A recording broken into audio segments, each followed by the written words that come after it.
Welcome back to Gibraltar. It's been windy on the rock today, but the sun's been out, and if you like live cricket, you love ECN today. We have 8 matches, and we've still got 3 to go here in this series. I'm Mr. Maximo. This is the FanCode ECIW Gibraltar, and it starts right now.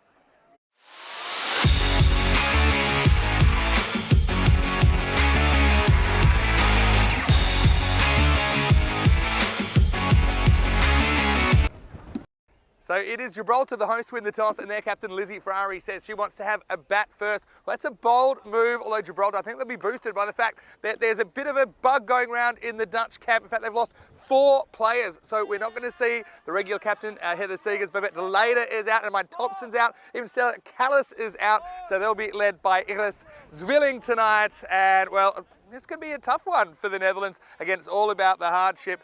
Gibraltar, they know a bit about hardship as well. They're without any points in the series, but I mean, maybe that gives them a little bit of an opportunity here. Anyway, whatever happens, I'm sure it'll be a great developing game for both of these squads as we head towards the midpoint of this tournament. Conditions today in Gibraltar, it was a beautiful day. It's about 19 degrees, although I think the sun will go down, the temperature will drop, the wind's up. I think that could cause a few problems keeping the ball under control. And right now, you can probably see if I had hair, it might be blowing off at the moment. Anyway, let's get ready for the first ball. Joe Wegasani will take you through the first moments of this one. The news from the toss in match 5 is Gibraltar. They've won the toss and they're having a bat. Yes, very good evening, ladies and gentlemen, and to everybody watching around the world, whether on FanCode in India or, of course, on our YouTube channel. I'm Joe Wegasani. Very big thank you to Vinny Sandu, Mr. Maximo out there. Here we are at the Europa Sports Complex in Gibraltar, which has seen such a great prolonged period of cricket, only to continue tonight as we watch this Gibraltarian team take on the tournament favourites in the Netherlands. Although the Netherlands, as we've just heard from Vinny, struck by a little bit of a bug amongst their ranks. We can see the expected score there as calculated by those 2 crickbots that are somewhere in transit around the world, awaiting to arrive in the warm and loving arms of Vinny Sandu. But 108 expected for the Netherlands, 46 for Gibraltar. Let's see how they fare in reality. It'll be a good challenge for these Gibraltar batters as we see them walking out. That's Noelle Lagua coming out there with Christine McNally. Lagua, she put in a pretty solid performance last night, struggling to get the run rate up and going, but did not give away her wicket easily. McNally as well, showing little glimpses. It will be a big challenge against them, but having spoken a little bit to the captain, Elizabeth Ferrari, another one of their top performers, they certainly see this as a growing experience. And as we've seen with cricket all around the world, especially the women's cricket in the last decades, it all starts at these originating points. Sweden, as we mentioned, only started playing the T10 cricket a couple of years ago. Anyway, we're here ready to play some cricket. Let's do this as soon as the umpires are ready. Iris Zwilling.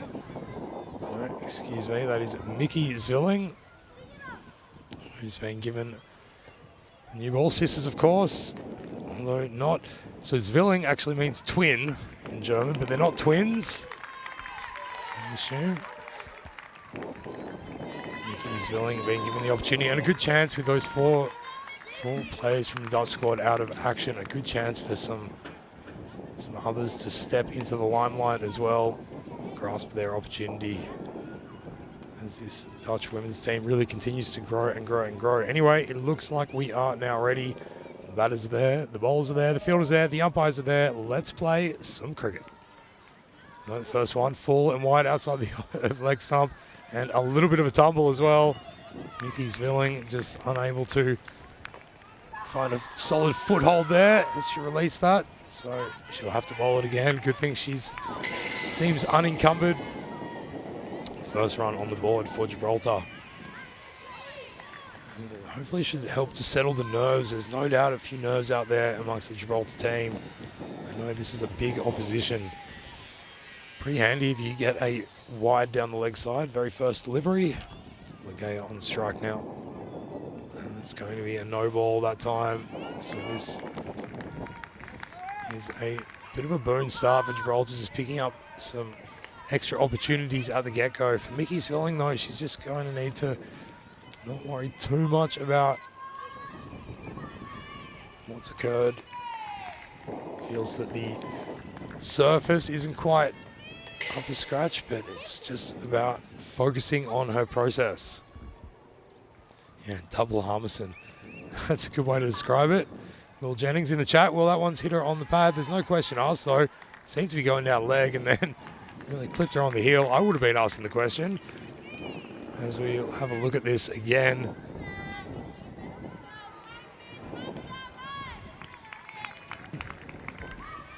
And you'll see here that it was seeming to go down, but then really ducked and dipped and hit right in front of leg.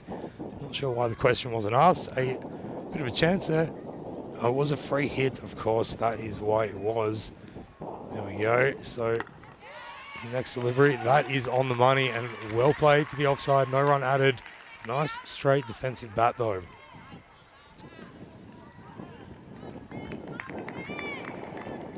Yeah, so that free hit opportunity. It's a good way to deliver it. A really searing Yorker in at the leg stump. And certainly these two Gibraltar batters out there will need to watch out for that variation of length, and we've seen the Dutch bowlers very, very aptly execute. So, and we've got the visible bails on tonight. The wind, well, Vinny said it was building up a little bit, but honestly, folks, it is the best weather we've had here in a month. And the wind now coming a little bit from the west, so it's changed direction. And as such, that big cloud that sits over the Rock of Gibraltar, when you've got that wind coming in from the east, it really blows up this hot air onto the rock, and you get this big cloud just streaming out the top, and there is nary a sight of it today. Clear blue skies. You can see the long shadows over the ground there. So that is a little bit of time taken to get to the next delivery. Not the bowler's fault though. It was an errant bail. All seems to be rectified now. So here's Zvilling. Oh, that's a good ball and well played as well by Ligea. Really well played. That was a good delivery. Straighter ball, but moving away from the right-hander and played with a nice straight bat. So no run added. And it is really for the Gibraltar team, just small targets here. Always keep yourself in the game by just setting small little targets. And we'll certainly be looking to see out this power play without the loss of any wickets. Once again, right on the money. Now Zvilling's got her radar tracking. And very, very nice forward defense as well by Ligea. It's not something that serves you terrifically well in this format, although we know for all of the players in this tournament, this is the first T10 action that they have seen. But for Gibraltar, against this formidable Dutch unit, it's a really good sign. Shorter ball this time and played late down behind square on the offside, and they scramble through for a run off the bat. Well, that's great going, and you can hear the rapturous applause from not only the other Gibraltar players who, once again, not making use of the bench that we have provided them, but rather standing up and crowding around the boundary in avid support. But there's also a few people in the stands, some of the visiting families as well of the players involved. Wonderful to see. So this one down the leg side and really well left by McNally.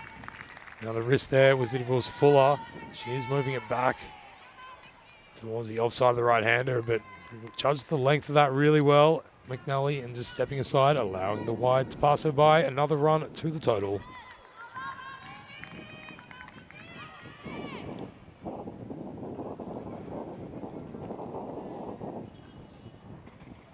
This one right on the money and plays a respectable drive on the front foot there. No run added, but well taken off the stumps. So a good tight tussle at the moment between bat and ball. Gibraltar 4 for none after 1 over. As we can have a look at the top batters, where you can see it's Ferrari, Ligea and Riley who've been doing the action for Gibraltar so far. And I would expect that as this tournament goes along, they will only be increasing their prowess as the experience is gained and gained and gained. Speaking of experience, a man with very much experience has just stepped into the box. Hello, Vinny Sando. Yeah, I've got dangerous levels of experience now on, as far as ECN commentary goes. Hi, everyone. Good evening. Welcome to Gibraltar. Good morning. Good evening to you as well, Joe. And to everyone watching on FanCode in India, as well as anyone in our live chat, ECN European Cricket Network. Here we go. And, well, don't know what the Gibraltarians have been feeding the Netherlands, but they've got 4 players out with a stomach bug. And so you see a bit of a windy night. Not as windy as it's been sometimes, though. I'd love the players' reaction saying, well, this is pretty windy, isn't it? And we all said, No, just this is hold on to your hat, literally. absolutely nothing. Probably 10% of what we get sometimes. Anyway, you can see that Mickey's Villing, a little bit all over the place, but only went for 4 in the first over. Hannah Landia gets the second over. And let's see if Gibraltar can make something of this power play. This one just a little bit wide of the off stump. So yeah, that wind is kind of going a little bit right to left, if anything, tonight. It's the opposite wind that we have had predominantly here at Europa Point. But I suppose it gives more opportunities for other players in Netherlands to step up without... Well, basically, it's 3 of their top order batters that are out. Their regular top 3 are out. And also one of their key spinners. Anyway, Landia gets a chance to use the new ball. Well located. See, okay, up. It's the stop sign up. So what do you think the approach is here from Gibraltar? What are they trying to get out of this innings? I think to bat out the 10 overs. That would be the very first step. And to push them up 50, I think, against this strong Dutch side. We saw them struggle against Italy on the first night. Yeah. To get upwards of that mark. But if they can do that, we know that they do have some wily bowlers amongst their ranks, Gibraltar. So yeah, that's true. Landia, again, it's in a good position. I suppose the issue is it's one thing to keep it out, it's another thing to score. Well, yeah. Sorry to interrupt, but I think that's also another aim, that learning the process of this format as they go along, how to get out of this kind of rut when the bowling is good and straight, and try to create options for yourself. Yes, it's not a bad shot. Probably the next level is then to try and work that down to third man. Yeah. You know, it does increase your chance of nicking it or missing it, but that's a ball that's not going to hit the stumps anyway. That's exactly what she does here, and gets a fair piece of it. Nice pick up and throw, but they get a single. So yeah, I suppose that's what you're trying to do. I mean, I think the mindset in T10 has to be, look, for Gibraltar in this innings, minimum you're looking to get 1 off a ball, and then if it's something you can hit to the boundary or over, then you go for it. But you're just trying to keep busy, I suppose. But yeah, it's going to be super interesting to see how the Netherlands manage their resources tonight. Nally. He really cracks this, but cracks it straight to point. It's the first wicket of night 3, and it's nicely held there at point. Wasn't a bad shot at all from McNally, but it was straight to Eva Lynch, and she didn't miss out. Yeah, gets a fair bit of bat on that, Joe, but unfortunately, Gibraltar lose their first. Yeah, didn't mind the shot at all, and could have maybe just played it a little bit later, just to try and find that gap. His point was sitting a little bit backward of square. Unfortunate for McNally, but I think the temperament was good. Yeah, I mean, sometimes you just got to play a good shot and throw the caution into the wind. That's exactly what happened there. Happened to go straight to point. It was a couple of metres either side. I think it was 4. So I don't know if there's such a thing as a good duck, but I mean, it's a pretty good-looking duck from McNally, but she has to go, and it's 6 for 1 as the captain, Lizzie Ferrari, comes to the crease at number 3. I want to say hello to Piers Fletcher, and mentioning Lara playing tonight for the Netherlands. Well, that's because they've been decimated with this stomach bug. So they're missing Heather Seegers, the skipper, Bebet Deleda, the vice captain, Sterakalis, and Annamine Thompson as well. So it's quite a few runs left at the hotel. Definitely. Yeah. But they ain't going anywhere. Hello to Harsh Mangat as well, to Chris Shinkle, Julian Dawson, Will Jennings, Josh Sayers. Hope you're well. Hope you're ready to settle in. 3 games tonight. So watch 2, get 1 free. 8 games across the network today. Crazy stuff. Landia will be happy she has her first wicket in the series. Pretty good looking shot from Ferrari. Doesn't get a run. Yeah, Ferrari looks in really good shape when she plays her shots as well. She certainly a capable athlete and has been probably her team's top performer so far in the tournament. I think so. Let's see if she can turn this into something. I saw her batting a little bit lower last night. Again, a good-looking shot. Straight to Lara. I tell you what, she's looking pretty good so far in the borrowed shirt. But that's the end of the over. Landia comes up with the goods, comes up with the first wicket. And after 2, it's 6 for 1. We'll have a quick look at the table And you can see the Netherlands have been pretty dominant so far, although Italy pushed them last night. They're in second position. Italy and Sweden play each other in the last match today, and that'll be a pretty interesting one. Gibraltar a little bit behind the pace, but they've been improving all the time. And of course, each team, they'll play each other twice, and then we'll have a finals night on Saturday. Saturday night fever, because it'll be finals day in Malta and finals night here in Gibraltar. Yeah, very excited we are for that as well, Vinny. Can't wait for all that action to unfold. You know, this is also a really good opportunity with, you know, those 4 unfortunate omissions for Iris Villing to really get a grasp on the captaincy role as well. Yeah, it's of course. A good bit of experience for her. Interesting opening bowlers that she's chosen. Yeah, Mickey's Villing gets a second over. I think this is all about just trying to get some rhythm into her, because she's a little bit off at the beginning. This one is a wide, but a good movement. And this is going to be a challenge, I think, for all bowlers tonight to control the ball, which has been swinging around a lot, but it's another thing to get it online. Yeah, so the predominant wind is right to left on the screen tonight. You can see the outswing that Mickey's Villing is getting. Magaya wants to get moving. Goes back and pushes again. Can't get a run. Yeah, Pierce saying in the chat, this is what you want from a Dutch perspective. Awesome opportunity to give some of the other Dutch batters a go in T10. Yeah, for sure. Yeah, 100%. Agree with that, Pierce. Now, there's a chance that we might actually get the Dutch coach, Shane Dietz, up here. Lovely. A little bit later in this innings. And so, yeah, he's agreed to maybe jump on the mic. And so get your questions ready for Shane when he comes in. He's a very good first-class cricketer in Australia. It's well bowled. That's the out movement again. That's Jolene Van Vliet behind the stumps, substituting for Babette Delata tonight. That's a really great line of length. Seeing there, Ferrari just unable to what to do with the feet, whether to go back or forward, and in the end just caught on the crease, waving the bat outside off. Van Vliet looks pretty accomplished with the gloves as well. Looks like no part-timer so far.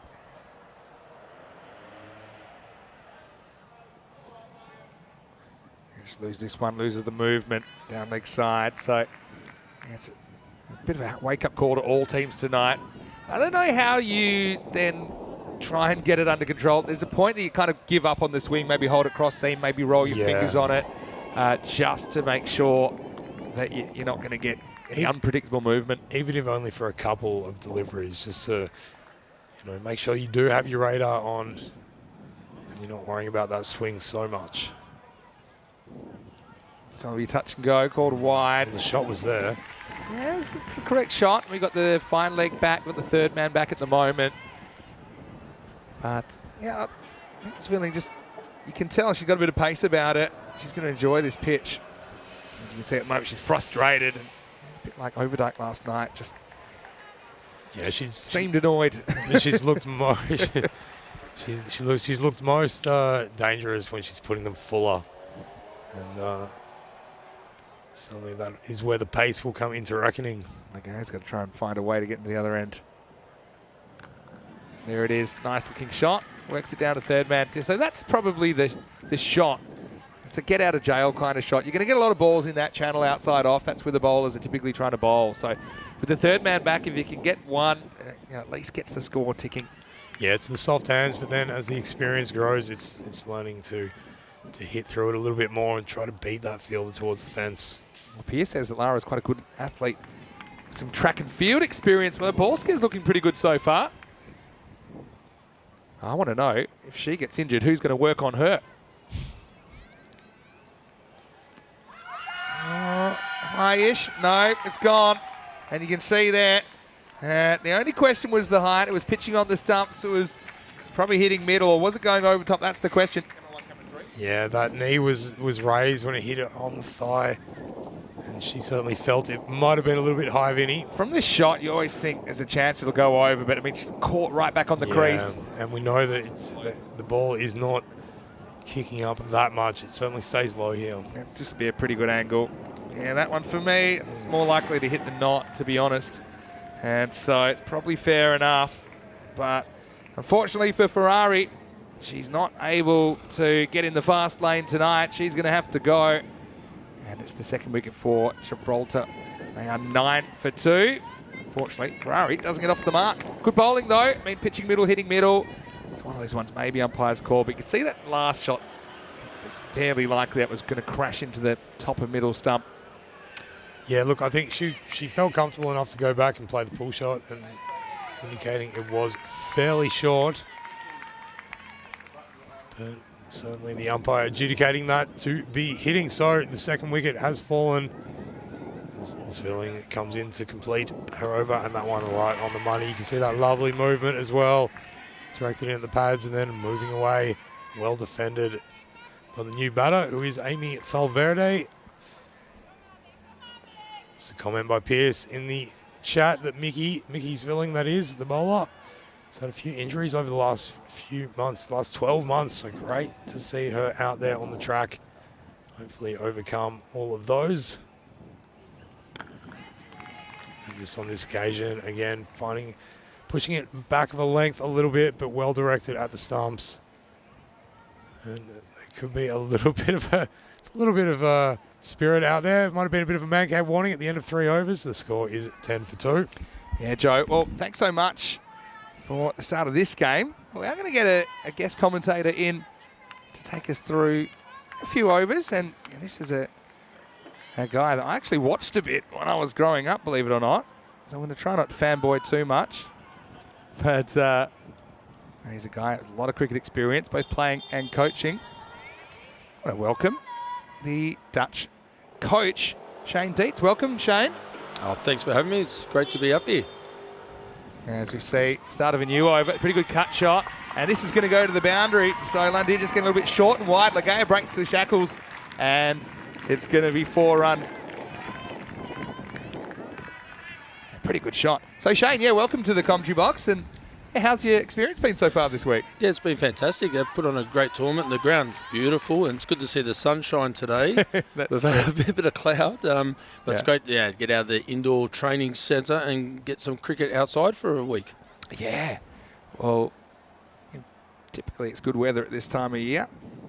Oh, it's a good ball. Shaped out, maybe seen back in. Lagaya plays and misses. Yeah, look, so is it your first time at Gibraltar? Yeah, first time on the Rock. I'm really impressed. It's a pretty cool place, and hopefully get a chance to have a bit of look around. But today was our day off, but unfortunately we'll babysitting some girls who are a bit sick. So it's been a long, tough day. I was going to come to that.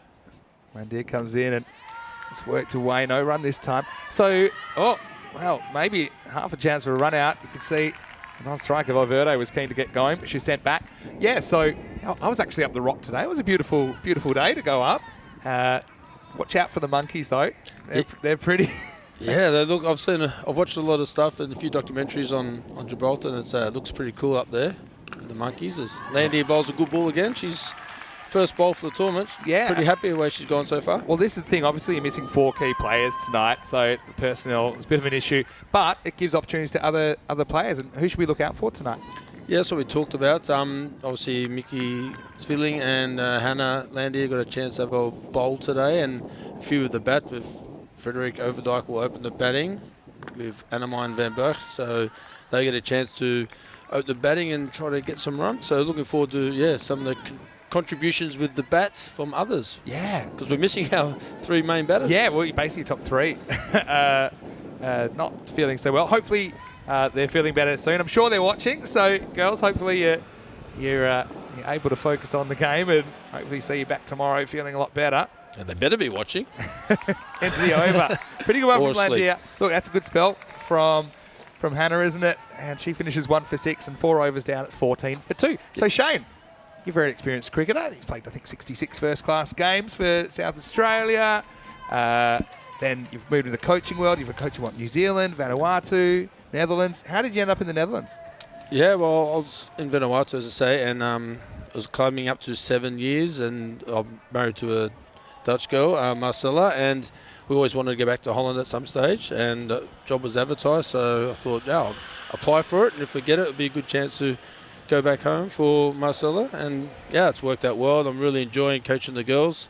They're a pleasure to coach. They're so passionate, enthusiastic about cricket. Yeah. It's unbelievable, and it just you breathe off that and enjoy their passion for the game. It's fantastic, and I think a lot of associate cricket is a bit like that. A lot of passion for the game, and love the game a lot. And it's really infectious. So it's been a great experience so far. Yeah, it's really obvious that you have the enthusiasm for it. Here is Annemine van Berg, who starts with the ball. It's on the stumps. They won't get a run here. Yeah, so yeah, it looks like you've got that enthusiasm. The girls are all really seem like a close-knit unit. And obviously, you've played some quality opposition lately as well. Yeah, we're trying to go up the rankings, so we've got to play teams above us. And we just had a great tour of Thailand, who are a really good team. We got experience in the World Cup, and that was a fantastic tour on their surface, which was a bit different, a lot spinning, lower, slower surface, which we're not used to. This is one of my questions. What would you compare the Thai pitch to? Is it more Indian style? Is it more West Indies style? Or? Yeah, I would say West Indies style, sort of like rolled mud, but it actually played pretty good. It played better than it looked, and it was a pretty good facility they got there, and really good team, really well coached, and a great association for cricket. They do a great job there, and that was a great experience. Yeah, they've got some really talented players, that Thai girls, so it was good to play them, and we got a win. We should have won a couple of others. We just probably a couple of close ones. Yeah, right? we got in front, and we didn't sort of know how to win, which is something we've got to learn to do. Is learn to be players winners. We can get in front, get the momentum, keep that, and that's what we're really working on this year and focus on. Burke getting it in dangerous areas at the moment as we approach the halfway point of this innings. Yeah, winning's a habit, losing's a habit, right? And yeah, winners win. It's one of my coaches used to say to me. We say to our team, but yeah. And that's what we've talked about coming here is trying to get in front of the game early, be on the front foot, bat and ball, and drive the game and get in front and really control the game. So that's something we need to work on mentally, and we've done it pretty well so far. It was a good game last night with Italy. They showed a lot of passion and skill. It was a really good game. Had to fight for it last night. This is what's coming up on ECN, and on Monday we'll have the European Cricket League. It's the Champions League of European Cricket. The Netherlands will be represented by VOC Rotterdam. Piers Fletcher's in the chat right now. He's saying hello to you, Shane. He said your co-coms from the Dutch summer. Of course, fellow co-commentator. It was there. The Oranje summer last year, they had so much high-quality cricket there. They won the ECC on our network also, which was a really good effort from Sebastian Bruck and the guys. We're hoping, obviously, to one day have a women's ECC as well. Be fantastic. You know, the men's ECC, we've got 30 countries this year. As we start the 6th over, and Ligea, she's been the rock of Gibraltar so far. She is able to keep this first one out from Frederik Overdijk. And of course, she holds the world record for figures. World record, 7 for 3 in a T20. And 3 wides, from memory. Is that right? So but, she seemed a bit frustrated last night. I don't think she was getting it right where she wanted it. Yeah, she's had a few small injuries, concerns and stuff lately, so she's just getting back into it. A bit frustrated, but yeah, she can bowl stump to stump. That 7 for, I think, we're all LBW and bowled. Just bowl really full and straight. Yeah. And she bowls our death overs usually. She can bowl good Yorker. So she's just getting back into it, and it'll be good for her to get 2 overs under her belt today. Yeah, for sure. So just look in the chat. We've got Harsh in there. He's impressed with Noel Ligea's stance, and obviously not scoring particularly quick, but able to handle the bowling so far. Maybe until now, because that looks like it's going to be gone, and it's out. Yeah, I suppose this one straightens down the line. We'll talk about this breeze tonight, kind of coming right to left, and I think this one bends for me. Ain't going anywhere but hitting the stumps. Yeah, definitely with the breeze. Just a little bit outswing to assist that, wasn't it? And right on the money. Well, I've got to say, I like Ligea, though. She's a gamer. She wasn't too keen on going, but she's going to have to, as Gibraltar lose a 3rd wicket now. It's 14 for 3. So, yeah, Rich Askew in the chat, Harsh in the chat. Any questions for Shane Dietz, put them in the chat, and I'll put them to him right here. And tell me, what do you think about the format? Obviously, it's a little bit different. I mean, the boundary's a little bit closer. It's everything's kind of magnified. Everything's compressed. What do you reckon? I absolutely love T10 formats. Even in Vanuatu, we had some tournaments which was live streamed and went really well, but a T10 format, mainly because I think everything's really exposed, and yeah, you've got to be good from ball 1 with the bat or ball. Every ball's got a bit more pressure on it, so it really trains a bit of pressure situations. Yeah. It trains a bit more X-factor cricket. You've got to go after it early. You've got to have your good slow balls, variations as a bowler. So it really develops those white ball skills a lot more. Overdijk gets her first wicket of the series, then sprays one down leg side. Yeah, for me, you have to be fearless. I mean, that's the thing. As a batter, you've got to be fearless. And I think it really trains decision-making under pressure. Yep. So, I mean, a higher proportion of the game is a pressure moment in the game that never really drifts. So I think that mentally, it's a great kind of tool for short-form cricket.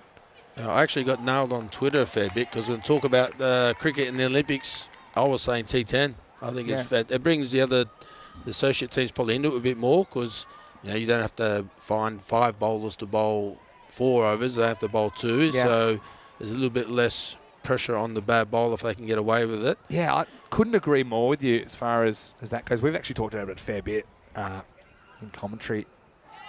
As Riley may sneak off strike here. Well, in fact, she won't because that's gone all the way. It's a little nutmeg. And actually, Jolene Van Vliet's been pretty good behind the stump so far, but unfortunately, kind of yorks herself here, I think. And this is going to be... Or hit the edge of the synthetic there, I reckon. Got a little bad bounce. I'll give her that one. We'll still go... You're a bit of a former... Stats, you did a bit of keeping, so you know... Yeah, I know. I'm always going to back up the keeper, but unfortunately, Joe, that's going to go as a stat for a misfield, so unlucky. Right, you have to put that down. One of our KPIs. Shane doesn't have his notebook up here, so don't worry. Oh, mental notebook. It's real wide. Yeah, no, I said the same thing. I think sometimes in cricket, it's such an insular society that it's hard to look at it from outside the cricket world. So after I stopped playing cricket, I actually played baseball and I actually travelled a little bit. And so I kind of have seen, when I describe cricket to people all the time that don't have a really grounding in the game, they have all these preconceptions. As we get to the end of the 6th over, it's going to be 20 for 3. So I still think 3.5 hours to 4 hours, it's too long. It's too long for people to get into it. And I think this format of lots of action, the game never really drifts. The duration is the same as a football match. It's 45-minute halves. I think you could do that. Even artificial surface, if it's in LA or something, you don't need a turf wicket. It reminds me of rugby sevens in the Olympics is really successful. It showcases the game, and then maybe people then kind of latch on and understand and want to follow the longer game. Yep, I agree, and that's how people got to look at the game differently. You don't compare it to Test cricket. It's a different skill set, Test cricket to T20 to one day and T10. It's all a different skill set. It's actually quite harder sometimes, T10 or T20, because you say that pressure of scoring off the first ball is always there. Well, this is a boundary. It's a really good shot. Good shot. Valverde, well, good things come to those who wait. She got dotted up 8 times, but the 9th time's the charm. Yeah, she got the full toss there and put it away. It's good effort from Van Burg. Do you call this a misfield, though? Yep. All right. That's 8. You got to set the bar high, I suppose. Exactly. We want to go to a World Cup. We've got to be stopping them. That's the standard we've got to set ourselves. And I suppose here you got the artificial turf, so you don't really have too many excuses of getting bad bounces. Yeah, we play a bit of cricket in artificial outfields in the Netherlands, so the girls are used to it. And I think it's really good. Is it HCC, which is artificial turf, or is it VRA? Quick in The Hague and HBS in The Hague. HBS. They both got artificial. HCC has their second field's artificial, which sometimes they play on. Anyway, Banker just asked in chat, how did the Netherlands team get the stomach bug? I don't know, Shane. I don't know. Well, the first person, Annemine Thompson was the first one yesterday during the game. So really, she's patient 1 or 0, whatever they call it, and then 3 got it overnight. So and no other team's got it. So it's not the food or anything else. So I'm not sure. Are they rooming together? No, all separate Could rooms. be a pretty nasty place to go tonight. I'm a bit nervous. It's going to go around the whole room. I was a bit funny this morning too until about 9:30. Then I felt a bit better. So there's a bit of a nervous team at the moment. Well, a monkey stole my lunch, so I'm not going to get food poisoning today. Oh, you're right. Then you got to feed the monkeys, mate. Keep them happy. He's got a run out chance. The ear spelling and hits the stumps. That's going to be gone. I think they'll probably have a look at this. But I can tell you right now that unless the world stops and spins the other way, this is going to be gone.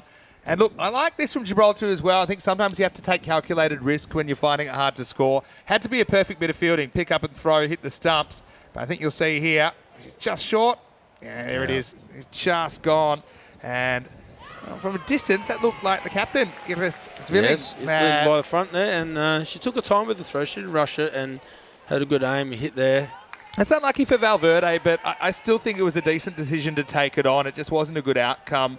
She hit a nice boundary while she was out there, but that's all she's able to contribute in this innings. She's the 4th wicket fall, and it's 24 for 4 after 7. I'm looking forward to Lara Nico getting involved with the game. Let me off the physio. She's now officially a quadruple international. Oh, you have to tell me about that. So she's ran 800 metres and steeple jump back in her day. She was an athlete, and then since then she's played AFL for the Netherlands, touch rugby for the Netherlands, and now cricket for the Netherlands. Unbelievable. So 4 sports representing the Netherlands. Yeah, she is meant to be here as your physio, though. So I said, if she gets injured, who's going to look after her? You. No, that's... I'm not care. She doesn't have to play tomorrow, so it doesn't matter. This is the schedule for tonight. Gibraltar with the double header first up. Also see Italy twice. And so obviously Gibraltar can take on Italy, who really impressed me last night, the way that they really stuck it to you a little bit, made you work hard. In the end, we got Italy and Sweden in the last game of the night. I think that'll be a really interesting one as well. So stick with us. It's the first of a triple header tonight. A fantastic night of cricket. If you're in Gibraltar, get down and have a look. It's fantastic. Yeah, of course. Little bar up there as well. Looks really good. Might sneak up there later, possibly. So we've only got one game, so we've got the early game. So yeah, I was going to say. A few hours off tonight. Yeah, if you do get a chance, I think the team would love to go up the rock. Take the cable car up. And that was one of my questions for some of the players. Have you had a chance to see Gibraltar? No. It's a bit funny because we're staying in Spain and then you come across the border. Bowled, and a really nice piece of bowling from Van Berg as Raghunath isn't able to score either. And if you get it on the stumps, you can have a pretty good time here at Europa Point. 5 wickets down now, 24 for 5. You've been working on her actually bowling straight. That's been her thing, being too far outside off stump. So I'm happy about that. That's something we worked on. It's good to see things you work on come off in the game, and I'm really happy for her. She used to be a medium pacer a few years ago and switched to off spin, and she's developing it really well. Yeah, it's certainly a pretty useful skill to have. Yeah, finger spinners, they just have that accuracy that they tend to... I think across the board, I've seen good batters make more mistakes against spin than pace. I think on this field, on this surface as well, this kind of surface, I think that they sometimes just try and over-attack. Yeah, I think spinners are gold in the short format. Good spinners seem to be the ones that win their games if you get good ones. When T20 first came in really short form cricket first came up, they said this will be the end of spinners. They said, forget it, it's going to be terrible, it's going to get hit out of the park all the time. It's quite the opposite, hey? Yeah, there's talked about that in one-day cricket as well, at T20. Warnie just changes everything all the time, so... It's true. I'll tell you what, Neve Robeson comes out. She should have got a run here. It hits into a gap, but there was just a little bit of hesitation. In fact, not a little bit. There's a lot of hesitation here. Okay, come back to live. You can see there, as they're coming and going. And now she's going to have to be going.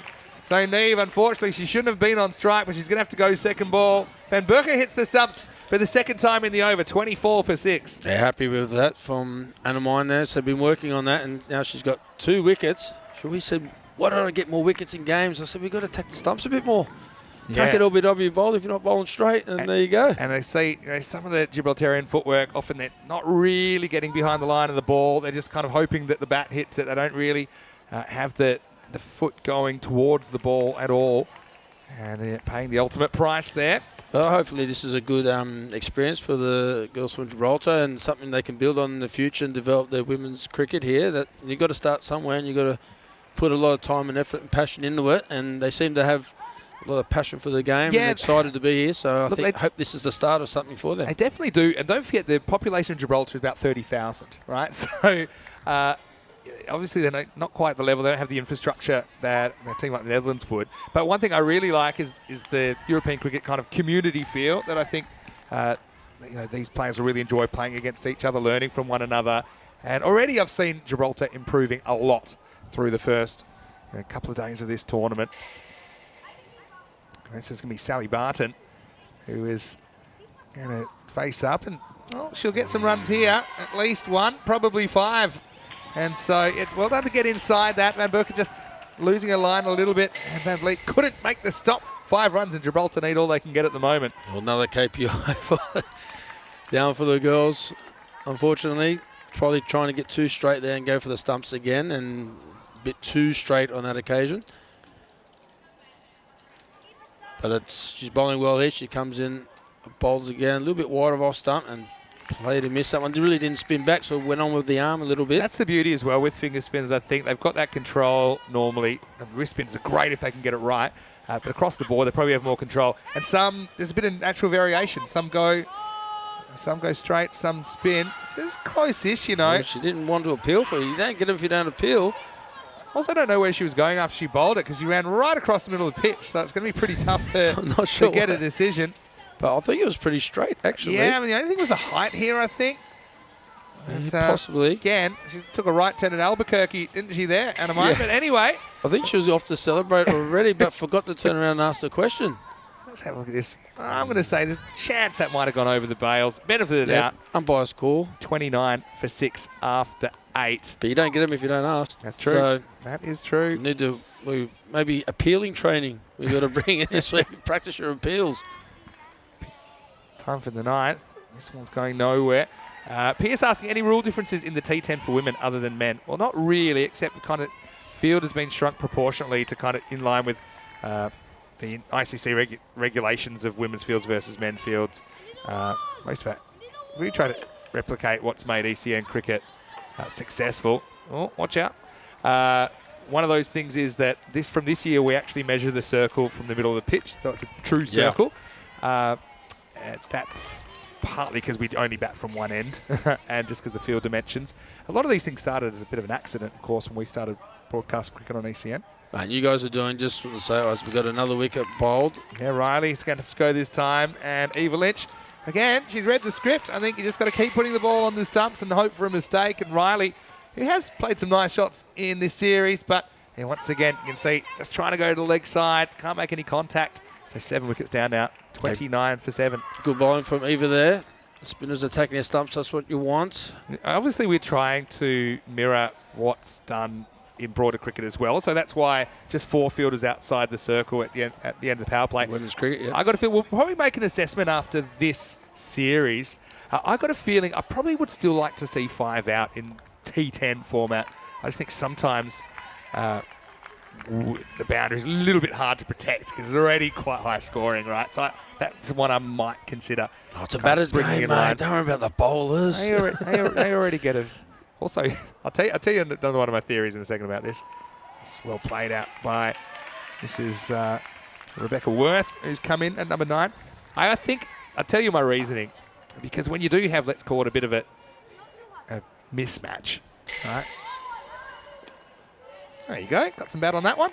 When you have a bit of a mismatch, I think it just allows the team that's the minnow to maybe protect the boundaries a bit more, whereas when they're batting, you'll find you'll often have more in than you need, right? So I think that for me, that's one thing we could probably make in line with the men's. Just my opinion, but I mean, the powers that be will make those decisions, and obviously we'll look at how successful this tournament's been. It's been really popular so far. Maybe make some adjustments going forward for future tournaments. And a 9 overs, 29 for 7. Yeah, for us it's just fantastic to be here, and it's great. The ECM put this on for women's cricket and trying to grow the European women's game. I think it's a little bit behind the men's, but there's a few more countries coming through. Good to see Sweden here. It's the first time I've seen them, and Italy. And, you know, France are going okay. Germany getting it right up there, going really well. Austria as well. Austria, Romania, Spain. Other teams coming through. Jersey as well. No, technically Europe, not in the EU though. Yeah, that's true. No, they count because they're part of the ECN family. Here we go with Overdyke to finish off in the 10th. Nice little cut shot. Yeah, that'll do. Sally Barton gets off the mark, and you hear the crowd going wild. She might get more here. Overthrows. Good backing up there from Caroline DeLonge. Seen a few overthrows already in this series. You're in Van Loon in the chat saying sending all our love and support to Jolene Van Vliet. Greetings from her roommates in the Netherlands. A lot of people tuning in. Fan club for Jolene, eh? She's got the gloves on tonight. Has to use them here. That'll be a wide. So yeah, she kept really well a few times last year. World Cup qualifiers in Zimbabwe. She took a brilliant leg side stumping against Bangladesh. Yep. She kept brilliantly that day. So she's come from hockey. She played hockey and they just started playing cricket. They invited all the hockey girls to play cricket. And went to a tour to Australia, which was a hockey and cricket tour. And now she's continued on playing cricket and going quite well. What did you play growing up? Did you play from New South Wales? New South Wales. Did you play rugby league? What did you play growing up? Yep. Yeah, I was at school playing rugby league. That was probably my #1 sport. So I had a bit of a foot injury and cricket was going okay. Made the Australian under-17s team and then probably had to make a decision. Yep. At the age of 17 and chose cricket, but I was real passionate more rugby league. Didn't really like cricket that much.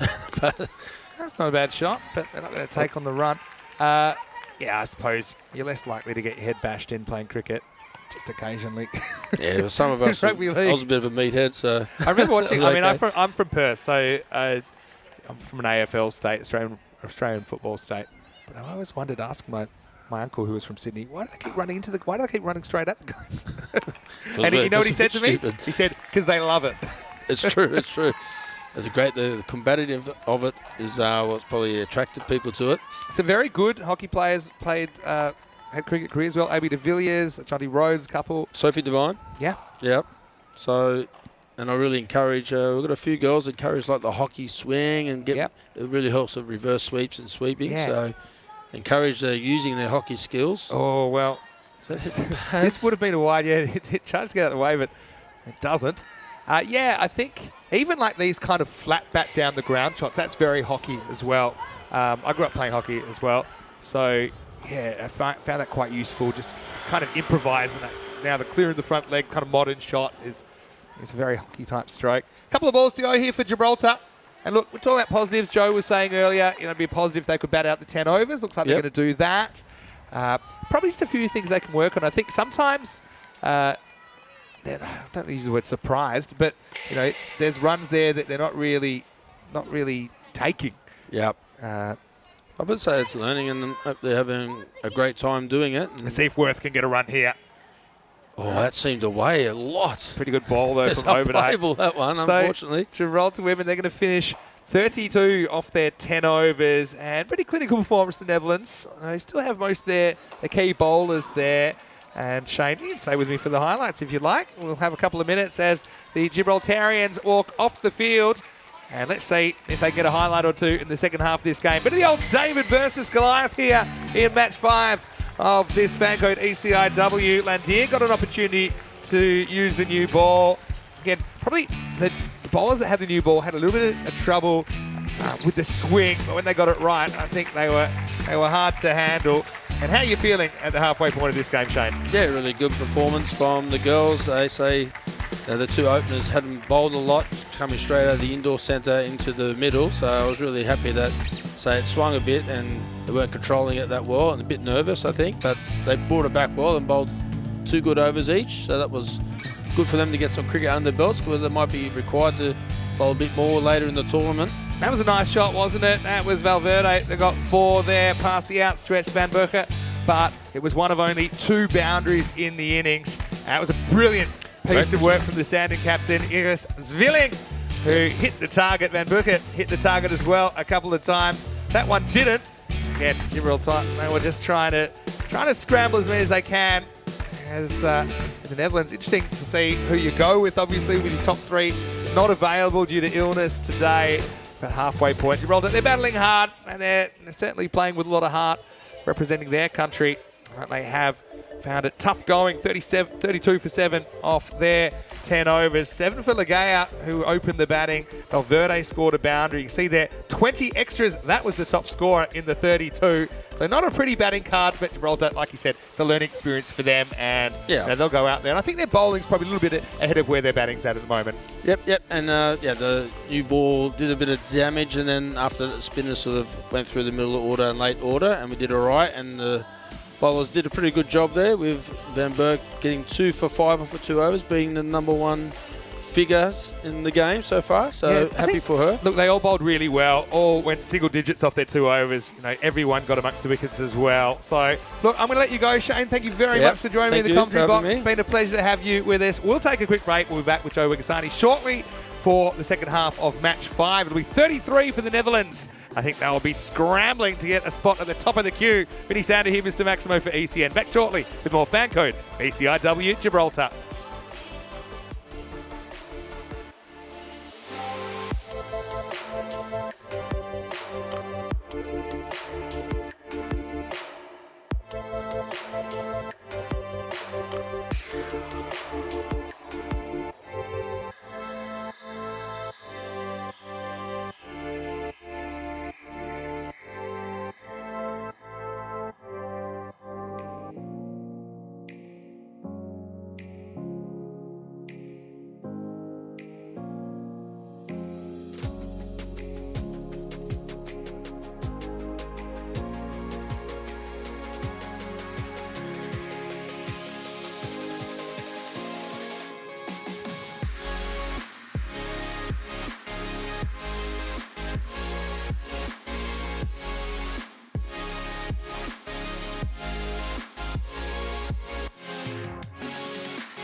Hello and welcome back to the Europa Point Stadium here in Gibraltar. Vinny Sandu here, Mr. Maximo for ECN. It is night 3 in this FanCode ECIW quadrangular tournament between 4 European nations. Our first ever women's T10 international cricket.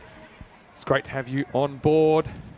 And I am here welcoming back into the commentary box Joe Wegasani. Joe, obviously Gibraltar finding it pretty hard going in that first innings, but I was saying before, they're probably a little bit ahead with the ball of where they are with the bat. Let's see if they can make some inroads into this readjusted Netherlands top order. Yeah, absolutely right, Vinny. Thank you very much for welcoming me back, and welcome to everybody around the world, wherever you are tuning in to this cricketing action at the Europa Point Sporting Complex in Gibraltar. Yeah, I thought Gibraltar would have set themselves some little targets, and certainly batting through their 10 overs would have been one of them. Yeah. Good to see them do that, only losing the 7 wickets along the way. And something else I noticed is that the forward straight bat play was much improved. They did pretty well keeping the ball out for the most part. I think turning it into runs was the issue. I mean, they were assisted by 20 extras in that 32. Did hit a couple of boundaries in there. But I suppose the Netherlands, they'll be feeling this is an opportunity for a couple of players that don't normally bat in the top order to get a go. You can see Annemijn van Bergen is going to open up. Lizzie Ferrari is going to open the bowling. So 33 is the target. Shake, rattle, let's roll. We're going to have to work on that pronunciation, Vinny. I was just going on what Shane did. I thought he did pretty well. He said it confidently. Van Bergen. Van Bergen. Bergen. Okay. Here's Ferrari. Good start though, and this is the thing for Gibraltar. I mean, when they've got the ball where they've wanted it, they've had success. You see Lizzie Ferrari gets good outswing. We saw her struggling a little bit with the right-hand, left-hand combination last night, but that's a pretty good start to Van Bergen. Oh, beautiful, Vinny. That was basically native. I like your Dutch. You know, I'd like you. Maybe you can do me a favour, because we've got a lot of Dutch viewers here at the moment. In between, when you're talking, can you just speak Dutch until the end of this over? Inderdaad. Ja, zeker. Okay. Dat gaan we graag doen. It's agreed. I was having a chat with some of the women in this Dutch squad, and they told me that I have a South African accent when I speak Dutch. Is that right? Yeah. Don't know what that Probably means. makes sense. Hang around Don't know if that's a good thing or not. So this is. Why don't you just take over for the rest of this over and do the whole thing in Dutch? I like doing different languages sometimes. Yeah. Deal? Oh, okay, let's see if we can do this. Ferrari komt aan en dit zal nu een breed zijn. Dit moet dan in nieuwe, dit was in breed en ook in no ball. Was it also a no ball? Did it hit the patch? No, it's just a wide. Alleen de één wide. Zal ik je dan ook iets in Nederlands vragen? Should I ask you something in Dutch? Ja. En nog een wide van Elizabeth Ferrari. Dit moet zij wel beter doen in de volgende ball. I used to work pretty closely with the Dutch company, and they were always taking me to the Dutch parties. And after a couple of drinks, I'd start nodding, and they're saying, "Oh, you're understanding us?" And I say, "No." But I do love Dutch. Keep it going. The key is to nod and laugh when everybody else is. Well. Kijk nu, jongens. Dit is de eerste wicket voor Gibraltar dat zij tegen Nederland hebben genomen. Kan je dat geloven? Er was een korte bal buiten de offstamp. En met de geprobeerde cutshot is hij bij backward point gevangen. Well, for the Gibraltarian viewers, I'm going to call this one in as well, because Ferrari gets a wicket here. You can see there, just sliced away, and it's Prabha Raghunath who's come into the lineup. She takes it, throws it away. In fact, doesn't even throw it away. Nonchalant there. And then she's swarmed by her teammates. Really, that's what this series is all about. Gibraltar coming up with a highlight, and the Netherlands lose a first wicket. It's 3-1. Yeah, great breakthrough as well. I think for Ferrari, for her confidence, that is an amazing accomplishment. When she's on the money, she looks very dangerous. But has also been on the wrong side of a few deliveries going down the wide line. Only one run off the bat so far in this innings. Volgende, en dat is een goede bal. Terug, hoe zeg je dat? Beschermd. Defended back. And Chris has said cricket terms are in English in Netherlands. Yeah, that's typically the case. And I had this debate with a few people. Although I do understand that. They should be. But you feel like as that one's hit up in the air and over extra cover, bouncing all the way to the rope, 4 runs. Well, I'm going to give you full marks for your Dutch commentary there, Joe, and also full marks to Lizzie Ferrari, who does get the opening wicket. That last one, upish, well struck by Iris Villing, who comes in at number 3 at 7 for 1 after 1 over. Great catch, says Josh Sayers in the chat. 14 matches without a golden ball. We had a golden ball free day in Malta today. Pretty interesting one. Unusual. Yeah, Victoria Lions got their first points though. I saw they knocked over Gozo CC twice, so they actually overtook them in the ladder, and Gozo CC ended up on the dead bottom. And that was Victoria's first two wins, wasn't it? First 2 wins in ECN cricket. And we've been working towards it. And Gozo CC, they'll be kicking themselves. They're always the bridesmaid, never the bride. They've always just missed the finals. And they had a real opportunity against the bottom place Victoria Lions to kind of climb up into the 8. And unfortunately for them, it just didn't pan out. Here's Valverde getting the second over. Oh, this one goes straight through everybody, including Sally Barton, the keeper. Yeah, but really good work by the fielder at third man position, coming around and backing up very quickly, ensuring it didn't roll over the rope either. I do like giving keeping advice sometimes, but Barton turns from wicket keeper to wicket destroyer here. Yeah. Collateral damage. Yeah. That's the little 1%ers that can be worked upon.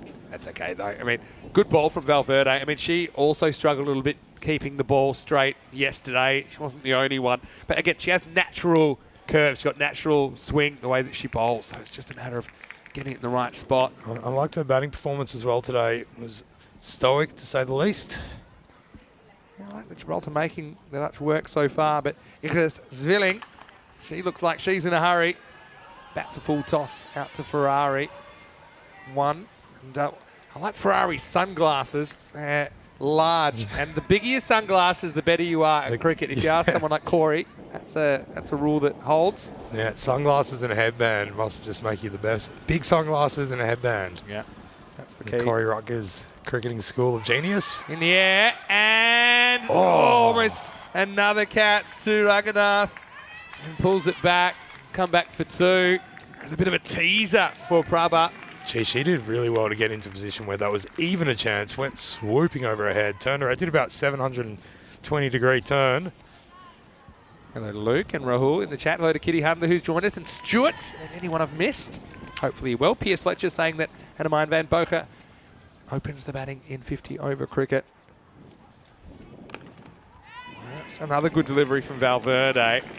And I can't get it away. Hey, Vinny, there's something I'm really enjoying about this series, which we are seeing a little bit more of this time. There's such great support in the stands here for this Gibraltar team. Oh, it's deafening. And you're also noticing on the chat a lot of good support for this Dutch team. You've got Jorien van Loon, the housemate of Jolien van Vliet, saw that in the chat. So good to know that there are people back in the Low Countries tuning in.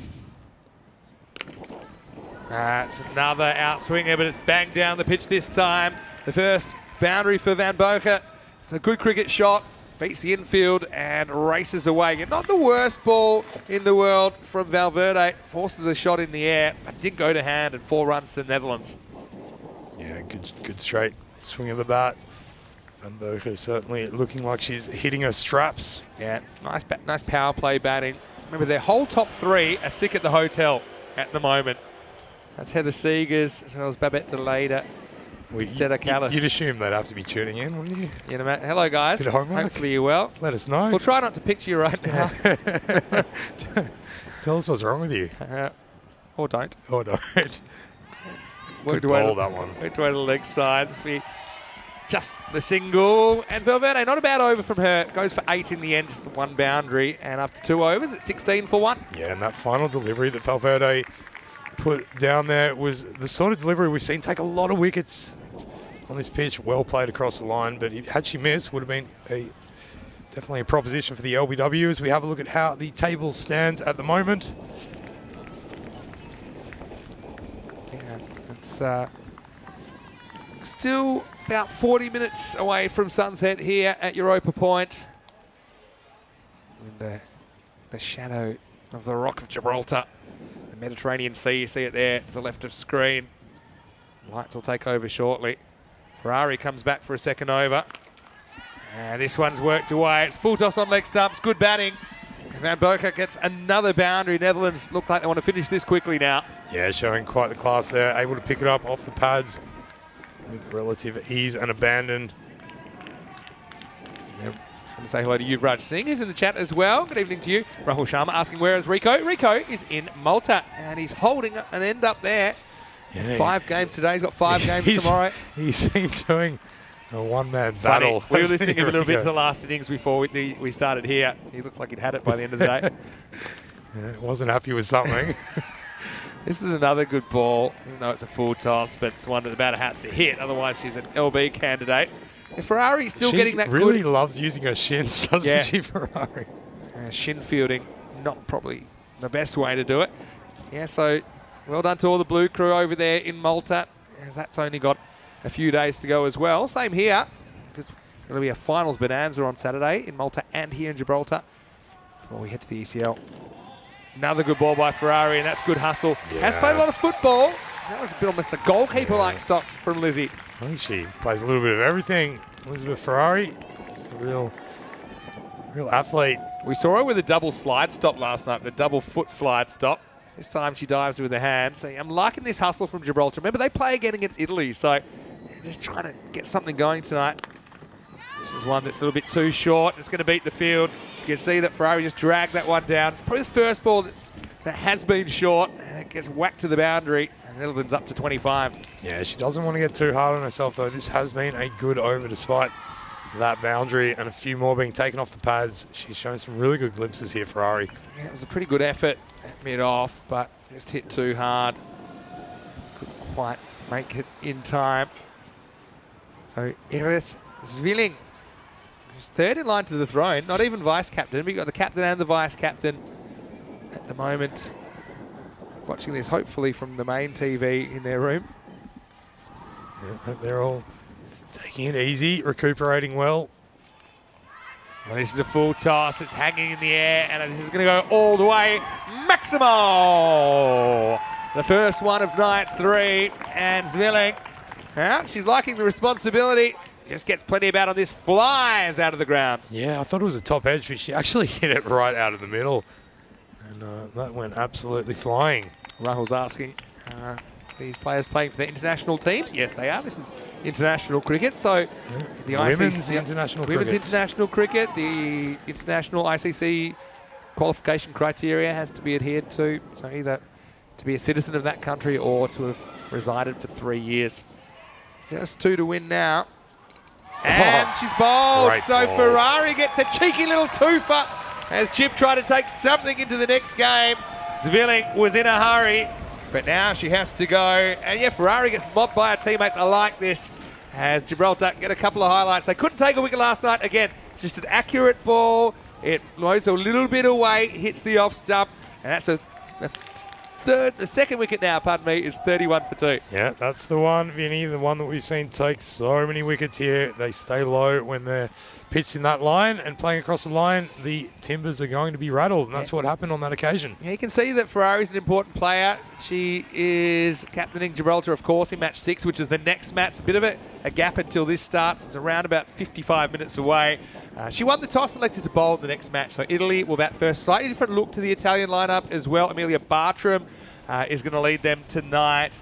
And yeah, they've listed Landaga and Kirandeep Kaur in the top 2 positions. So yeah, I think Italy will try a few things against Gibraltar. And then Italy, they will play Sweden in the next game after that, which will be the final game of the day. Speaking of the final, this could be it. Well, oh no, they've thrown it away before, so it will be a boundary. You didn't even get a chance to brag about Blag. Yeah, well, we're going to talk about Yanira Blag, I'm sure, in the next game. I am a bragger, and unfortunately this, I like what she's thinking here. Yeah. Throws it away, but it's going to be a forward pass in rugby, and that is going to end the game. So the Netherlands are going to win this one with 41 balls to spare. Look, when it came down to it, just weren't able to get enough going with the bat. They'll be wondering how they can perhaps improve that area. I suppose, running into the Dutch team, which didn't really have their bowling Front lineup, line. Yeah. affected by that unavailability.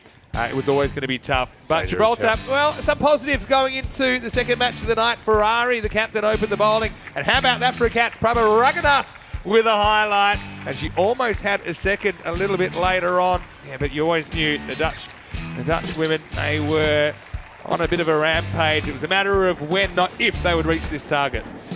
Yeah, it certainly was. With that small or fairly modest total, some very good signs and some great effort in the field. Ferrari in particular, she's carrying a lot on her shoulders as the captain of this team, and you can tell that they were all very proud of her effort tonight to get a couple of wickets. Yeah. But as it was for the Dutch, just the target a little bit too small. Yeah, classic 6 and out there from Iris Zwilling, but one ball from the Blagger, and that was all it took as the throw got awry. And the Netherlands win this one, just 3.1 overs. I know that Heather Seegers is in the chat saying yes, they are watching. Good to see the girls step up and getting some experience. So what you need to say to the girls who are recuperating, a Dutch word, beterschap. Beterschap. Beterschap. To all of you. Betterness. Get better. To all of you. And you see there, it was a pretty quick innings in the end, wasn't it? Just one ball past the power play. Overdyke, though, no good for her. Annemijn van Boeck at 17, not out. Zwilling with a quick fire 15, and Jolene Van Vliet wasn't required to face the ball. Ferrari with the 2 wickets, the highlight for Gibraltar. We will have a bit of a break, and we'll probably have some dinner as well. Vinny Sandu here, Mr. Maximo with Joe Wegasani. It'll be Gibraltar versus Italy. Gibraltar, well, they're a team steadily improving. Italy, though, they were turning heads last night. That match is coming up very, very shortly. After the break, you're watching the FanCode ECIW Gibraltar.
Hello and welcome back to Gibraltar in the shadow of the rock and the Mediterranean behind me, and soon behind me there'll be some cricket. It is the second match of the night. It's match 6, and of course we do have 3 matches tonight, so stay tuned for a blockbuster between Italy and Sweden to come. But first, Gibraltar, the host, they're taking on Italy. Let's see what happened a little bit earlier. Tyrone Peters was the 2 captains for the coin toss. Welcome to the second game of the day between Gibraltar and Italy. Italy will call. Your heads, where's your tails? Heads. Heads is the call. And it's the tail. Oh, both first. So Lizzie Ferrari, she's been lucky with the tosses tonight. This time she says that she wants to bowl first. I don't mind that. I feel that Gibraltar, obviously they've had their struggles with the bat, so they're leading with their strength here. And the captain herself, Ferrari, took 2 wickets against the Netherlands, so she should have some confidence leading into this one. I think with Italy, we saw them push the Dutch last night, but we'll have a slightly different lineup from them as they probably rest a few players leading into that Sweden clash. They think this is an opportunity to give some other players opportunities. So yeah, slightly different top order I'm expecting from the Azzurri in this one. Amelia Bartram takes the captaincy, so a nice moment for her as well. And she impressed me so far, everything she's done in the series so far. So let's get ready for the start of this one. Up to the commentary box, the news from the toss here in match 6 is Gibraltar. They've won the toss and they're going to field. Welcome back to the Rock. Vinny Sandu here, Mr. Maximo, for the European Cricket Network, and we are ready for the next match. Gibraltar versus Italy. Gibraltar, well, they've struggled with the stick so far in this series. You know, to be kind of that observant to not notice that, but they do have an opportunity here against Italy, who will kind of mess around a little bit with their team. See Landage, Kieran Kaur coming in for them. For Gibraltar, I see Elizabeth Ferrari, a couple of wickets in the first game. And Sally Barton doing a pretty good job behind the stumps. We didn't see enough of Yanira Blagg. I think she only got the 1 ball in that last game because they were only defending 32. But Italy, they've got a double header from now. Gibraltar in the second leg of their double header. This is match 6 of 12 in the group stage. And then we will have finals night on Saturday. Let's have a look at what the bat versus ball wall is saying. Oh, it's saying Italy going ton plus, 102 expected. Gibraltar, 53. Well, that'll be right up there with their top performance with the bat. But like I said, there's slightly different levels that these teams enter experience-wise. And so there's Lizzie Ferrari, probably see opening the bowling. She's also captaining Gibraltar. I think she's having a pretty good series. Anyway, good news. I've been searching for guest commentators. As you know, during the week, we've got a few people we want to talk to. And Joe is just having a bite of dinner. And I've been joined by, well, Dutch captain tonight and Dutch fast bowler, Iris Zwilling. Iris, welcome to the comedy box. How do you feel today? Yeah, pretty good. Thank you for having me. Congratulations on your performances so far. Thank you. Because you're unbeaten at this stage. And yeah, how did it feel to captain the team tonight? Well, it was pretty good. Yeah. I think at first I was a little bit nervous to do it because I haven't been captain before of the national side. I have been captain in the under-17s before. Yep. So I do have a little bit of experience, but I don't know, this feels a bit bigger than under-17s. Oh, this? I mean, speaking of bigger, I mean, we talked about last night that Dutch women are the second tallest in the world, and Yep. you are quite tall. I am. You're not the yes. only one in your team either, right? No. I think compared to me, they may look a little bit shorter in the field, but if you put them next to the other teams, they'll all look pretty tall. Yeah. Well, it certainly helps with your bowling. I've been really impressed with watching you so far. And you like to take the new ball. It's going to be the Gibraltarian skipper Ferrari to get us going here. Match 6. It's a nice looking cover drive into the gap. Think about 2. It's a nice bit of work to jump on that. They do get back for a second. Yeah, so what's the experience been like this week? Obviously, you're pretty experienced international level, but this is something a bit different, isn't it? Yeah, it's unlike anything I've played before, I reckon, because T10 is just completely different to any other form of the game. Ferrari. Again, she's been pretty good getting that little bit of outswing. And yeah, you said it's different. Everything's kind of magnified, isn't it? And also playing under lights is a bit of a under different lights experience is as well. new, but also it's nice to play against some new teams we haven't faced before, because generally we tend to face the same teams. Oh. Yeah. She just pulled out of a run up there. So we right. tend to play against Ireland, Scotland, those kinds of teams because they're close by. This one, bit of extra bounce. Hey, this pitch though, it's interesting, isn't it? They've got the occasional one that jumps. I think the spinners have quite a few that have kept low. Yeah. And you'd probably play on a mixture of artificial surfaces sometimes on grass wickets. But yeah, this one's got a few little quirks It's a little bit to it. up and down. Yeah. It's got some untrue bounce in there, which is nice. Adds something onto the game. Yeah, I think the ones that do that, they do replicate those natural turf conditions. Yeah. Ferrari tries to swing this back. It's a stand-up sweep. Gets through the fielder. This is probably going to get there. It's going to be 4. It just comes off the rope there. It's good effort from Yanira Black. But I think in the first place, just couldn't make the stop. Not a bad shot for a ball. It was almost a Yorker. Yeah. And it'll be the first boundary of the contest. Look, questions in the chat, please, for Iris Zwilling, who's here with me as my guest commentator in this innings. We've already got one from Rahul, who's asking, what's your height? My height? Is it rude to ask a lady her height?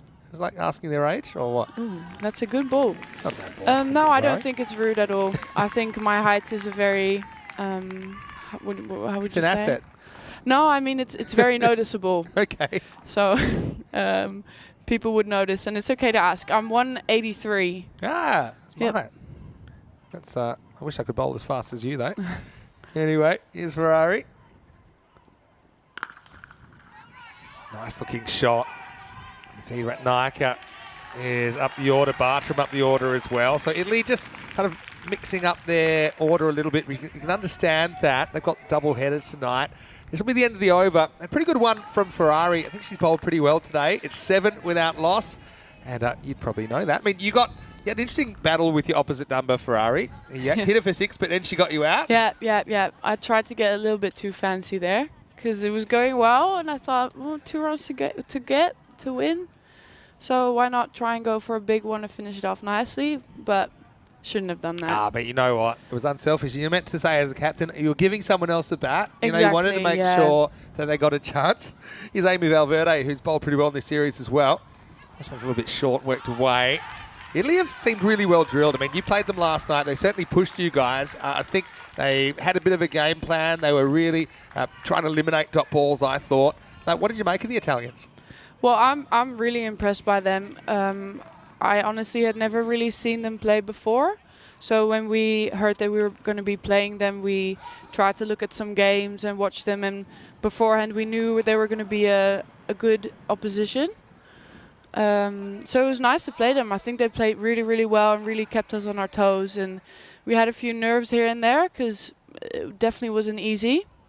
So it was good. I think it was a good contest. Good game, and we know you'll play them at least once more because you're having the return group encounter.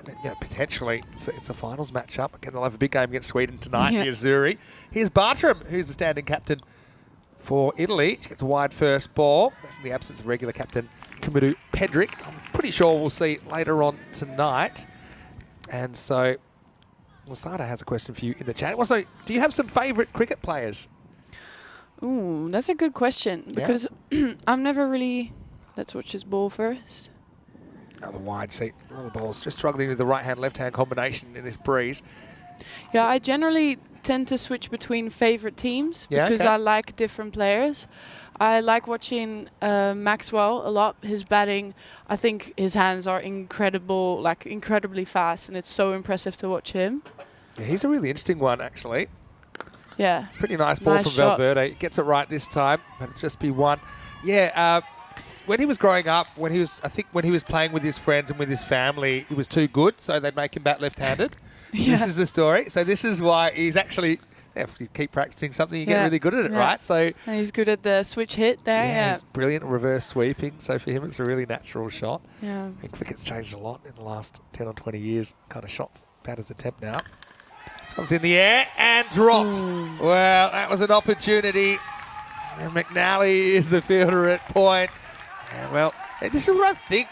Gibraltar, just look at their bowling. When they ask the right questions, I think their consistency has been a bit of an issue. But, when they get it right, they're creating opportunities. Nice. They get good shape. I see many of these players, also in the other teams, getting some away movement, which sometimes you don't see as much in women's cricket, I feel like. Yeah. And obviously being an outswing bowler myself, I really appreciate others bowling it because I know. This one, that's Oh. the issue with the outswing sometimes is to a left-hander, it can go a little bit wrong. Exactly. Yeah. It's nice to see, yeah. Yeah, you're right though. I mean, outswing bowlers challenging the outside edge of the bat. Obviously, in slightly longer form cricket as well, you can set up for that. You can have slips. You can have people there, ready to pounce. Got a few more questions for you at the moment. Steve's got a couple in the chat. Hello, Steve. Hope you're well. Oh, that's a really good ball, and it's going to be 4 byes, and it's too good for everyone. There's no justice really. Valverde challenges the left-hander here. Oh, coming back off the seam as well. It's a great delivery. There was the 4 stump. That would have knocked it out of the ground. Bartram had that one go straight through the gate. And it'll be 4 to the total. But still a good ball. I mean, you got to really appreciate those moments at Gibraltar at the start of their international journey. And that'll give them some confidence that they could create an opportunity over and almost. That one bowling. Bartram, it now gets a thick outside edge, and this will run down to the boundary. So 4 runs, and no justice for Valverde. This time it is off the bat as Italy move past 20. Now the question was from Steve, how does this artificial pitch compare to those in the Netherlands that you would have played on? Is it slightly different? It's a good question because I think every pitch at every ground in the Netherlands probably plays a little bit different. Yeah, that's true. That's something that I've noticed as well with pitches in Europe. This one just skews off the pad, and it will be the end of the over, barring any overthrows. 22 without loss after 2. I want to say a very, very warm welcome to you wherever you're watching from around the world. It's Vinny Sander here, Mr. Maximo. I'm here with Iris Zwilling. Congratulations on captaining the Dutch tonight. Thank you. And look, little shout out to your teammates. Some of them didn't make the journey tonight, isn't that right? Yeah, no, there's a couple of girls who stayed back at the hotel today because they had a bit of a stomach bug, some issues, which I think they're recovering a little bit now because at first some of them couldn't even get out of bed, and now they've been watching our game. So well, a win is the best medicine, especially a win when they're not involved. So hello to you guys. Hopefully you're feeling good. Any questions for Iris, please put them in the chat. ECN European Cricket Network. It's great to have her here as our special guest commentator here in match 6. And right out there, we're seeing 2 teams that you have played already going head to head as we get back to the action and the start of the 3rd over. And interestingly, not going back to Ferrari here. They're going to go for a change of bowling. Noel Legea is going to bowl over number 3. And the last over the power play, of course. Ready, steady, let's go. See if Legea can get it right. Ooh, it's a good ball again. A little bit of that in movement. And I think the left-hand, right-hand combination, I think, is a bit of a weapon in itself for opening combinations here, because we have seen a few extras coming because of that. So, questions in the chat. One from Rahul. How did it feel when you lost against Thailand? Please answer. Let me guess. Not good? Please answer. No, it's never great to lose, is it? No, not great, especially if you play 8 games and you lose 7 of them. And even more so because I think we really lost to ourselves in multiple games. So yeah, not great. Hit and run. I think they're going to get there. Another single. So, Shane was up here earlier and we was talking about that a little bit. There were a couple of really close ones. I was asking about the conditions. I mean, how did you find the conditions in Thailand? What an interesting place to play cricket. Yeah, well, first of all, I had never been to Thailand before then. And it was absolutely beautiful. And the conditions, obviously, subcontinent, it's unlike anywhere else in the world. So it was interesting, and it was good that we came there a few days before we actually started playing to get used to the conditions. So it took some getting used to. Another good delivery that time from Legea. He gets in the right channel. Yeah, so even like the weather there would have been quite steamy, I'm guessing, right? It was hot. It was so hot. Like, because for them, it was like the coldest month of the year. And we were there, it was 35, 30 degrees. Yeah, of course. And so humid. So it was, I never really got used to it. So understandable. Legea out of Bartram. Good battle this. This time Bartram drives. Stop is made in the infield. Ferrari cleaning up, keeping it to 1. And yeah, question from Mike. How advanced is women's cricket in Holland? He knows the men have been playing for a long time, so I assume that's helped. I mean, you have played a mixture of men's and women's cricket in Holland domestically, right? Yeah, I have, yeah. I think to answer the first question, it's getting better. I feel like we've had a bigger competition many years ago, and it's beginning a bit small. This one's up and it's in the air. It's a bit of a teaser for the fielder, and it's not going to be taken before it crosses the rope 4 runs. Ratnayaka is had a little bit of trouble getting going. I like the way she takes this on. We're still in the power play. It's a risky shot, but she gets away with it and gets 4. Yeah, it's a nice shot, that. But yeah, no, we've got 1 women's competition in the Netherlands and about 8 teams playing in a T20 competition, so it's not that big. But I think as a national side, we're getting loads of experience in and really growing as a side, which is really nice to see. A little bit shorter, and misses out. This pitch, it's interesting. Sometimes some take off, some don't really. Some have the air taken out of it, like that one. That's the end of the power play. It's 29 without loss as we move into the middle overs. We'll see what other options Gibraltar are going to throw out there. You see Gibraltar, obviously without a win so far. They'll be hoping they maybe can sneak a win or 2 in the remaining matches. Italy and Sweden, for me, they look like they're going to be battling for that other spot in the final based on what we've seen so far. 'Cause it's a straight 1 versus 2. They're playing the final. That'll be Saturday night cricket live from the Rock. Yes, there's a very good chance you'll be playing in that one. Yeah. It's going to be pretty exciting. It's going to be, yeah, definitely. Hopefully the rain stays away, because I think the forecast has been a bit... Fake news, don't worry. And if it rains, Okay. what we actually call rain, it's a bit heavier than what you'd probably call rain. Might be. If it's a little bit. We get some rain in the Netherlands, though. How do you feel about salt in your eyes? Because the water down there, when the wind swings back, if you can bowl an outswing into that, I'll be impressed. As we have start of a new over, this is Valverde coming back for her 2nd over. Starts the wide down the leg side. Now here's a little tip that I got, because I was an outswing bowler in high school and then I switched to wicket keeping. But one of the best tips I got is when you're getting that beautiful shape, like she is doing at the moment, Valverde, sometimes she's losing it down the leg side to the left-hander. So I have that problem sometimes. It's a bit straighter though. Good hand. Yeah, gets a hand on it. Yeah, so I found, but then when I aimed, I'd lose my swing when it across the left-hander. So, and often we go the wide the other way. So one of my coaches, a former Test cricketer in Australia, he said, look, Vinny, take your run up a little bit wider, and if you do that, then your body angle approaching, you'll already be facing a bit more to the right, and you'll keep your nice mechanics that get your outswinger. And so that'd be my tip for Amy Valverde, maybe when she's bowling to a left-hander, to start a little bit wider. Again, outswinger, but this is over pitch, and that's going to run away for 4. Ratnayaka getting going now in a couple of nice drives. Valverde just not hitting her length here. It's just a little bit too full. Yeah, so as he said, when you just aim the other way, then you're losing all your mechanics of what makes your ball swing. So yeah, that would be my first, how do you call it? Yeah. Tip as well. Yeah. To any outswing bowler, if you're not getting your lines right, adjust the angle at which you run in. Because if you look at my bowling too, it changes a bit, because when you start bowling, you never really know beforehand how much it's going to swing. That's so true. So generally, I start a bit in between angles, and then I see how much it's swinging, and then I adjust, either go wider, go a bit straighter. Yeah, and swing is still, for me, it's like the dark arts, right? You know, you can have as many scientists as you like. We say it swings more when it's cloudy. No one really knows why that is, right? They say it swings when it's humid. No one really knows why it is. Some balls you'll get will swing, some won't. Some will for a while, then they won't.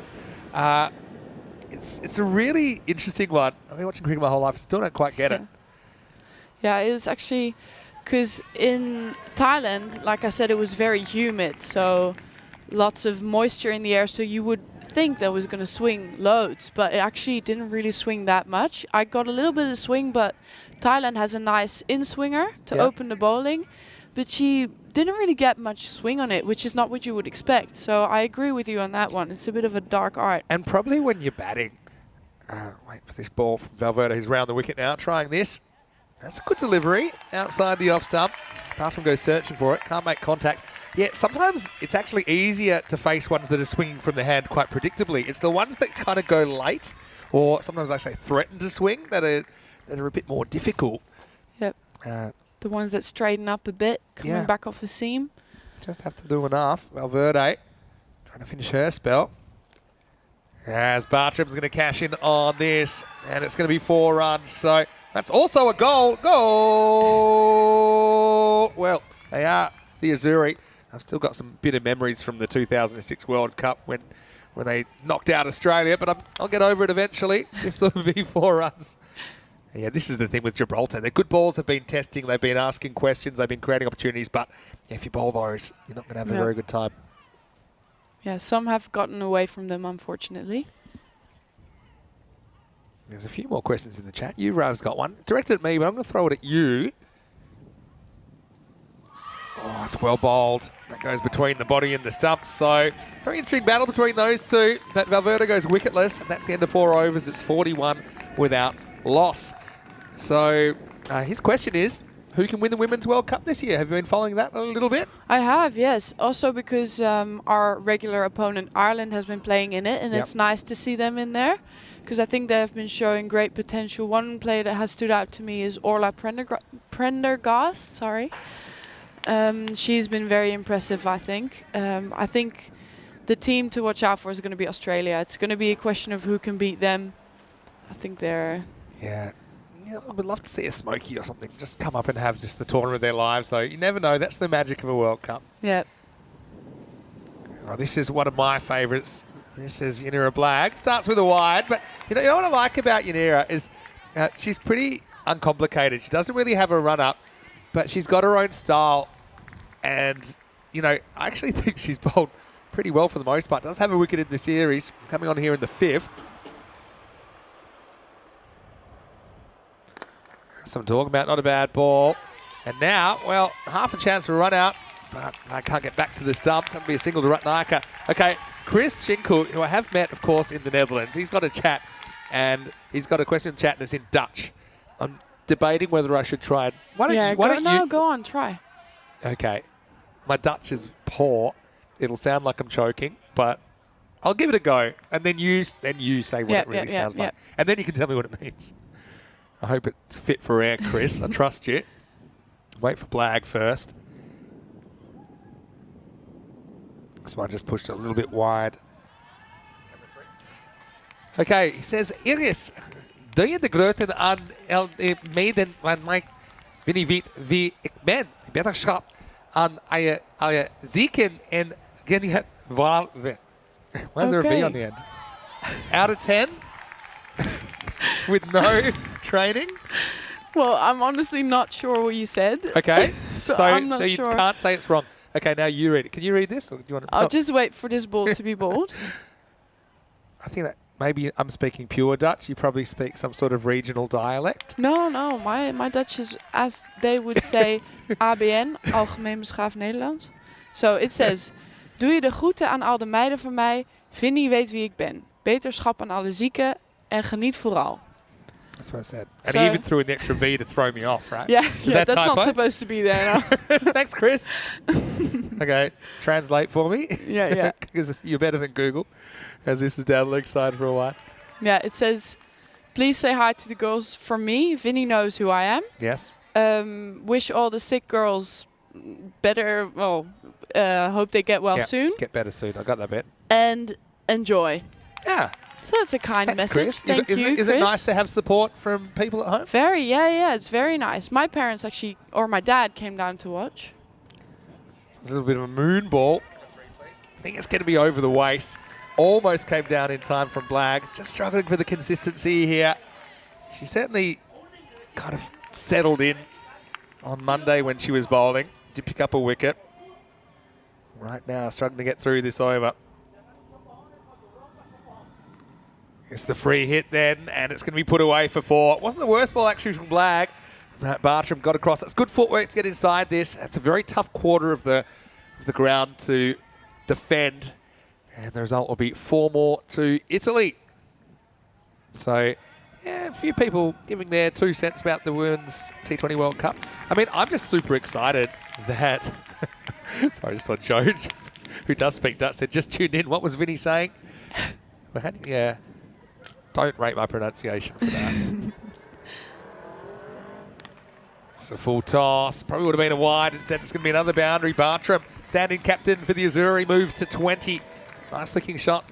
Well, you've been practicing on my name. You can give that one a go. Yiggers. No, No, it's pretty good. It's pretty Is good. it? It's better than it was. Yeah. It's definitely good, yeah. I'm working on it. I mean, these aren't very natural sounds for me to make, but I do try. I do try, honestly. It's super interesting. I mean, I think I'll go to over 20 countries a year, so a lot of them have... They need to start me on Hungarian. English is actually the hardest language to learn. I agree. It actually, no, it actually is because of the phonetics. There's so many sounds that you write in different ways. It doesn't make sense, I think. Oh, that's a good ball from Black. I'll have a couple more of those. One more of those specifically to get out of this over. 50 partnerships come up during this over as well for Italy. Yeah, I'll give you an interesting bit of trivia in a second. Just out of nowhere. Okay. As we'll wait for the end of this over. This is a little sweep shot. Well, we might have a half a chance here. It's going to be gone, I think. Well, they're going to go upstairs for this. That's a brilliant piece of fielding. Geez, we've seen some direct hits in this series. And Ratnayaka, I think she's in trouble. And I think that's Raghunath who's come into the lineup for Gibraltar that might have hit the pegs. This will be a really interesting replay. Do Gibraltar have their first wicket here of the game? The Bartram goes on the hit. Had to be a perfect. First time slow. Perfect piece of fielding. And there we go. Just out. Well done. And so this is going to be out. And Gibraltar, they're going to celebrate. And so brilliant work from the Gibraltarians. And Ratnayaka, well, it's good effort from her. She went full stretch, but she is run out. It's the end of 5 overs. 55 for 1. And look, I got to say, you guys, you had a great direct hit today. You guys are really bringing it with the direct hits this week. Yeah, well, we train on that, so you'd hope that it shows in the game. So I'm glad to hear that you're impressed by that. I think direct hits are one of the toughest things to do because they always seem to be close, right? But you got to actually hit them. Yeah. We all know those fielding drills where you got to hit 10 before you can go home. And you never get home. You're still there. They're always just missing. And I used to do a drill where I'd actually put 2 sets of stumps there.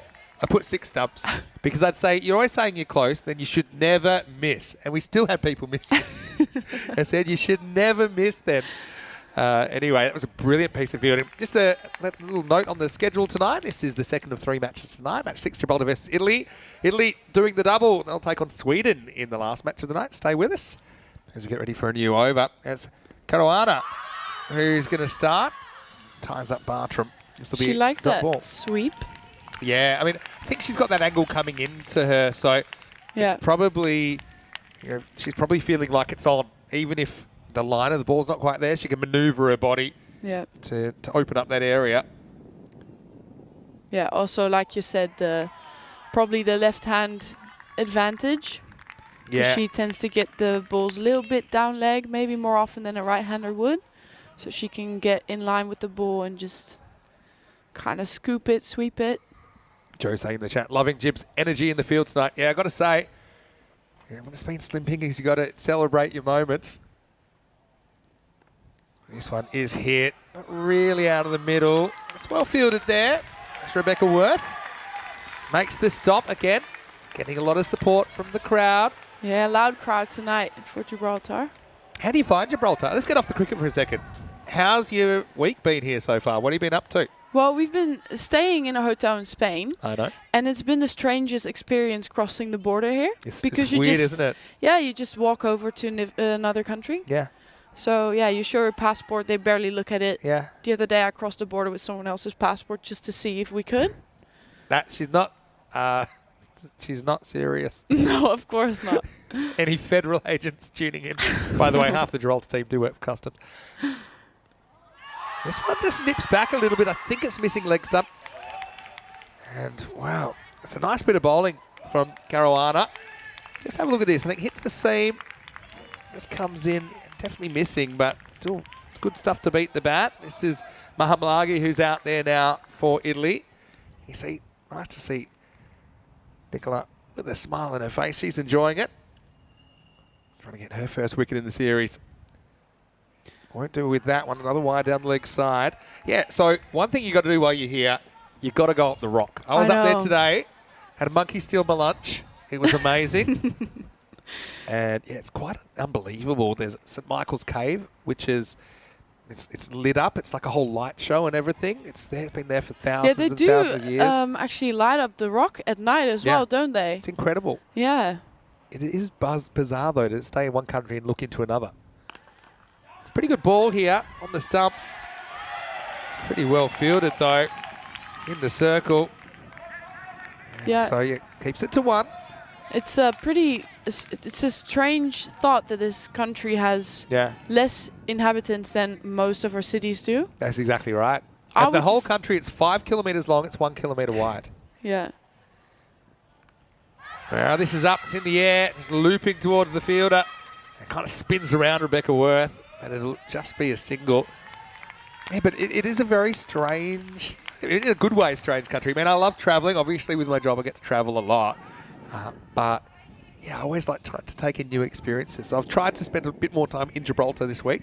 I know it's tough for you guys are training and doing a lot of other things, but would recommend, if you maybe have a late start, get up the rock on the way in, come in a little bit early. Well, most of the girls are actually also studying while we're over here, so it's hard to get some free time in, but maybe if we get some time, we'll definitely try and get that in. This one's a little bit short, pulled away, doesn't quite go anywhere. Goes nowhere near a fielder. So it's the end of 6 overs, and Italy, they are 61 for 1. Keep your questions coming. I've got Ines Zvilling here, who is a Dutch fast bowler. And I've got to say, I'm really impressed with your talent. Obviously, I've seen you a little bit, but it's the first time I've seen you live. Even got to catch a couple of balls out in the middle. We were shooting some stuff for some promo footage. My hands are still ringing. Yeah, I think, obviously, playing men's cricket and having that kind of success, I think it probably, for me, I don't really see gender when I see cricketers, and that's why it's actually not that strange for me to be doing this, because I just see a bunch of cricketers out there that are really talented, and you're one of them. Well, thank you. Here's Blag. Oh, this is a bit of a leading edge. In fact, it's gone. And it's going to be another wicket. And that's why I'm a bragger, because when she gets it right, she's really tough to face. This one kind of swings back a bit. I mean, I don't know necessarily about if that was going to hit the stumps or not. But you know what? Yeah, I'm excited for Blag. I guess as a bowler, sometimes they go your way, sometimes they don't. But she gets the decision. And that will be another wicket then. And the score is 61 for 2. And, well, what do you think of that one, Chris? Well, as a bowler, I'd be happy with that. As a batsman,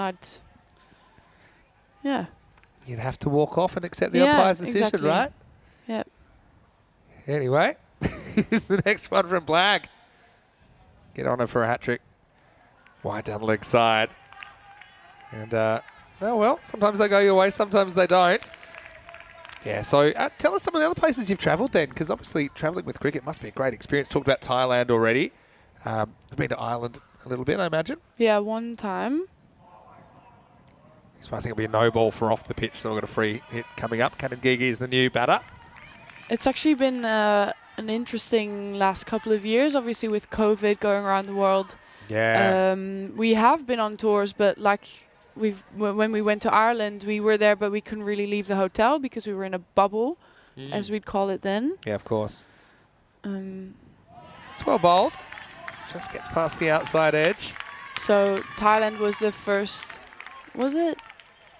I think probably the first tour back where there were no COVID rules holding us back from going into the city. And the hotel was right in the city, so. This one's just sprayed down the leg side. Tell us, okay, time to dish the dirt. Let's talk about your teammates. Who's the worst person in the room with? Like, who wouldn't you want to be drawn with, and why? Oh, I'd have to think about that because I don't think There's no name that comes up straight away. Then you'll have to think harder. Because I think we're honestly good mates, all of us. But is anyone like really messy, or like I used to have guys that said I'm making runs, I don't want to shower, things like that? No. No, you haven't done that? No. You're Everyone lucky. loves their Had shower. one guy that didn't wash his cricket clothes all season because we were on a winning streak. Oh, no. This will just be a single, I think. No, luckily we don't have that going around. We're complaining when we can't do washing, so I think that's probably a bit nicer to have around. I'm just putting the chat oops, I pressed enter accidentally, so I'm sorry to anyone that saw that. Just putting in the chat. ECN European Cricket Network. Umpires call ... Didn't say what kind of a call. I said umpires call on the LBW. Black. Let's see if she can get a twofer for the first time in international career. She went with that. That makes it tough. The old free hit. I feel bad for bowlers on free hits because you're running in. You got no chance of taking a wicket with a delivery. Probably the worst situation though is when someone's been barred from the attack and there's one ball to go that's a free hit. We've seen that a few times, and no one's queuing up to bowl that. One ball spell. Nope. No one's down leg side, so you can see the extras are creeping in here.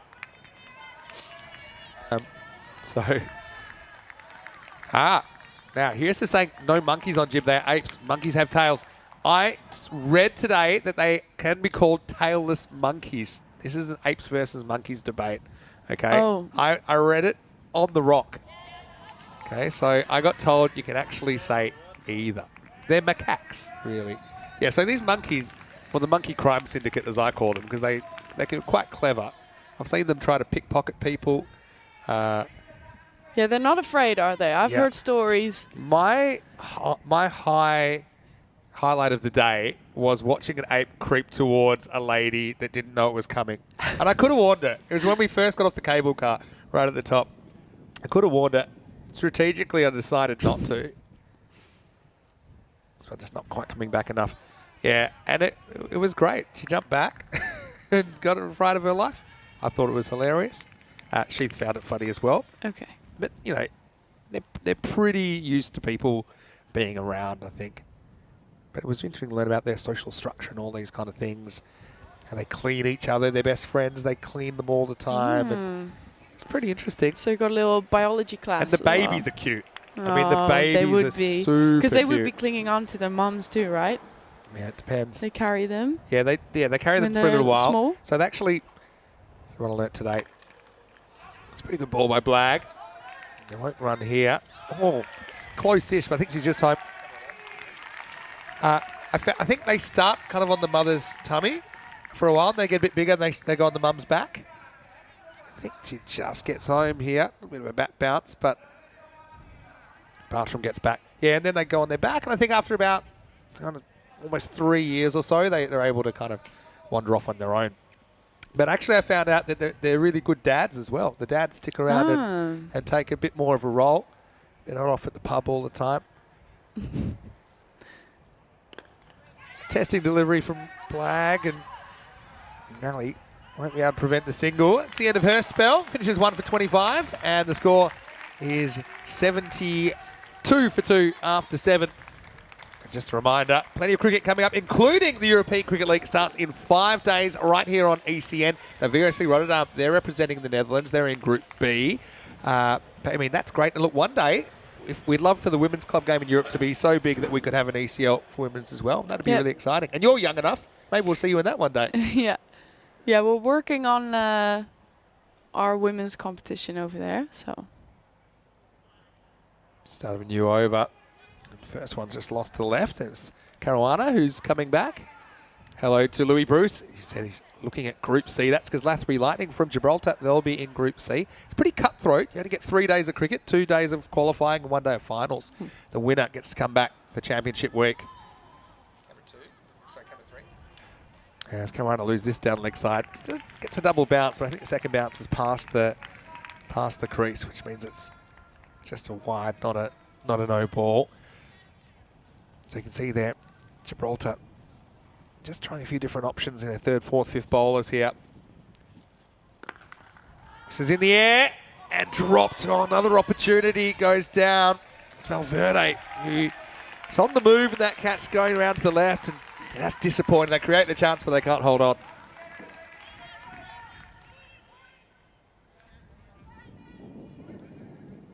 So, yeah, a little bit disappointing from Caruana, because she can't get her first wicket in the series.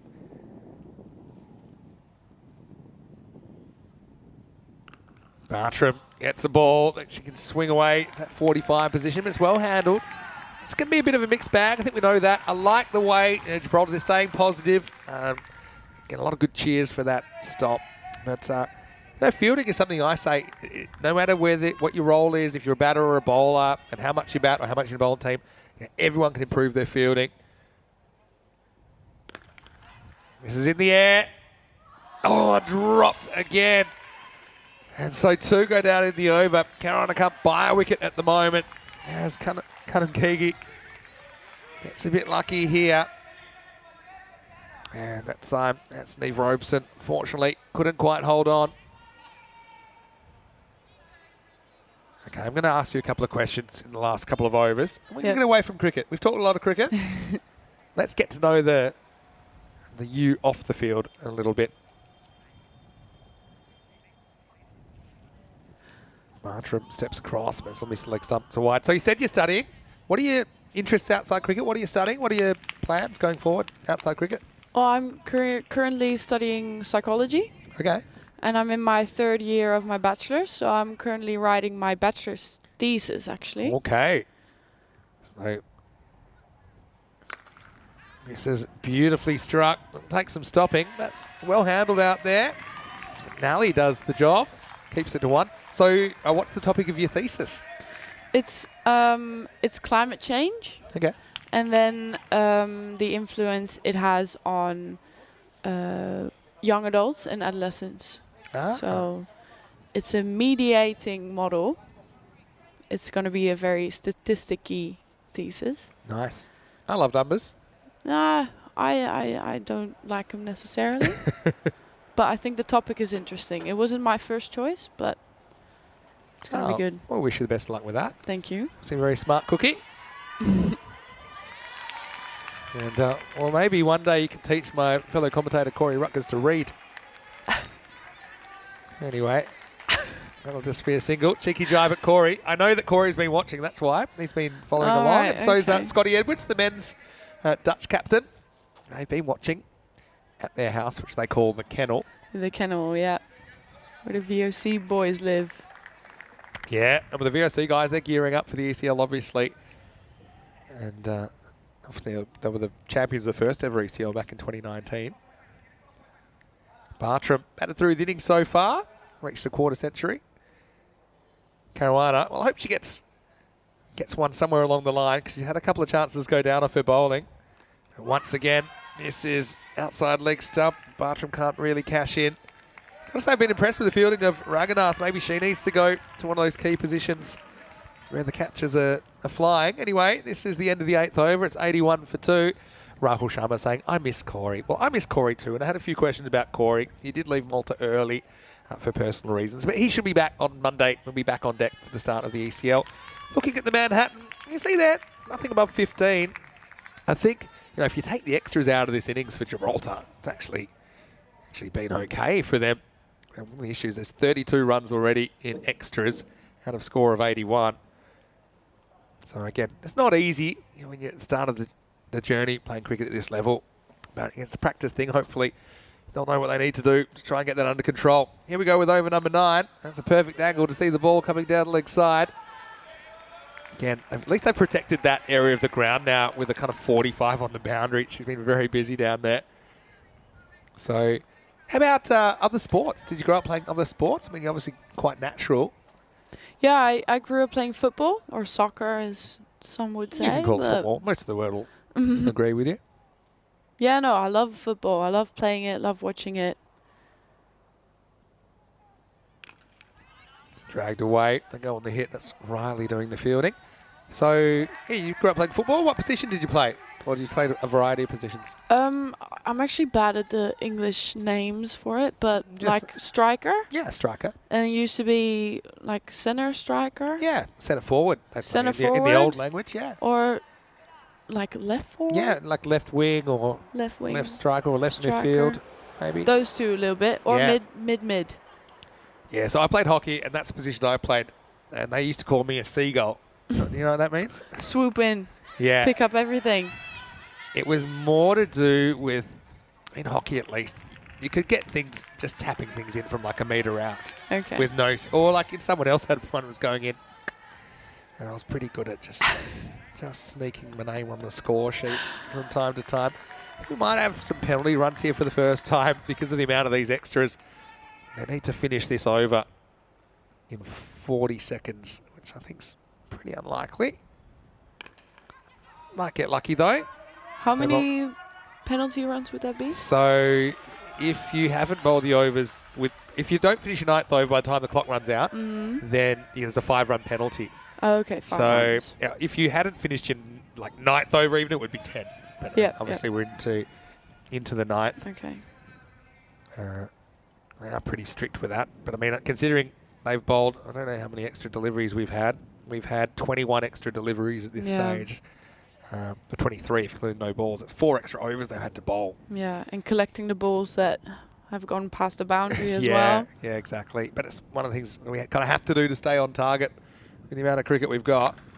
That's a really good shot, square drive, and that's almost going to go all the way. 1 bounce for Bartram.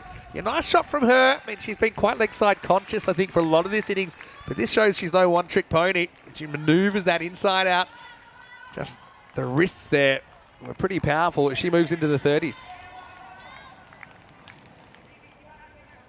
So you played a bit of football. Anything else? I mean, those are the main two. Yeah, those are the main two.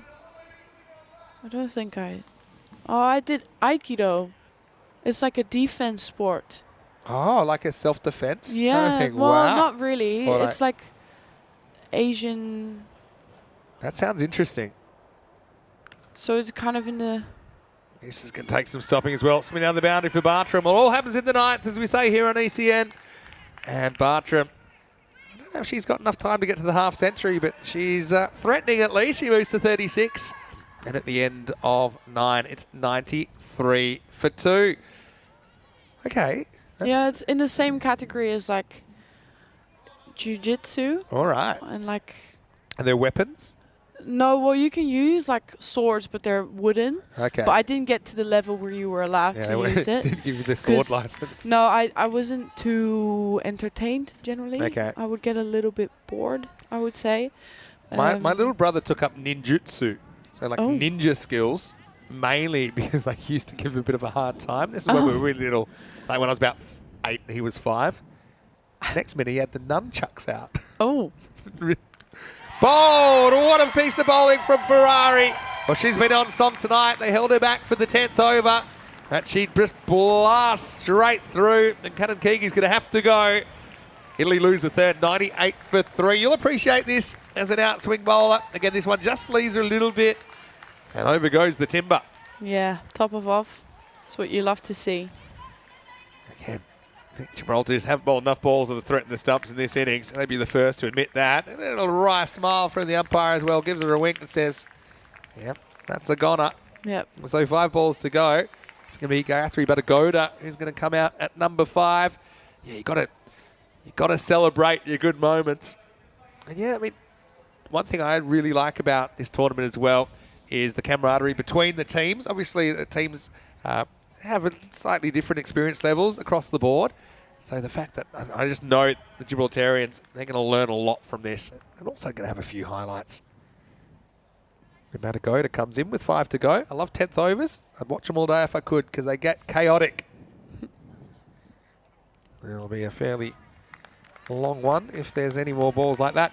So you speak Dutch, you speak English. Do you speak any other languages or Well, mainly those two? I had French in school, Okay. so a little bit of French, a little bit of German, because I think it's similar to Dutch. It's Yeah. easier to understand for me than to speak it, but Sure. I have family living in Germany as well, so I sometimes get to practice it, but wouldn't say I'm fluent. A little bit of a note Oh, another one for Ferrari. He goes bang, bang here in the last. Patagonia goes first ball. And Lizzie is having a party here on her home ground at Europa Point. It's 99 for 4. Once again, hitting the off stump, getting that little bit of movement. Yeah, oh, she's enjoying it. And who knows, she still has time for more. Yeah, it's a good line she's bowling there. Love to see more of that. It's hard to be that batter in that situation as well. You've got to come in and play shots from the get-go. So, yeah, Patagonia has the right approach. I think going for the shot, taking a bit of a risk, trying to go across the line. Chris Schinkel saying, have to love the Jib enthusiasm. Yeah, for sure. They've taken 4 wickets in this innings. I think it equals what they did on opening night. And Ferrari has 2 for 4 off 8 balls bowled. Yeah, she's bowling really well. Bowled well in our game too. This is Watercolour Surya, who's going to come in at number 6. Cracked. That's going to be 4. A really nice shot. I like it that she went offside. She went with the line of the ball, didn't fight it. And so that will take Italy past 100. Good batting. Yeah, so also, bit of a note, we did have the 5 penalty runs enforced for the time. And I suppose it's good now we've got the timer. All the allowances are built into that timer. So if, there's an injury or something, or if there's some undue delay, the adjustments are made across the way during the innings. So you can kind of trust the timer you see on the board. Yeah, that's good. Yeah, Bartram's trying to get back on strike, but she won't just yet. Nice comeback from Ferrari. One thing I'd love to see is maybe a 3 for a Gibraltarian. They haven't had anyone take a 3 for as yet. And Ferrari in box seat to do that. Yeah, she can definitely do it here. She's going to be going for it, Watercolour Surya. Good shot though. And this will take some stopping. Brilliant fielding. Great stop there behind point. And yeah, I've got to say, I really applaud the team spirit being shown here. Just have a look at that. It's full stretch. And magnificent work by Amy Valverde. Yeah, their ground fielding has been really impressive. Really good to see. They've been putting their body on the line, really getting their body behind the ball. Yeah, that was an amazing stop, really. Hello to Joey Marples. Hello to Jacob as well in the chat. Strap yourselves in. It's last ball time. Bartram gets one more opportunity. And she goes after it. She'll get a boundary here, so she'll finish on 40. It's a thick outside edge. No third man up in the circle. Again, good footwork to get out to it. Probably could have taken the wide, but she wanted more. She got greedy, and why not? And what a good effort that is from Bartram, who bats through the 10 overs as stand-in skipper and ends up with 40 off 29 balls. And he had to face the old licorice all sorts for a fair bit of that innings. But she does end up unbeaten on 40. Roll the highlights, Gibraltar. Well, they had to come back after a bit of a rough start to the night, but they had their enthusiasm up. And that one just snuck into the rope. I suppose one of the issues here was just getting it on target most of the time. So Italy, they do make 100, but they didn't have it all their own weight. Gibraltar had a few highlights in there, didn't they, Eris? Yeah, they certainly did. I think their ground fielding is something to applaud here. I really think so. And I like the kind of innovation of Bartram, the way she can maneuver herself around the crease. She looks like she's got a good eye. It looks like she's got good hand-eye coordination. This was an unbelievable piece of fielding. I got to say, for me, that was probably the highlight of the innings on the ground. That's Raghunath, who's done some really good things tonight. Then there was this LBW, which maybe an alternate universe that might have been hitting the stumps. But anyway, Gibraltar, they needed a little bit of help. You can see there were a couple that went down here, so also room for improvement, I think, as far as the catching went. But all through it, Bartram was a bit of a rock there at the top of the order, wasn't she, for Italy? Yeah, she definitely was. I think she's really stepping up there as a captain today. Yeah, it's always nice. nice. Good to see. You know the feeling. And, well, oh, what a feeling for Ferrari, who went back and said, well, for my encore, I'm going to do it again, punching the air. And that's what I like to see. I like to see players celebrating their success. And also, you see Riley claps off the batters as Italy have made it to 108 for 4. Ordinarily, I'd say probably one of those middle-of-the-road targets, but we know Gibraltar, they've struggled with the bats so far in the series. See there on the scorecard that Bartram, 40 not out for her. 7 boundaries in her innings. Ratnayaka looked good before she was run out side on from Raghunath. She made 16. And Watercolour Surya hit a boundary at the end of the innings. Looking at the extras though, that's been a bit of a bogey for the Gibraltar side. They conceded 38, including 22 wides. and 2 no balls. 2 for 13, Ferrari the standout. The other wicket went to Yanira Blag, and I always love to see her at the crease. Also, I think Valverde did some good things. Same with Legea. I think Karana, she was a bit unlucky she didn't take a wicket because a couple of catches went down off her bowling. I want to say a big thank you to you, Iris. It's been great to have you with me in the commentary box. Wishing you all the best for the rest of the series. And Thank you. Look, who knows? Maybe we're raising the trophy on Saturday night. Hopefully, yeah. Thanks for having me. It was a pleasure. Hopefully, it was all right. Yeah, I think you did pretty well. I think you can be very proud of it. Anyway, I know you've got to get back to the hotel. Joe Wegasano will be back after the break. It'll be 109 for Gibraltar to get their first points of the tournament. The Azzurri, they're defending 108. Vinny Sander here for Mr. Maximo for ECN. See you shortly for more FanCode, ECIW Gibraltar.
Hello and welcome back. We are at The Rock. It is Wednesday night cricket here on ECN. The 8th game of the day is coming out right now. It's lucky number 7 of the day. It's actually match 6 in this series. And it's Gibraltar going out chasing 109 for victory. Vinny Sandy, Mr. Maximo for ECN. Nice to have back in the commentary box Joe Wegasani. Joe, what do you make of the first innings? Well, good evening, Vinny. Good evening to everybody out there. Yeah, a little bit of a struggle for Gibraltar, but haven't we seen them improving game by game? All those little things coming together. I just have a feeling in one of these matches, their bowling performance, it's the sundries, Vinny. That has definitely been the issue, and that's something for sure they will be working on. So it'll be interesting to see how that develops over the tournament. Identified to be a bit of a tricky night as well. Ekanaka is going to start us off. So 109 for victory. Yeah, so this first one, well, it was outside the line of the pitch, but a bit of bat connects to leather, and they scramble off for a single. First runs for Gibraltar on the board. Yeah, runs a run for Ligaya, and again, every run's going to be cheered with a big cheer from the home crowd, no doubt about that. Yeah, no, it's going to get windier as well, potentially, by the end of the week, you'd imagine. So it's probably a bit windier tonight than last night. Ekanaka, nice to see her get an opportunity with a new ball. So this one veering down the other side, down the leg side, another wide and extra added as they scramble on through. Great fielding. Yeah, there was some, also no credit to be taken away from Amelia Bartram with her innings just gone past. That was some lovely footwork at the crease, really moving herself around and getting into good positions. We've seen a couple of standing captains doing well. Iris, of course, who was doing the first innings as my guest. Also, Amelia Bartram standing in as captain this game. Not to mention the performance by Iris. Yeah. Fantastic in the box. Yeah, looks like you're uncovering some gems here, Vinny. She's studying psychology, so... Well, we're going to need that at ECN. I'd like her to do full evaluation on Corey, actually. Gosh, that might have to be the doctorate. No, she's a smart cookie.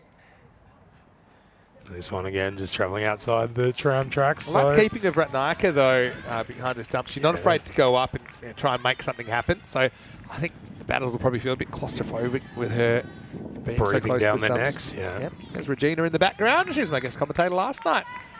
Sure, we'll see her with the ball at some point. So as yet, we've had the one legal delivery. This is a good one, right on the money and well defended with the straight bat. On the offside, no run. Yeah, I suppose if you want to break batting down to its elements, some simple advice for Gibraltar might be, keep the balls on the stumps out and go after the ones that aren't. And that's one that was on the stumps. And then you hope there's just enough balls that you can score off. Yeah, use those feet. Really, like you say, any misdirected, try to punish them. Like this. Well, she gets a big nick to it. There is protection down there in the third man position. They managed to run through for one run. Yeah, Gibraltar scored 52 in game 4 last night. So, I mean, that might be a good target as a start to try and beat that. I mean, obviously they'd like to chase this down, but if it doesn't go that way, I think just looking for improvement. McNally hasn't faced a legal ball yet. Still hasn't.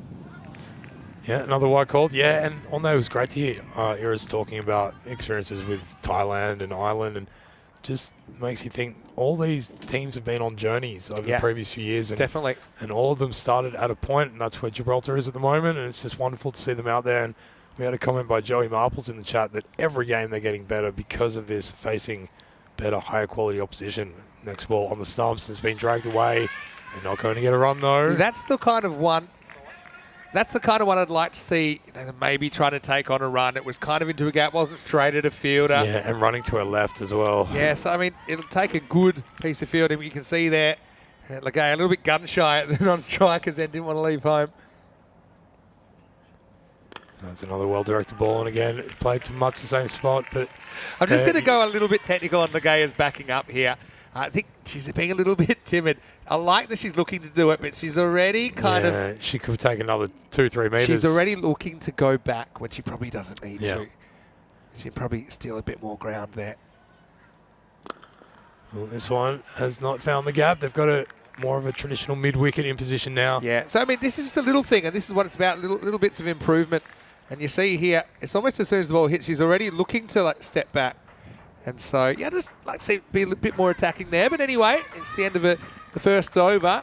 And It is 6 for no loss after 1. 15 matches without a golden ball. In the blink of an eye, that's 15 matches on ECN. Just shows how dense, how much cricket we're putting on. Great. That was a crazy golden ball as well. It goes to Zalmi against Royal Strikers.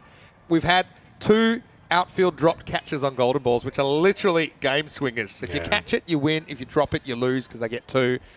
And Fazlur Rahman, hopefully he's gotten some sleep since that a couple of days ago. He might need a psychologist after that. Hello to Josh Sayers. He sees improvement every game. And Kareem saying, come on, Jibs, can't rely on extras. They want to see some boundaries, no doubt. Even in the things like the punishment for the slow overrate recently, that'll be a learning experience, dealing with the right-left-hand combination and how that took time away from them. They've almost got 4 extra overs, right? So Kanakegi into the attack now, and that's been played late, down behind. Square on the offside. They will not get more than a run, though. It's a good shot, though. Yeah, nice shot by Legea. It's over to McNally as well. I mean, probably Ferrari has looked kind of the most accomplished of the batters, but I think she likes to bat the middle overs and just kind of dodge the new ball a little bit. Legea has been obviously improving every innings as well. 100%. Kanagigi with the ball. So short outside the off stump and played away into the covers. They should take a run there, but they're hesitant. Yeah, this is the thing. This is where, look, you got 10 wickets to play with, right? And they had wickets in hand last time. Like, no one likes getting out, but I think sometimes you have to risk it in this form of the game. Certainly. And again, it's that lack of hesitation. They'll get there. They'll get those extra meters to get there. So this one's played away and it's found a big gap, big vacant area down there behind point and all the way to the rope for a 4. Listen to the cheers. Yeah, well, why need 1s when you can get 4s? McNally goes bang.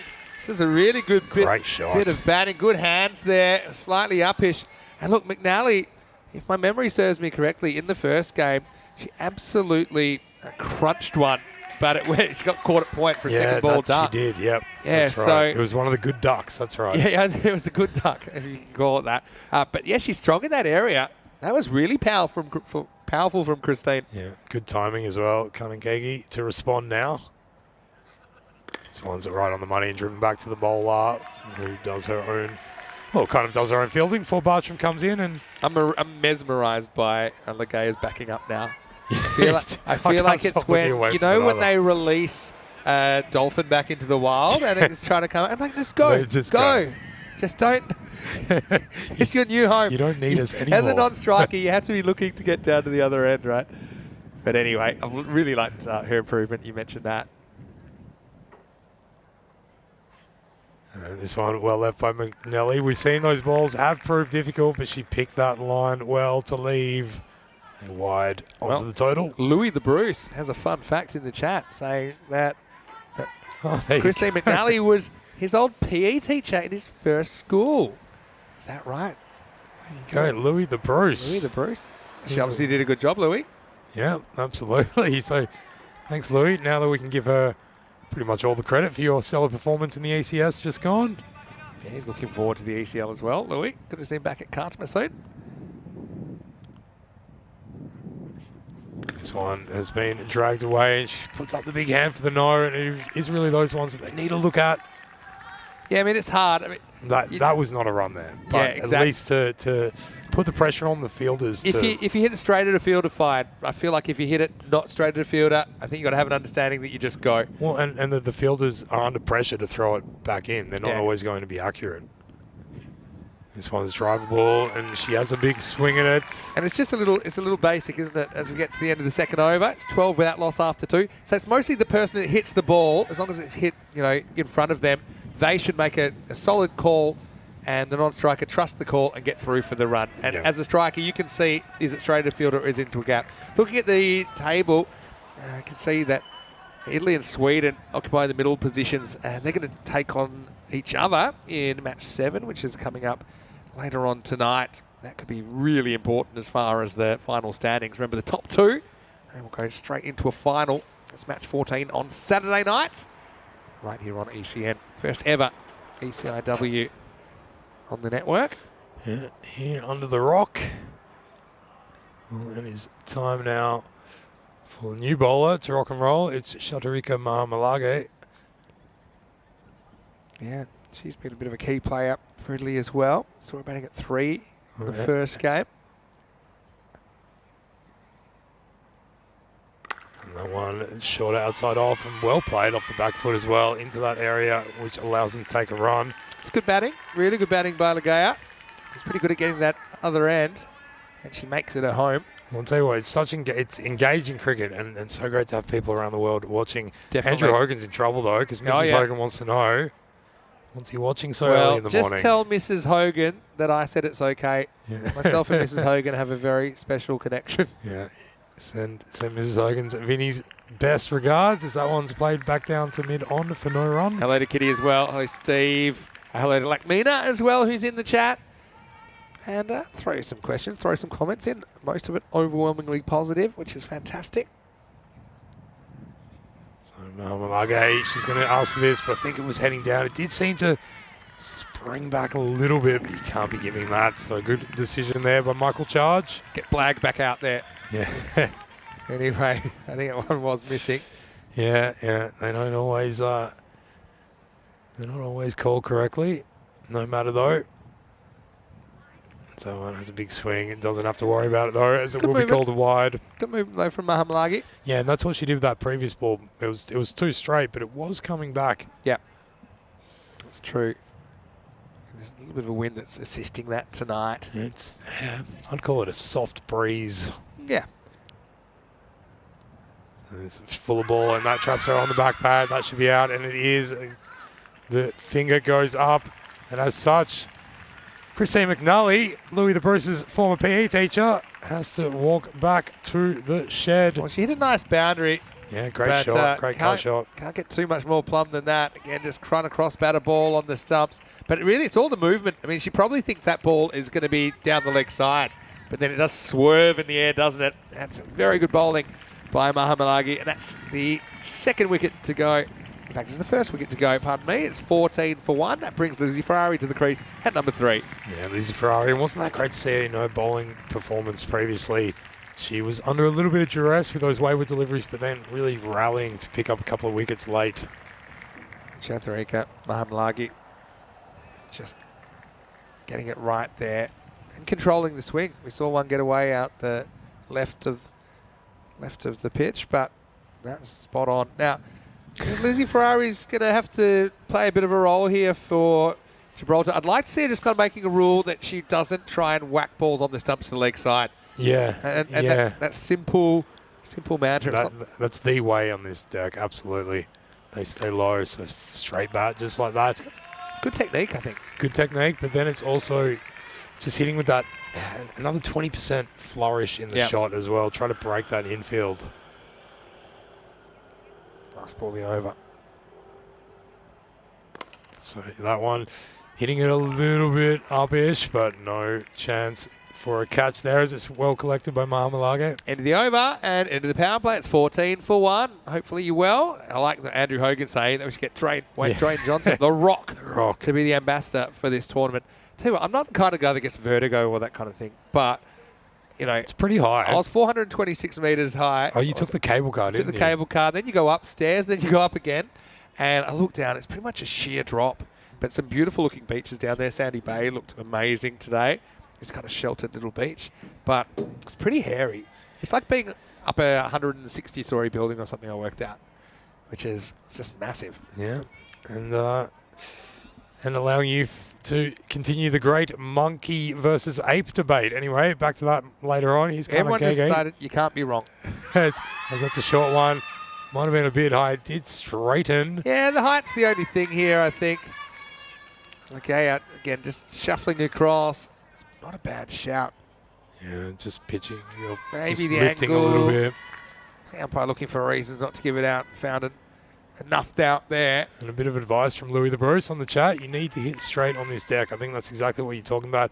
And even with those balls on the pad, hitting it straight, your bat will turn it naturally to the onside. And there is a big gap at mid-wicket.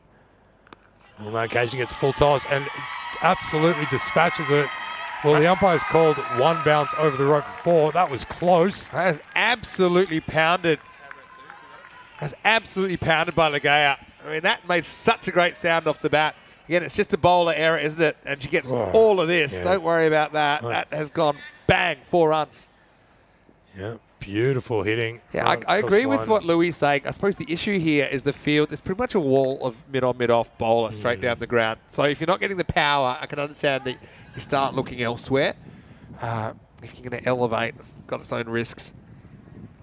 On this occasion, it goes across the line, gets a big top edge. Regina's under it. Is she going to get to it? Clasping, reaching, but to no avail. Falls to the deck. She's disappointed with herself. I hope she's all right there. I mean, that's a brilliant effort. She's running back. And I hope it's... Kind of winded herself a bit. Hope it's only her pride that's hurt, Regina. Have a look at this. I mean, it's a brilliant effort. It was always going away from her, running back with the flight. Would have been an incredible grab. Absolutely wipes herself out. And I think, yeah, Amelia Bartram's just coming over checking if she's all right here. She's truly involved in everything. Thing is, when you fall like that, you can wind yourself. Yeah. You just straighten the solar plexus. Exactly. And 10 points for effort. Didn't go to the boundary. But look at this. I don't think we've seen this kind of score from just under 4 overs from Gibraltar as yet in the tournament. That was a really good Certainly shot. hitting out more. They just get one there, so Ferrari on strike. Oh, that is a great shot straight to that woman again. Regina Subazaya. Well, she was still recovering from the previous one. Oh, that's brilliant stop. I mean, if that was a metre either side of it, that was going for 4, no doubt about it. That was absolutely smacked. Beautifully hit. By Ferrari. Great camera work as well to catch that. And you see West kind of ice hockey goalkeeper style there, just got everything behind some it. Great fielding. That Amy Valverde, I wasn't in the box for it, but that Amy Valverde stop in the previous innings as well.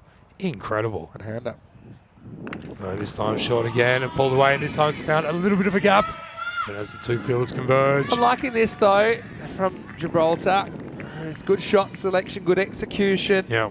Yeah, so this is the tough thing. I can understand how you want to play correct cricket shots, straight bat shots, but when you've got bowler, mid-on, mid-off, all there, and it's not like you can get a single there because they're so close to the bowler's end stumps. So you're basically praying that you have to go over them. Yeah, or you're praying you're getting something you can genuinely hit to the leg side. So Fuller won this time and played with a deft hand on the onside. They set off for a quick single. There could be a run-out chance if it's struck in. This is going to be close, folks. Oh, got a feeling this is closer than you think. This is kind of Exhibit A. Ferrari will be filthy if this is out. I think she's home. I think it's close. I think it's really close. She really puts the ignition on here, grounds the bat. I think, this is going to be close. She's home. Just home. Well done. Does everything right there, Lizzie, with the bat slide. Because if she doesn't do that, then she's going to be gone. Fantastic fielding as well. Great fielding, great running. We've seen so many direct hits in this series, haven't we, Joe? Yeah. Yeah, so it will be the end of the over as well.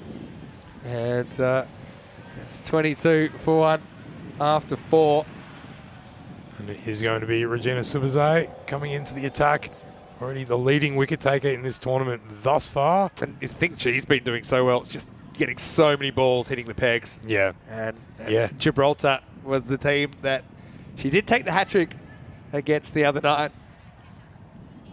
Yeah, and so what the Gibraltar players could think about with facing this kind of bowling is actually batting a bit more outside the leg stump and trusting their hand-eye coordination. Yeah, you don't want to get your pads in the way for sure. I mean, maybe she's tough to get down to because she's not that slow. Yeah. But anyway, let's see what the approach is. We've got two set batters at the crease here, two specialist batters. Here's Sudazai. Well, Ferrari gets a little piece of it, but not as much as to be able to get a run. And currently, Legea holding the ongoing highest score for Gibraltar women's T10 Hits performance. double figures. That's good stuff. Yeah. And this one tries to take it away. Gets a little bit caught behind what kind of shot to play. It runs behind the keeper. They take a quick bye. A little inside edge on this, I think, that took it away from the keeper at Nayaka. So it's been called a run, I think. It has been called a run, yeah. Yeah, and foot fielding there from Batagoda. And that's been called a leg bye now. Okay. Yeah. They heard the commentary. Jury's out on that one. On this one, that was there for the driving, but once again dragged to the onside. Straight to square leg, and she's been hit directly. That hurts. Well, these girls are tough out there. And Ferrari, well, everyone knows it gets expensive if you dent a Ferrari. And watch this. She cops the throw. And I hope you got your insurance sorted because that's going to hurt. Saw it coming as well. Did really well to duck the head, actually. Just a dent in the bonnet, no problem. Just It'll buff right brushed it out. off, yeah. And this one, well, getting caught a little bit with the slower delivery and just waiting upon it and dabbing it back down the pitch. No run. Yeah, Regina told us a lot about her journey in cricket so far, and the fact that she's just loving playing for Italy. Fuller one this time, and It's well bowled, really that's how she's been getting her wickets. though. Well bowled and well played. I think Gibraltar standing up here. You look at the run rate as well. You know, it's a lot better than they've been doing so far. I think they're eyeing off. I think that was at 52. I think their top score in the series so far. Love to get more than that. This one wants to be pulled away. That's really nicely played. Played it with that cross bat, but a straight across the bat and managed to time it pretty well. Alas, there was a fielder. Halfway through this innings then, and it's 24 for 1. Hello to Zishan. Hopefully you're well. And I see you in the chat as well. Just a reminder, speaking of Malta, the Blasters have the triple header tomorrow, so do the Southern Crusaders, and they will reach match 100. Time to raise the bat, Rico, because it's 5 games tomorrow. Start 7:30 a.m. GMT, 8:30 in Central Europe. It's 1 p.m. in India. Join us for more FanCode European Cricket Series, as that will be the last day of group matches before we head into the elimination day on Friday, and then finals day Saturday. I feel like Rico's done about 40% of those 100 matches in the last 2 days by himself. He's certainly in his own universe over there, but I've been watching, and Victoria Lions were on a heater earlier today. Kirandeep Kaur now coming into the attack halfway through this innings, and Gibraltar women certainly have a lot of wickets in hand. And 2 batters who have been out there for a while. So this is the chance to implement the T10 tactics of hit out or get out. So, Legaya facing up. Well, it goes across the line. There is a protection out there on the fence. I think so the other one thing, more run. we've seen a lot of these shots missed by Gibraltarian batters in this series and result in wickets. But the difference here, Legaya spent time at the crease. So she's just less likely to miss it. She's just feeling a bit more confident. Seeing a bigger driver ball, but again, just taken on the inside edge. That was really for the driving through the covers. I think there's a run there. I mean, I think you got to get in a stage where you've got to go instantly on that. The fielder had a lot to do to get to the ball. Again, it's those little judgment calls that, I mean, the more you play, the more you get used to those. Well, she tries to go over this time. There's a catcher in position, but she juggles and drops it. So Ferrari survives. Anusha Landagi couldn't quite hold on. You see Ferrari trying to force the issue. Kirandeep creates a chance, unfortunately. Not held.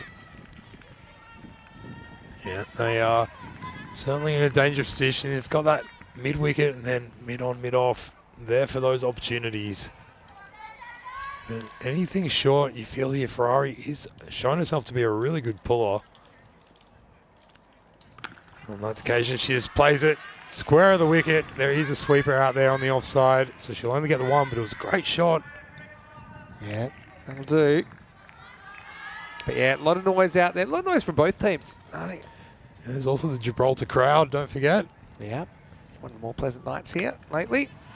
That one's been played down there. It's deep mid-wicket, so another single, but I like that they're ticking it over. Yeah, Vinny. certainly. Sonia Toffolato doing the fielding there for Italy. Yeah, and you mentioned now it's the highest individual score for a batter from Gibraltar, 13. Yeah, and she's been looking good since the first match, but just building into the confidence, I think. Yeah. There would have been a pretty overwhelming occasion from the first match here as she swings across the line to a fuller ball and misses and no runs. Well, she hit all the hard ones that bounced, and this one she couldn't. Anyway, that'll be the end of the over, I think. It's 28 for 1 after 6. And yeah, that's a frustration. You probably get a bit too leg side conscious sometimes. That's a ball you probably could have driven through the offside, but there's quite a slight bit of premeditation in that stroke. 1 for 2, Mahamlagi, the only successful bowler so far, but none of the bowlers really getting too much of a hard time. 2 boundaries in innings so far. Looks like we're going to get Misha Ekanaka coming back to bowl over number 7. Yeah, also doing pretty well with their extras here, the Italian team. Only the 6th so far, and that was really an area where Gibraltar will know that they have to improve. I'm sure a lot of work will be happening behind the scenes on that. So here we go, Namisha, hoping for her first wicket of the night. Short, and it's got a big edge over the keeper's head, down there to the 3rd man position. And they scramble through for the 1. That's why I get everything down. I missed the hands, but bounced off the knee and fortunately stayed in the field of play. So Frahome moves to 5. Over back to Legea. And Legea going at a strike rate of 100 as well is I think now good, positive signs. they're in a position, they've got 9 wickets in hand. It's time to kind of be a little bit more aggressive with the running. Yep. And yeah, for me, most of the time comes down to the striker. They can see where they've hit it. And as a non-striker, you need to back up those 2 metres and then just have your eyes fixed on your partner. If they say yes, you go. You don't worry about where the ball is. You just go and concentrate on running. Yeah, absolutely, Vinny. Practical tips, hopefully. Ekanaika. Now, 5 deliveries left in her over. So this one down the leg side should be called a wide unless it clips something on the way through. Could be a run-out chance. Well, the 2 batters were at one side, but there was an overthrow. Yeah, so actually, I like what Ferrari does here. I mean, she makes up the mind because it's behind the batter, it's her call. So the thing is, as the striker, see, Legea just has to watch her partner and see she's kind of giving her the cold shoulder a little bit. A little bit of, this is my corner of the room. You need to just, it's all eye contact. Running between the wickets, it's 90% eye contact, 10% calling, honestly.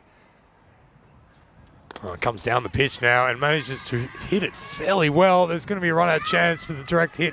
Misses. Yeah, I'm loving this hustle. But that is good hustle, Yeah, that Ferrari pulled into the spot, no problem.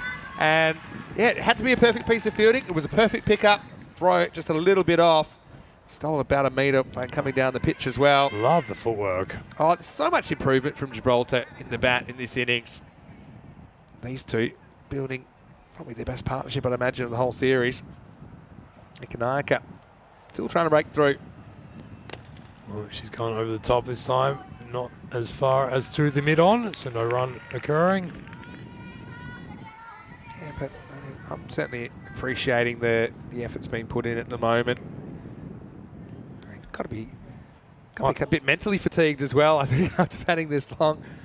But these two doing a good job for their country. It's absolutely great. It's now the 3rd time that we've seen them, and absolute improvement, no doubt about that.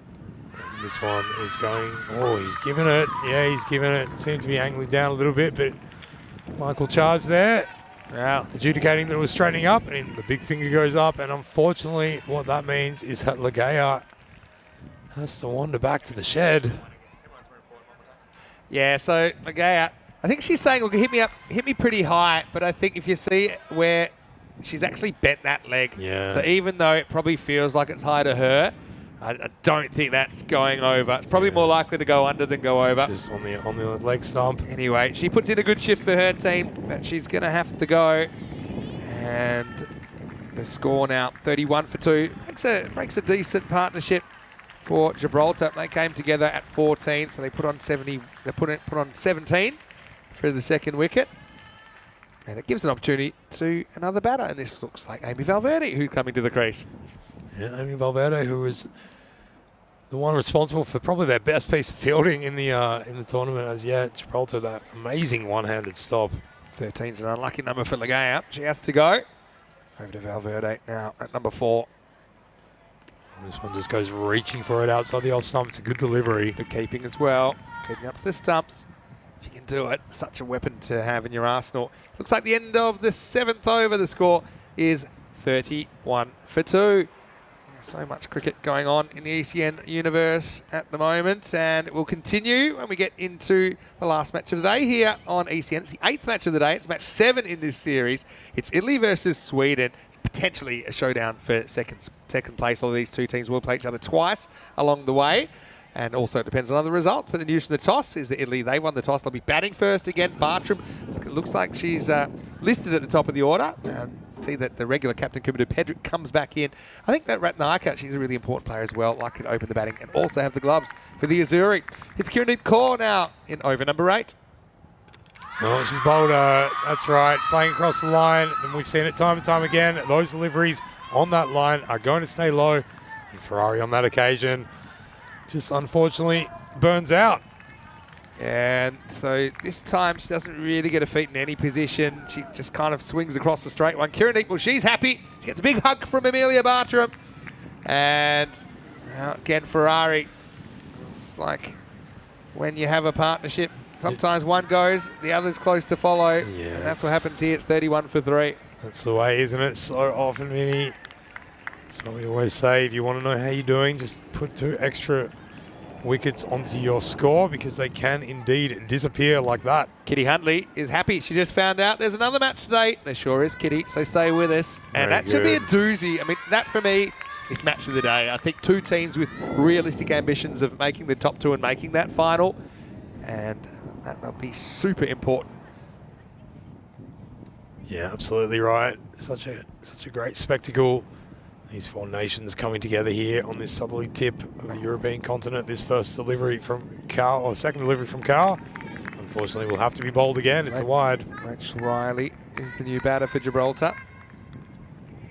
Who has been very, I keep wanting to say stoked, but she seems to hang around, Riley. It's not easy to get out.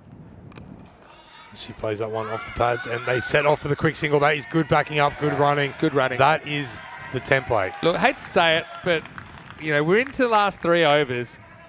I'd rather see 7 runouts than seeing them not take it on. Yeah. You know what I mean? This is where you do have to kind of be a little bit unselfish. And no, there might be a piece of fielding with your name on it. That's the game. You know, Absolutely. Yep. And that's how they will get those extra runs. Absolutely. Yeah, but that was good intent by Amy Valverde, really backing up properly. Yeah, so the backing up and then the trusting the call from your partner. So what happens when you don't have that full trust? You end up following the ball and you lose eye contact. You get on the wrong page. You're both running. You're both staying, or you're both too scared to run. Easier said than done for sure. But well, that's why we're sitting in the commentary box. yeah, that's right. But that's hopefully some good practical tips for Gibraltarians. Absolutely. This one would have maybe been close to a wide, but as it is, Riley gets a bit of bat to it. And no also, run added. getting in a position where you are ready to run if your partner calls you through, rather than being flat-footed after playing a shot, for example. Yeah, well, that's it, yeah. So this one is dragged away. They're going to set off again, and the mid-wicket comes into play this time, but just could not collect it. And that is the perfect example. The fielders have pressure on them as well. Yeah, good stuff. Really good stuff from Valverde, who really makes up her mind. She wants to go. And that forces the fumble from Mahamlagi. That's it. It's a two-way straight. Running between the wickets. The fielding side have to actually execute it. And that's no easy task. Hello to Chris. Hopefully everything is okay in your world tonight. Great to have you with us, though. This one outside off, and there's a stumping chance. Umpires asked for a 3rd umpire review. I have a feeling she got that foot back just in time. I think keeper's pretty confident here. Let's have a look. I think she just gets home. Yeah. I'll tell you what, I like it. Sometimes go and keep a reaction, but it's ambitious thinking, I think, here. The foot, for me, gets down, and once it's down, it stays down. But still, it's brilliant keeping from Ratnaka. She's been good, hasn't she? So it won't be a wicket, but pretty close too. It's also pretty alert stuff from the batter to get that foot back so quickly. Yep. And this will be the end of the over. It'll be 34 for 3 after 8, unless I've completely missed it. There's still a ball to go. A really great thing about the fixturing tonight is that the Gibraltar team have 2 matches. Yeah. And so I'm sure some of them might have felt they didn't do so well in the first match, but you get that second chance to come out, and Riley's one of those who was out there for a while and now seems to be hitting with a bit more intent and really running between the wicket. Could be another run-out chance, but Valverde with a big dive at the end. Yeah, that's what I'm talking about. I mean, again, there's a little bit of confusion about whether they were going or not, but I'm loving the hustle. Yeah. And again, you know, it's not so easy as you think. A lot of things got to go right to get the run out. The throw was tough for the keeper, couldn't gather it, and then slips sliding into that is the end of the 8th over, and it's 35 for 3. Best over was the 8th over, back in the 4th, the 8 off the over in the 4th over. But, yeah, I think Gibraltar, I'm not so sure at the moment they'll make that the top score of the tournament so far for them. But still, there's been a lot to like about this innings. And Yeah. Chris saying, yeah, going for everything, love it. I think you have to. I mean, you've got 7 wickets in hand. You've got to trust your teammates that, that they can also do a job if you happen to get run out. Short this time and pulled away. And again, they're going for the run. There could be another run out chance, but this pressure, it's going to be extras. It's going to be buzzers. more. It's going to be a lot. Wow, there's 5. 5 of them. And look, things happen.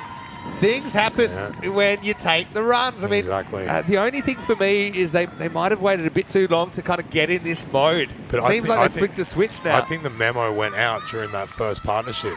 Yeah. And I think the memo went out amongst the team that when you're out there, we're going to run it for as much as we can. Yeah, there were 2 fielders backing up there. So they kind of spoiled each other, I think, as Kanagigi, as well as Sidazai. Anyway, well, maybe that 52 plus is still on after that.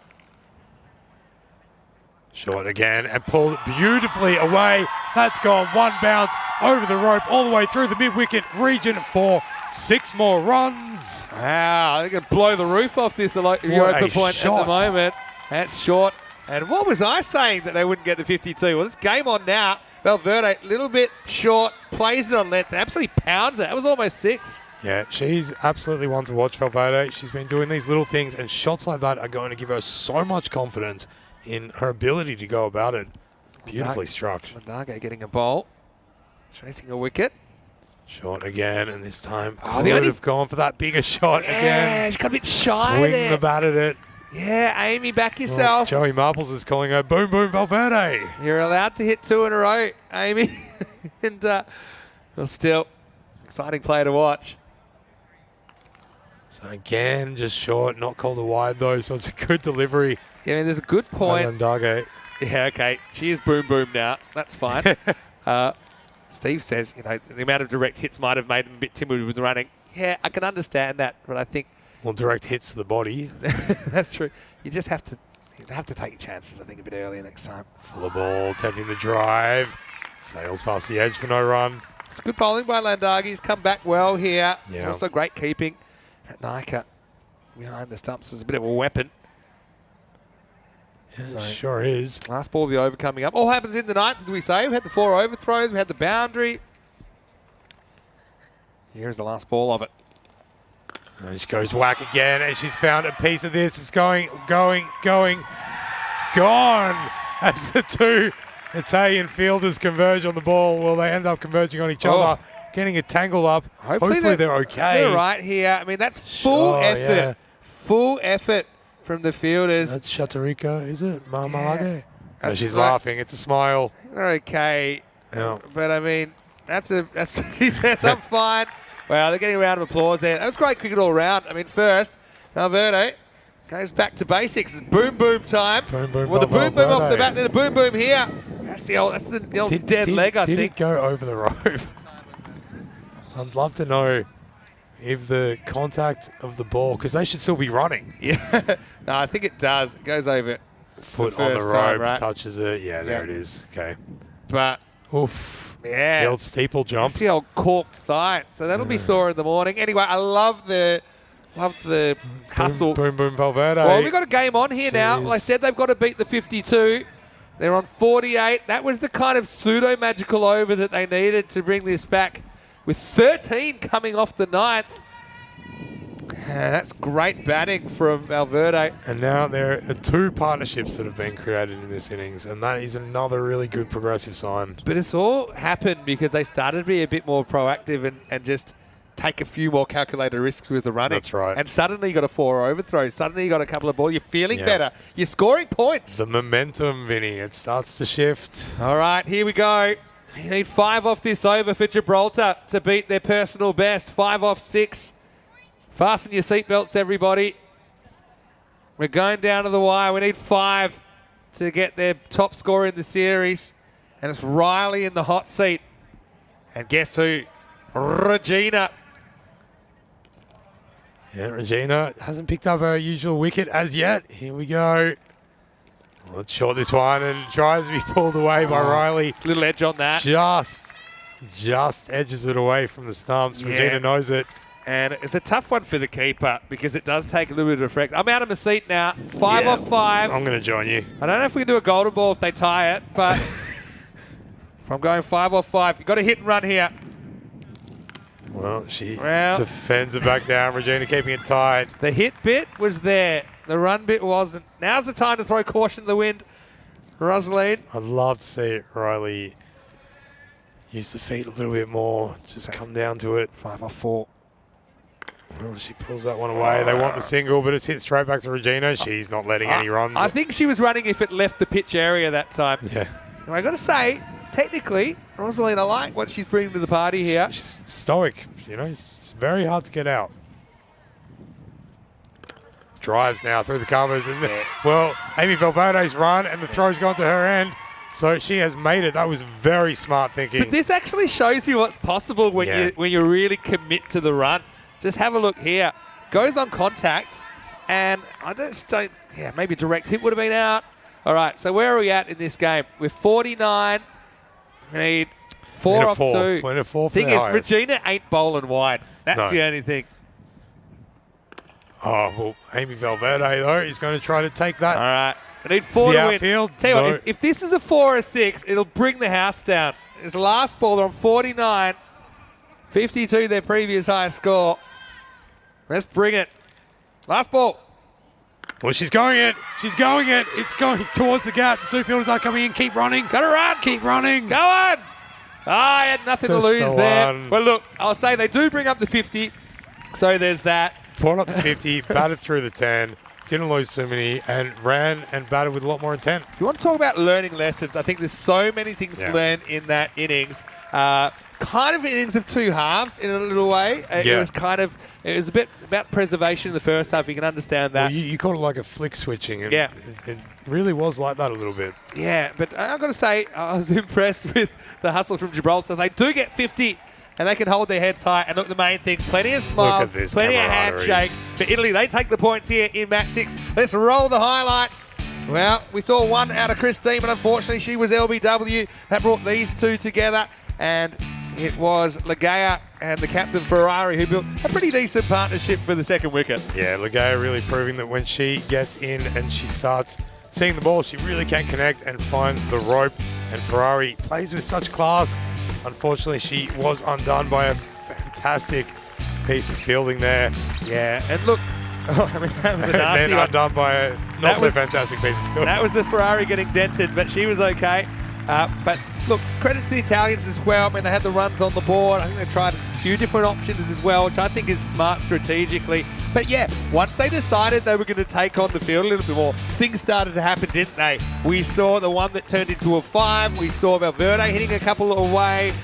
Look, a lot to take out of that innings. And yeah, this is what I'm talking about. There's something that, like they flicked a switch. That was a bit of a scary moment, but luckily everyone seemed okay after the two fielders collided, attempting a boundary stop. In the end, Gibraltar, well, they do get to 50 for the second time in the series. And look, they keep improving and improving game by game. And look, who knows what we can expect from them in the second half of this tournament. Absolutely, Gibraltar, they've found a little bit of a template there that they can go on. That sort of intent and good running should hold them in good stead as this tournament goes on. With you have a look at the batting lineup there. Amy Valverde doing really well with 10 off 10. And then Noelle Legea, 13 off 16. And then Rosie Riley. It's not Rosaline, Vinny, it's Rosie Riley. Well, good we know that now. But she batted pretty well. She batted 8 in the end. And look, looking at the bowling, I've got to say, Regina Sidders, didn't give too much away, but didn't take a wicket this time, none for 3. The wickets did go to Ekanaka, who did get one in the end. Mahamalagi with one. Also, Kieran Kaur chipped in. And look, pretty much everybody got an opportunity. It was only Ladagi that got a bit of tap. The others were very, very acceptable economy rate wise. We'll take a break. We're back in around about 15 minutes, taking you to the last match of the night here. It's the 8th match today on ECN. It'll be Italy and Sweden. Big match coming up. Don't go anywhere. Put the coffee on and come back. Watch ECN. Vinny Sander here, Mr. Maximo with Joe Wigasani. We'll see you shortly for more FanCode ECIW action.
Hello and welcome back to Gibraltar. We'll put on a pot of coffee because we're going into the wee hours as we are ready for the late night game. It's the 8th game on ECN today and it should be a doozy. Italy taking on Sweden, match 7 of this competition. Let's see what happens. At the coin toss, Tyrone Peters has the 2 captains. Welcome to the final game of the evening between Italy and Sweden. Sweden will call. Here's your head. Here's your tail. Tails. Tails is the call. We have a head. We back first. So it is Italy that win the toss and they've elected to bat first. They already put a ton plus on the board in the earlier match. And look, I think that they get their captain Kumuta Pedric back. You saw her there at the toss. But the standing captain last game, Amelia Bartram, did really well at the top of the order, scoring 40 not out. Let's see if she stays up the top. But I think that these two teams, when I look at how the table is placed at the moment, and look, we're only halfway through the group games at this stage, they look like they may be competing against each other for that other spot in the final. The Dutch looking really impressive. Hard to see them missing out on the top 2. But I think these games between these two teams, they're going to be super important. Joe Wegasani is in the commentary box as we get ready for the start of match 7. Well, it'll be lucky for one of these two teams. I can tell you, Italy, the Azzurri, they won the toss. They're going to bat. It's over to you. Let's get it started. Yes, thank you very much, Vinny Sando, Mr. Maximo out there in the middle. Have a look at that sliver of a moon. That is just behind us here at the Europa Sports Complex. It truly is a remarkable sight. Not sure if our cameraman can get it, but a little bit above the moon, you can also see Jupiter shining beautifully down from above, looking down upon this wonderful multi-sporting complex here at the foot of the rock. It is cricket by the rock here tonight, ladies and gentlemen. We've had 2 matches already, and we've got this one in front of us as we have a look at the fantasy dashboard lineups for these two teams. Italy taking on Sweden, and certainly the Italians, well, they had a pretty good run with the bat so far, and they will be feeling pretty confident as Amelia Bartram and Metnara Ratnayaka will be coming out to open the batting. And we can have a look at the expected scores there after all the calculations have been done by our CrickBot robots. 90 runs expected for Italy, 63 for Sweden. Let's have a look at how that fares compared to the reality that is in front of us. Wherever you're tuning in around the world, we do bid you welcome. Make sure that if you're on our YouTube channel, European Cricket Network, subscribe to that. You can jump in on the chat and say hello. Plenty of people out there tuning in to see how this middle of the table battle is going to unfold. Now with the new ball, it is Harriet Shamto. She's been pretty good so far in this tournament. Here we go, let's play some cricket. So that one just released out of the hand a little bit too early, drifting down leg, and is called to wide. And this is really where all teams have to concentrate as this tournament goes on. If we can see a significant lessening of the sundries, that will certainly go towards changing the fortunes of some of these teams participating. Here's Shamto, first legal delivery. Is a good one, and just Vitanage dancing down the pitch and chipping it over to long on to mid on, and she takes a single. Yeah, there's a noticeable camaraderie, I've got to say, amongst all the players across teams, across nations in this tournament. It's been wonderful to see the good sporting nature of everyone involved. Here's Shamto again. Well, in that time, Ratnayaka looked to come down to it, and Shamto just putting it a little bit shorter and catching it back there, so just prodded away to the offside, no run. And in the chat, I'd like to say big hello, Steve McVeigh, good to see you there. Shrug as well, answering the question of Ahmad Akhtar, who will win this match? Well, like in all cricket matches, it'll be the team that scores the most runs. That's a fuller one. And Vijanage again trying to come down to it and really kind of cramping herself up there. So good bowling But I don't mind the use of the feet. We've seen it on this pitch over the preceding month. You do have some variable bounce depending on what line you're bowling. Some of them kick up outside the off. Some of them on the stumps really stay low. That one, well, it's been chipped up in the air. Falls in the vacant region, however, and Ratnayake takes a run. So she moves to 2. So too is Vitanage. As the Italians look to put on something, I'd say they'd be wanting to push upwards of 70, 80 to really put pressure on Sweden. So this time is a better ball from Chamto and cut away to point. It's picked up really well by Signe Lundell, who has tried very hard to tell Vinny and I how to say her name properly. I hope I did a better job there for Signe's parents.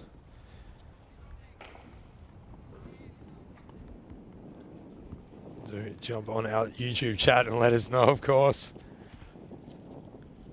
So some people in the chat thinking that Italy are on track for over 100. Certainly Sweden won a wicket early. Well, that's a good ball and played with the straight bat back down the pitch.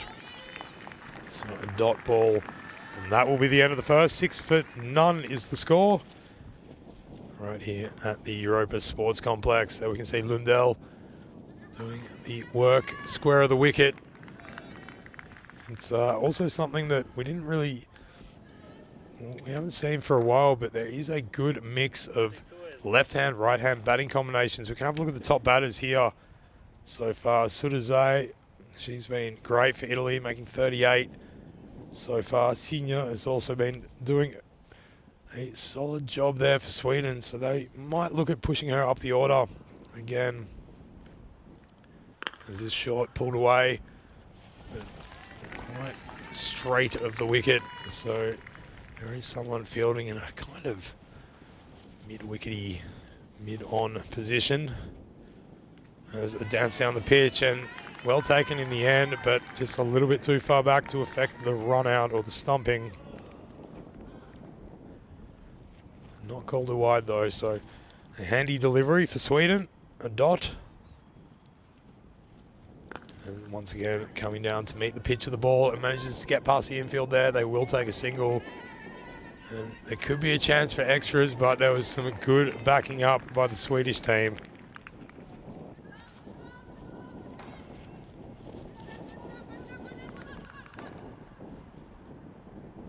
So it's Ratnayake on strike now.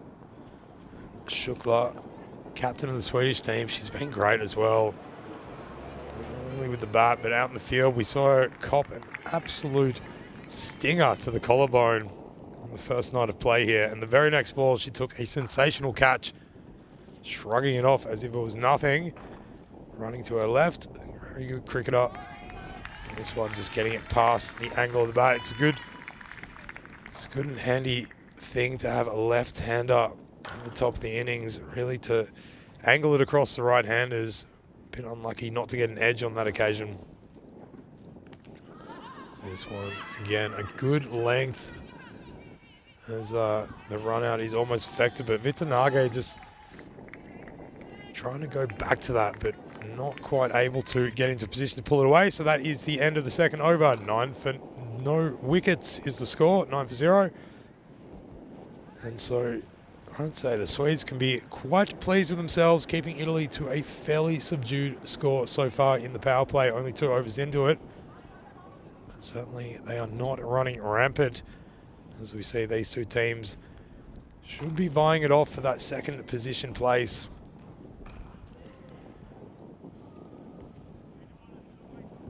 Although, of course, anything can happen in the game of cricket, and we have seen such vast improvements so far as well. Across all the teams, all of them playing T10 international cricket for the very first time in this series. There's a shorter one, attempted cut shot. It runs away through the keeper's legs, all the way to the rope. It's going to be 4 byes.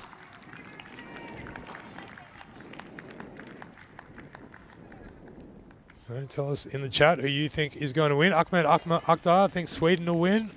Benedict Chambers wants Sweden to win, but think Italy might have a good chance.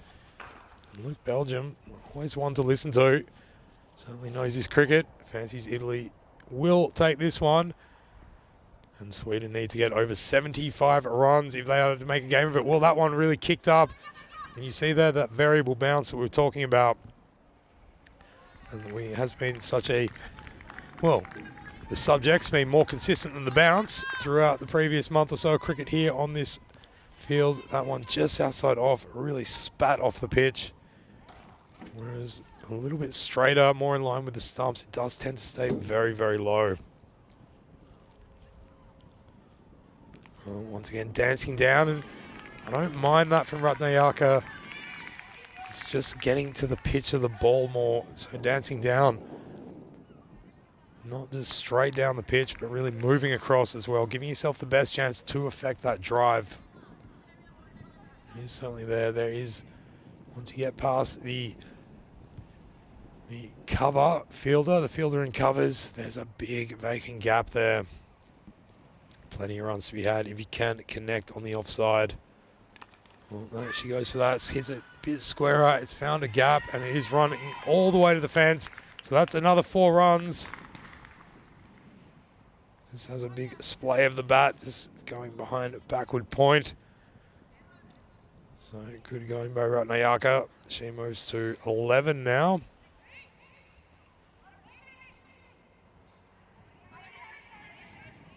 And you can see the left-hand, right-hand combination really causing teams to have to think about things a little bit. And it's always perilous with that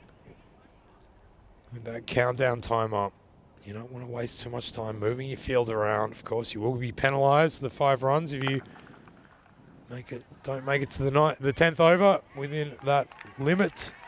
That's a good shot. Again, square of the wicket. They do just take the single, but it was well struck.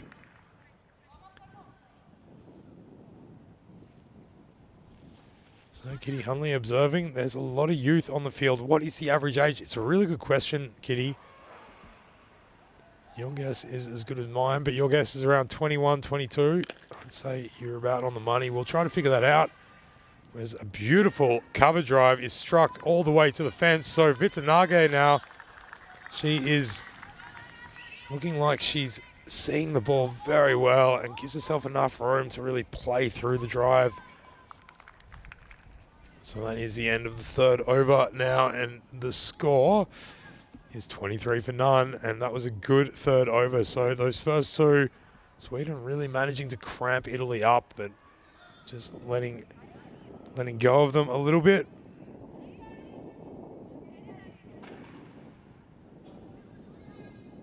So 3 overs gone, 23 for none.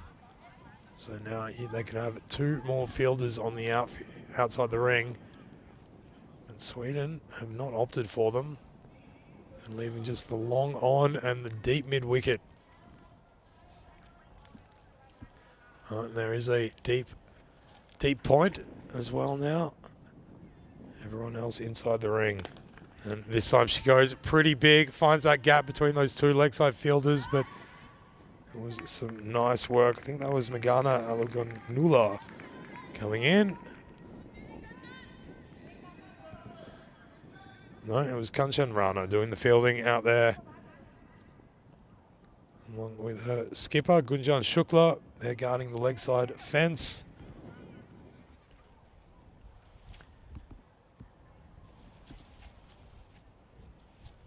Ravuri to continue. And it gives it a bit of air, and it's chipped back, and it's really well taken. That's a great caught and bowled. Yes, just giving it a little bit of drift, taking a bit of pace off it. And Vitanage, she's shown her willingness to use the feet and to get down the pitch, and on that occasion, it is causing her undoing as she chips it back to the bowler, and Ravuri takes a blinder of a catch. Excellent stuff by Sweden. Look at that, getting right into position, hands onto the ball, watching it all the way in, and she can certainly wear that one with pride. A good and important wicket.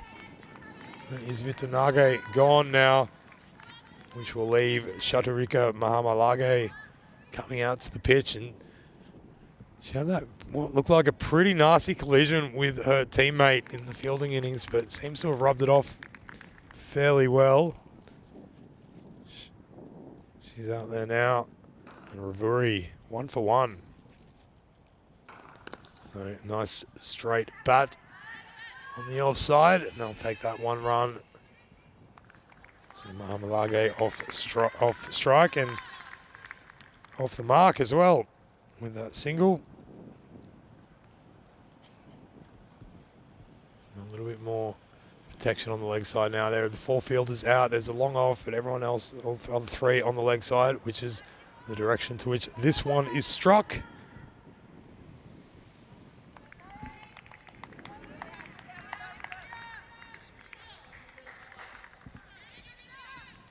And a lot of really great chatter as well out in the field. The Italian team, though, they're all standing. I really love that about the way that this has been played. There's no sitting about watching your teammates. It's standing attentively. If that one is cut through the covers, it won't make it to the rope because of some fancy footwork. That was Ritu Rahia doing the work out there, preventing the boundary. They come through for the second. Yeah, a lot of very committed fielding. We've seen some great fielding tonight. Also some great throwing. A few direct hits, causing some runouts. Once again, played off the back foot. Only as far as cover though. 1 more run added. And that is the end of the 4th over. So 29 for 1 is the score. And that one bringing their current run rate to just a little bit over 7 runs and over, which is pretty solid going. And they'll feel that if they can get up around 80, 90, they will be able to defend it. What they do have is wickets in hand. Only the one falling so far. That wonderful caught and bowled by Surya Ravuri. Now coming in is going to be Rashmi Somashikar. Just marking her run up. Yeah, it's a bit tense down there in the Italian camp, I've got to tell you. I'm sure they're all just attentively following on their teammates' work as that's played square of the wicket, just behind point. They managed to take a quick single. It's good running. And it really seems that tonight it's been a night where across all 4 teams, the assessment of this format is that you need to run everything you can. We saw Gibraltar really picking that up in the previous match. They started quite slowly, but then really started to run everything and started to create chances for themselves. And the Italians, well, they've been doing it since the get-go. And this time, Ratnayake, she does a little bit of tango dancing, wanders around, and then picks up a fuller ball and deposits it all the way to the fence. 4 more runs. Beautiful hitting. I really enjoyed that in this series. We've seen a lot of good stroke play on the offside, which is something that we weren't always seeing on this pitch. We do know that traditionally over the last month or so with the cricket we've seen here, there's been a big wind blowing from left to right, which has inhibited a lot of play on that side of the field. Comes down again, hits a straight, up and away, all the way. 6 big runs. Ratnayake, well, she is not afraid to move around, really try to get in the bowler's heads, and that time that ball just too full. And she managed to splay it back all the way over the rope.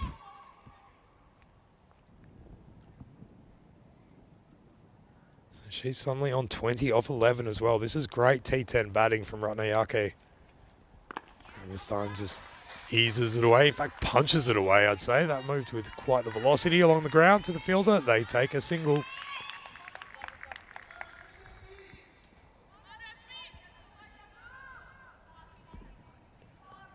So a good little partnership building up here as well between these two.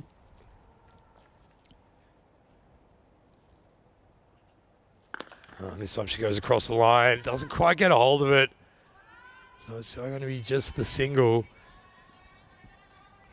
Yeah, it could be a good decision for the Swedes to think about a mid-wicket. They did it the other night to great effect. Signa Lundell was in that position, saving absolutely everything. They don't have one deployed at the moment. Oh, and she gets a good piece of that over the infield. It's going to roll away for another boundary. Ratnayake, she moves to 25. And she is hitting it. She's seeing it and she's hitting it. Great adept at batting. As we have a look at tomorrow's action. Well, that's all in front of us, folks, over there in Malta. Wonderful work done by all the ECN crew. And, of course, Rico Full calling the action for you, starting at 7:30 GMT, 8:30 Central European, and at 1 p.m. in India. It is really getting towards the pointy end of the competition over there. As we come back to the live action now. So coming into bowl will be Said Devata. And coming into call will be Vinny Sandhu. Hello. Hello, everyone. Just popped off for a spot at dinner, but I'm back. And well, I'll tell you what. How's the garlic? Oh, pretty garlicky. It's quite but garlicky. I'll tell you what, if you're a fan of Big Maximos, how was that for a shot? Oh, great Straight down shot. the ground. That was absolutely crunched by Ratnayake. Now Saidavata is going to come in to bowl over number 6. This game hanging in the balance for me at the moment. Starts with a wide. Yeah. Don't know, still a little bit of this breeze, and it's pretty much behind the bowler, maybe a little bit right to left still. Yeah, it's kind of coming over the bowler's right shoulder Yeah. at the moment. Anyway, Devata's done some really good things in this series. Mahamlagi knows they've got 9 wickets in hand, so start taking a few risks here. And this one shorter, she tries to pull it away, but it just gets onto the bat and will be called a wide. Well, this isn't for a double bouncer, but let's just see where the second bounce is. Yeah, it is just before the crease. So that's why it'll be a free hit. Yeah, there The you old go. double Yorker. They tried to perfect it a few years ago. The old Mark Taylor special. In the old days, that was fine. You could bounce twice, but not 3 times. Anyway, now it'll mean it's a free hit. Mahamlagi to try and cash in. Much better ball, but what a shot. And Great fielding. yeah, brilliant stuff by Gunjan Shukla. As she sticks out the left hand. She's a natural left-hander. That was destined to be 4, but the fielding is going to be important between these two teams, isn't it? Gee, that was, yeah, it certainly is. And that was struck very well, Vinny. We already saw a brilliant return catch by Surya Ravuri. That was great, wasn't it? Yeah, I'm loving the focus on fielding as well.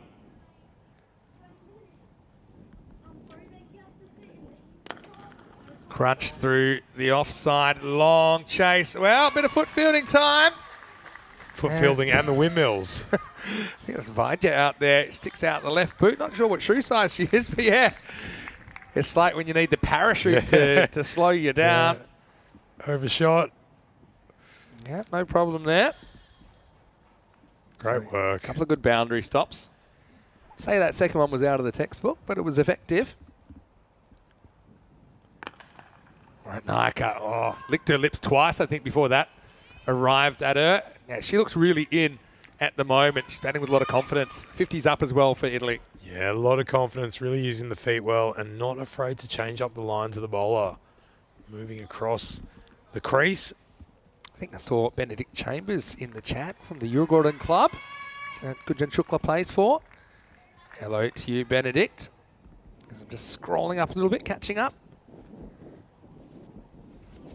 This turns out to be a full toss. I think it just dips in time, although it'd be an interesting one to see from side on. Because she walks, I think it's fine by the time it reaches the crease. So, yeah, it looked a bit higher than it was. I think from the front-on view. Yeah, Benedict saying that Gunjan took a 4-fer in the Sweden men's elite series, including 2 members of the national team. Doesn't surprise me. She gets really good shape on the ball. This is just carved away for 1 behind point. What else we got in there? Kitty's in there. Nice to see you, Kitty. She's enjoying the extra game. It's good time zone for her. Terry saying Gunjan is class in the field. Terry, are you excited for the ECL? You know, I think it's a week till you're arriving. Am I right? Or no, not even a week. I think they're in Group 8, Talon Stallions, so he'll be there as a representative of Cricket Estonia. Yeah, the obligatory tada. Yeah, tada to Terry. I think this might be a no ball. Well, it's almost caused a run out as well. They think about a second, they're going. It's a bit of a dodgy one. Oh, and just collecting in front of the stumps. Well, they get home. I think it's been called a no ball Yeah. on the field.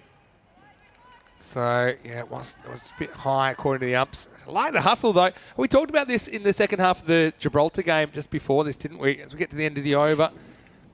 In fact, it won't be the end of the over because there's no ball. But, you know, when they started taking the field on, things started to happen. You know, one run brought more runs. Gibraltar, the free hit. Needs to be stopped. Is stopped. Really good clean pickup from Somasheka. I've liked her series so far. So that will be the end of the over. And it's 56 for 1 after 6. Italy women.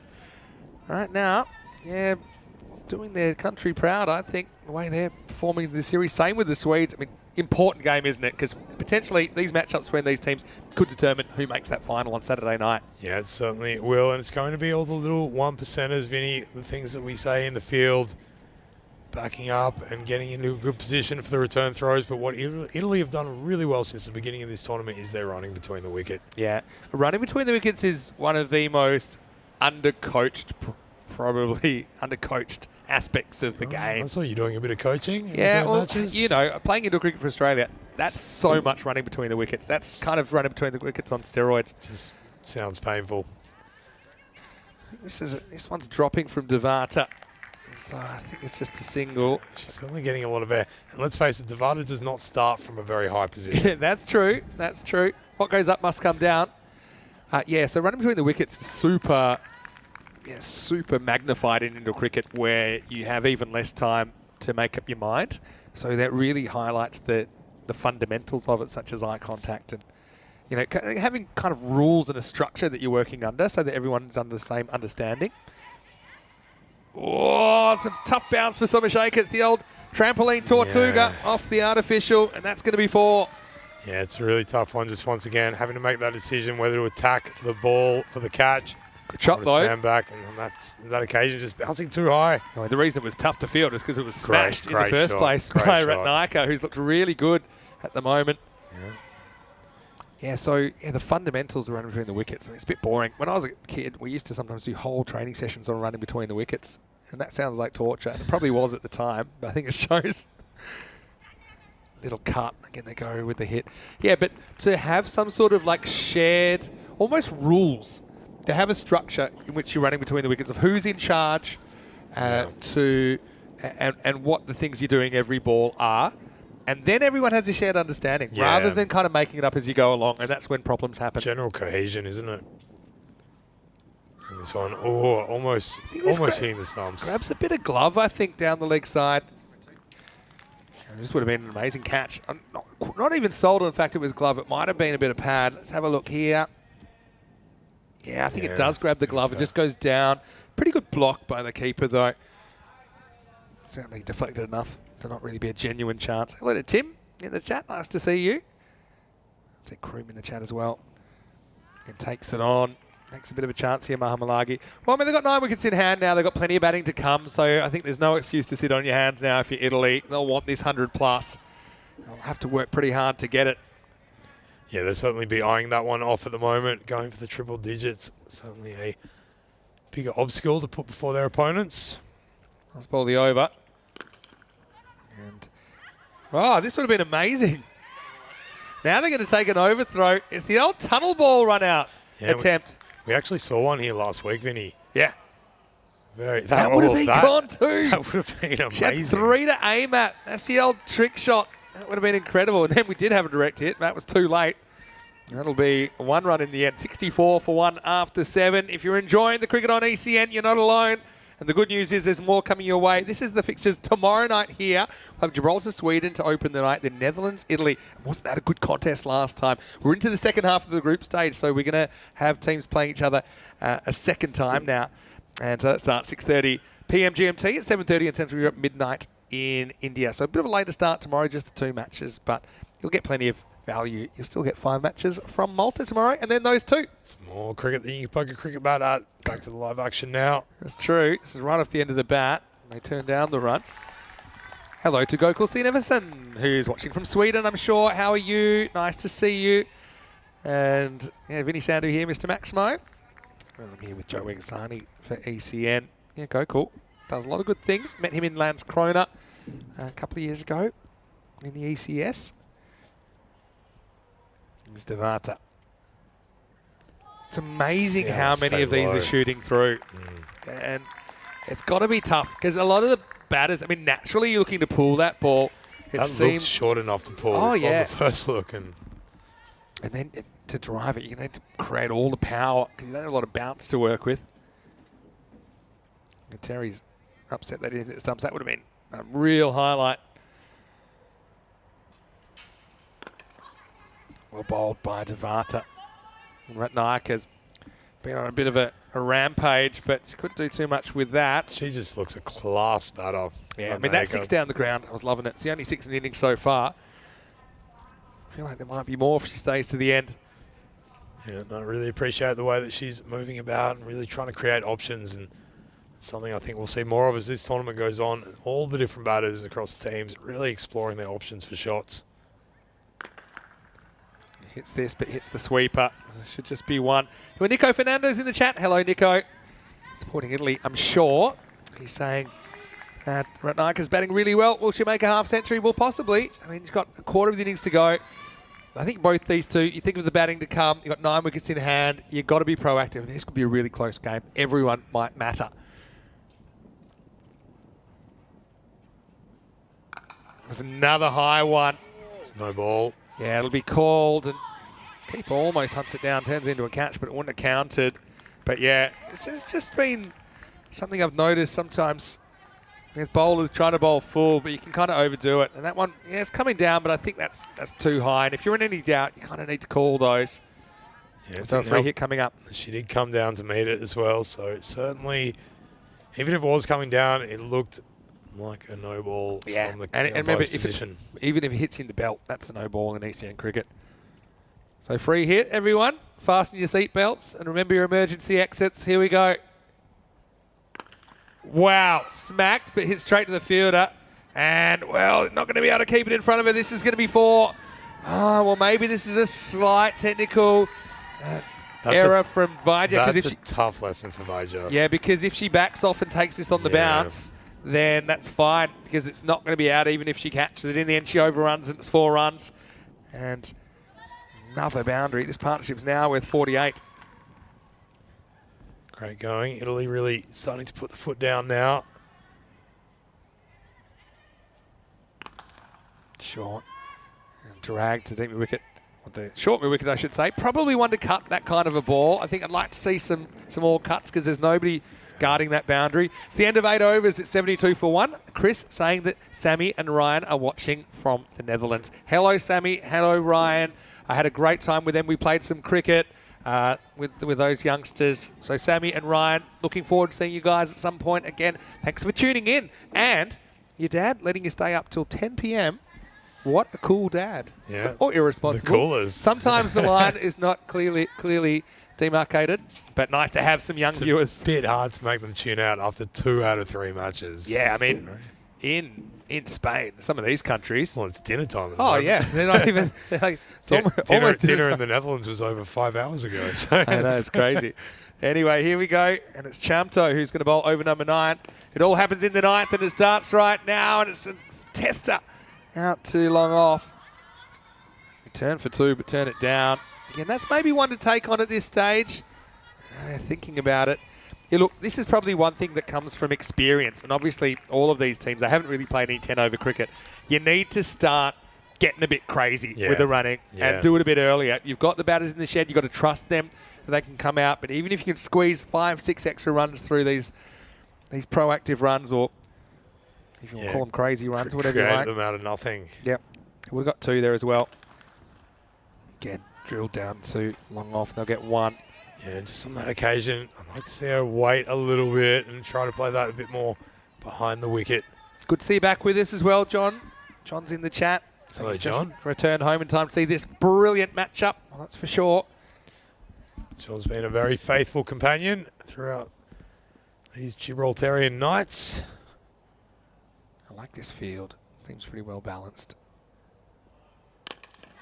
And I'll tell you why, as they go on the hit, it's not clearly handled, so they'll get the single, because they've got 4 on the offside, 5 on the leg. That's not saying you need to bowl straight or outside leg, But what I've just noticed, these guys to their short balls, that they might be cuttable balls, but they haven't been going for that. They've been going straight bat, like flat bat, or they've been trying to pull. So again, maybe missing a trick. Maybe some cut shot practice is probably what I'll be looking at. So again, that's a ball that's dragged. That's why Sweden are kind of reacting to that, and they've stacked that leg side pretty well. Yeah, and we saw them do it the other night. Is not only they've kind of got this mid on who's a little bit square and short, and then this deep mid wicket. It's a straight mid wicket, which is kind of like, it's a run saver, isn't it? Yeah. A lot of balls get cut off there, and if it goes to her, they don't really have the chance to. Her being Signe Lundell. Yeah, that's right. Well, yeah, even the one that's in the circle, that's kind of level with the wickets, that's a run saver. And yeah, and Signe Lundell. I've been practicing that all day. I know her mother's on to me. Hello, Mrs. Lundell. My Swedish pronunciation does need work, and I apologise. Oh, good stumping chance. And this is it is a chance really for Alagunula. Let's just see what I can tell you about this one. I mean, she's probably not really right up to the stumps. If she was, she probably, even though she doesn't have as long to see it, she probably gets it at a more comfortable height. So I'd like to see her maybe stepping up and being within arm's reach of the stumps for that eventuality. Great spell by Shamto. One delivery left. They go after this, and it's dropped. It's Catherine Badaran. Now they're going to take on 2, and that's what happens when you get proactive with the running. They'll get a couple. Ended 9. Shamto goes wicketless. Bit unlucky not to get one there. 78 for 1 after 9. Yeah, that was really good. They did look like they were going to start hitting out. Ratnayaka a few overs ago was going absolutely bonkers, but they've really managed to calm it down a little bit. I do like the attitude of the Swedes out in the field. They really seem to know that they have a plan, a fielding plan that they're sticking to. And like you said, Vinny, they are adapting. I want to say hello to Muthu Kamaran, also known as the GOAT now in Malta. Hopefully you're well. He's taking bags of wickets for fun there, Muthu. But he's also known for going viral for a couple of bloopers. He also took a hat-trick last year, almost took another one in this series. Was dropped by the keeper. This is one that you can't really go for. There's not much that you don't go for, but that's probably it when the ball's around about the crease. But anyway, this is going to be a really interesting chase. I can feel it already. Yeah, it's certainly something on the board to defend, but I don't think it's up in the regions that Italy would have been aspiring to when they started. You got a good bowler. You got Shukla coming back bowling the 10th. She gets driven. That's pretty well placed, but also brilliant fielding down there. Really good. From Vaidya. And they keep it to 1. Yeah, really good. Really great approach at the ball. Got down low. Didn't worry too much about the vicinity of the line. Well, now it's crazy time. Now you're pretty much running on everything, and I think they know that. They've been coached that way, Italy. I think we certainly saw them running well against the Netherlands. So it's going to be a very interesting 4 balls coming up. Again, run hard here. Probably go for 2 here. I think she's still got to turn and throw. Oh, and there's the hesitation. Run out. It's going to be gone, I think. Take the stumps out. Definitely one of those two. One of those two should be a run out. I think the first one's out. I think it's the first one. Just eyeballing I think the second one was also out. Well, it was the same batter. Let me run out on twice on the same ball. Yeah, look, I think for me, I just didn't see. No. Yeah, I didn't see Mahamlagi getting back here. It was that decision to go and then come back. You see, she's saying, "Hey, do you want to come?" And then she got a fake yes, and here we go. This is going to be gone, I think. Yeah. In the first place. All over. I do like that she just carried on like she wasn't run out and then tried to take another one. Like, maybe I'll get away with that. But unfortunately, the camera doesn't really lie. I love it that she also took off while the keeper still had the ball in her gloves. So, you know what? And the keeper's thinking to actually try to affect the second I think this runner. is out as They're well. both out. That's what I'm saying. Well, she's out twice off 1 ball. So that means she's not allowed. That means she's not allowed to bat tomorrow either. Because she's been run out at both ends. Well, there's something for the social media. But look, you can't really blame them for trying. Mahamlagi's going to be run out for 21 and it's 80 for 2. We said they were running with intent, and that was certainly running with intent. Unfortunately, they're already out. So, yeah, good little fight back here from Sweden and creating chances and managing to take one. All right, so Captain Kamudu Pedrick comes out. first one just sneaks off the pad. I reckon you got to go here. Bowler's end. Yeah, and even if she's run out here, I think she's home, okay. Yeah. The thing here, she doesn't really slide her bat. So this will be interesting. And I also think that people are going to be in the way of this replay. Let's have a look what we got here. Gets the late decision to go. So I think she never actually slides her bat. So I got a bit of suspicion here she might be That gone. might have been a direct But hit you as can't well. see where that foot is. Oh. Right? Can we go back and just do all freeze frame? You can't actually No, see that that can't foot. be behind the line. Yeah, well. That's got to be out. Go back again. Just try and get the freeze frame when the thing. Okay, go forward again. Yeah, this will be a really super interesting one. Yeah. And she's I gone. think that's the right call. Yeah, I think she's gone. And the umpire, he might have been consulted, but yeah, I don't think that foot is in. So the captain just a little bit slow to go. Didn't get the bat slide in. So she becomes collateral damage in this last over. And the score is 80 for 3. And pretty good work from Sweden to get a run. This will bring Regina Citizai to the crease. Yeah, definitely great work by Sweden to not only affect that run out, but just the last few overs. And led by Shukla. She is a tough unit. Kunjan Shukla. We mentioned how she got hit, but she also copped one in the hand just then. And just shook it off like it was nothing. Here she comes. 2 deliveries left. Yeah, now you got to run hard. Great work. Will they go for 2 here? Think about it. It's like Regina Citizai will get 1 delivery at least to try and move this score. We're into the grady 80s. I think we've got a game on here tonight, I Joe. think we do too. That was great by Surya Ravuri as well, fielding that really close mid-on position. Short All right. mid-on. Well, your first ball's also your last here, Regina. She misses it, so won't get any further. Had the right intent, though. Well, now they're thinking about a run. I think that's actually the original This batter one? going back. Well, No, made it home. that's going to be one of the best dots you've ever seen because there's people running in all directions. And I think the keeper was just rolling it back for no reason. And I like that they're still trying to get those cheeky trying to little take stacks. runs. And look, that'll be the end of the innings. Italy, they dragged themselves up into the 80s. And look, I think we had a great game of cricket on our hands. Don't go anywhere. We're going to run through the highlights of the first innings here. And we'll be back pretty shortly with the second innings. And it was Sweden who were asked to field first. Italy winning the toss and batting. Had really the top order doing the job, getting to an interesting total. I think it is very defendable, but also very chaseable, Joe. Yeah, absolutely. There was some good stroke play as well. Lovely cover drive there from the Italian players. Sharon Vita Marge, unfortunately unable to really build upon that partnership that she was starting to create. It was the very, very good work of Maha Malage, also helped by, of course, Ratna Yake, making this beautiful, beautiful pull shot with some excellent fielding as well out there in the deep. And it certainly isn't the kind of total that they would have been hoping for, but at the end of the day, runs on the board. Yeah, runs on the board do often stand up. I mean, it's going to depend a lot on how well the Italians bowl and field. That was a run out twice of 1 ball. This was just a little bit of lazy running. Got to say it for Pedrick, who just wasn't on the same page as her partner there.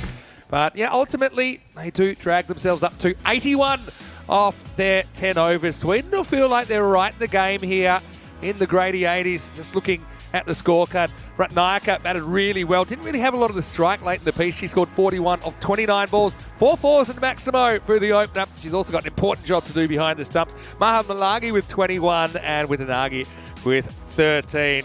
And look, pretty disciplined bowling, wasn't it, from Sweden? Look at that extras count. They just had kind of 5 between no balls and wides, and that's a lot less than the average here in Gibraltar. As far as the bowling went, well, some good performers there, but the wicket went to Ravuri. I've got to say that Shukla bowled really well, though. Considering she bowled the last over, she only conceded 6 off her 2 overs. So we'll take a break. It'll be a quick changeover, then we'll be back, and we've got an exciting finish coming up. It's Sweden chasing 82 for victory. Crunch match here to finish the night in Gibraltar. Vinny Sandhu here, Mr. Maximo, with Joe Wegasani. Back for the conclusion after this. You're watching the FanCode ECIW Gibraltar.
Hello and welcome back to Gibraltar in the shadow of the rock. We are here and we're ready to rock now. Last innings of the night. It's match 7 in this FanCode European Cricket International Women's Series. And it's a pretty delicately poised game at the halfway point. We saw Italy win the toss and elect to bat in this contest. And they've made 81 off their 10 overs. So Sweden coming out needing 82. And I'm just spotting in the chat, Sarah, saying she didn't get it. Did Sweden win? Well, good news for you, Sarah. We're about to see if they win or not. We're halfway. And look, for those of you who maybe haven't watched a lot of cricket before, I know we've had a lot of new viewers this week. And if you have any questions on the rules and what's going on, really anything at all, don't be afraid to put it in the live chat, ECN European Cricket Network. So in a 10-over match, there are basically 60 balls that each team face to get as many runs as possible or points as possible. Then the team swap over and the other team gets a chance to basically beat the score. So the score was 81 in the first innings. Of course, this score runs by swapping ends. That's one way to get runs. Also, if you can hit the ball to the boundary or over, you can pick up 4 or 6. And also get runs if the other team don't bowl a good ball. That's straight enough. Anyway, if you have any questions, please put them in the chat. It's great to have you with us, Sarah. Where are you watching from? Let us know. And Nico's saying we should get Prabhath in the commentary box. Well, he's biting his nails at the moment, so I think, well, maybe we'll get him a little bit later in the series. Of course, Prabhath will be coming to Spain pretty soon for ECL. Anyway, Bartram's going to get us started. It's 82 for victory for the Swedes.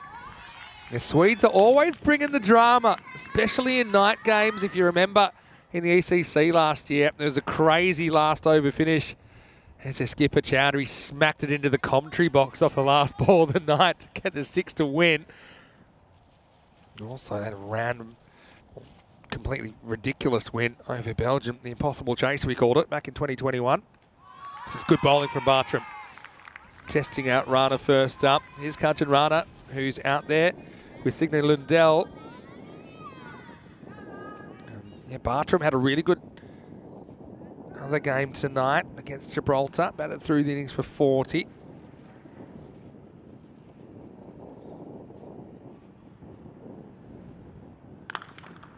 One's cracked. Really good shot. Has to get down and does. It's good fielding from Ekanaka.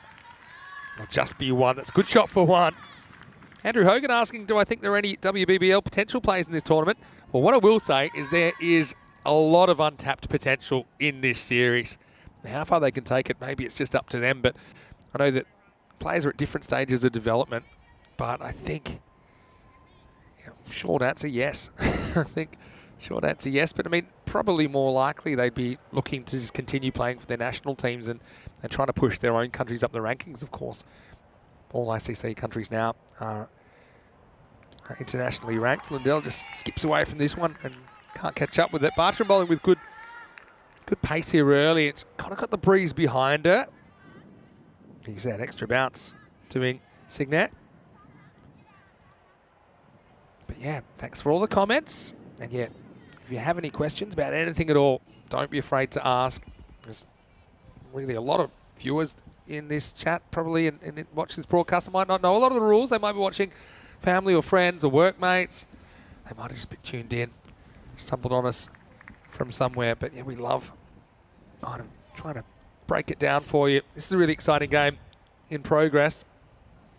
This will be a wide, smart from Lundell to step inside that. Vinny Sander here, Mr. Maximo for ECN. Joining me once again on a kind of brisk night in Gibraltar, but I'm sure you've seen worse. It's Joe Wagasani. Welcome back, Joe. And yeah, delicately poised at the halfway point. Yeah, temperate climbs at the moment, Vinny. Certainly off the cricket pitch, but it's heating up on there as this battle begins to unfold before us. Late swing, but well struck over cover. This is going to be a boundary, Lundell. It's a better shot. I think she stands her ground. She's not really falling off this shot. It was a bit risky because it was a pretty good ball, really. Look at that late swing in, but just carves that one over the offside for 4. Absolutely, just stand and deliver. That was a pure shot over the infield. It had late swing, but what I like about Lundell's batting there that time, she just seemed a lot more balanced. Yeah, Weight very was going, still when she hit it. Going towards the ball.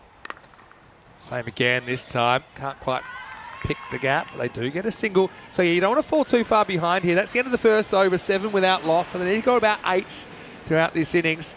As we'll remind everybody that if we do have a tie, and this game could potentially be tied, who knows, then we would have a golden ball. We've gone 16 matches without a golden ball, and that is a tiebreaker. It means the batters get 1 more ball. They need to get 2 off it. If they get any less than that, then they lose and the fielding team wins. Yeah, we've had 4 already this year, all in Malta. I think Gibraltar's due one, Joe. Yeah, we definitely are. What a great innovation as well. ECN innovation, the golden ball tiebreaker. We've had 41 now. You know what we've never had? I don't want to jinx anyone in case we have one. We've never had a wide or a no ball on a golden ball, which means you have to re-bowl it.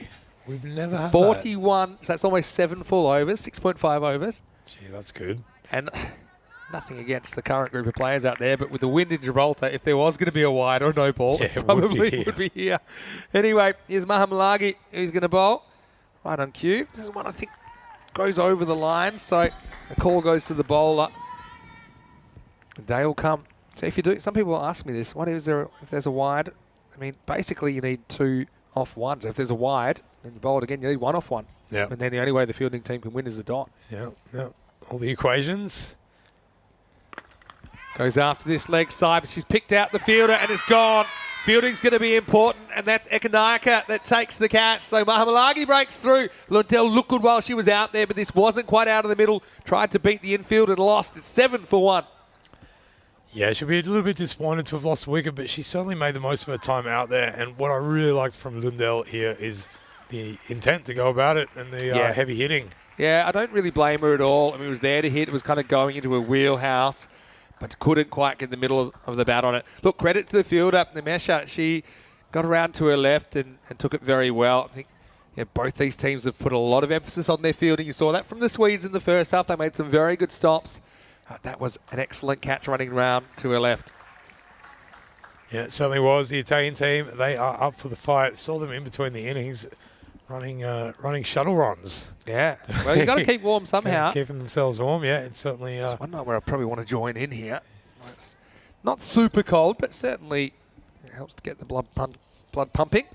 Yeah, it's a different night tonight, definitely. I mean, it's a little chilly, but it is pleasant. We don't have that sea spray coming in our faces. Look, if the weather stays like this all week... I had to go and look for a packet of salt for my dinner tonight. I'm taking the money and running because I've gotten lucky since I've been here.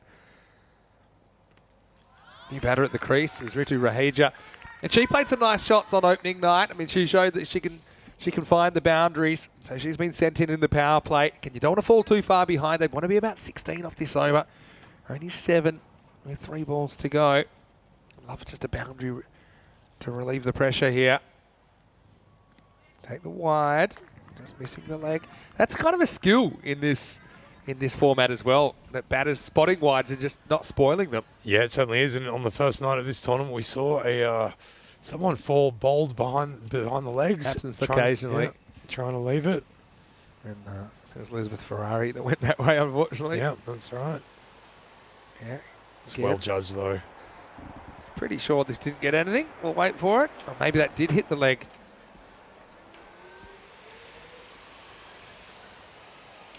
Yeah, must have just grabbed a little bit of the leg here. This is where you just got to get out of the way. It's not going to hit the stumps.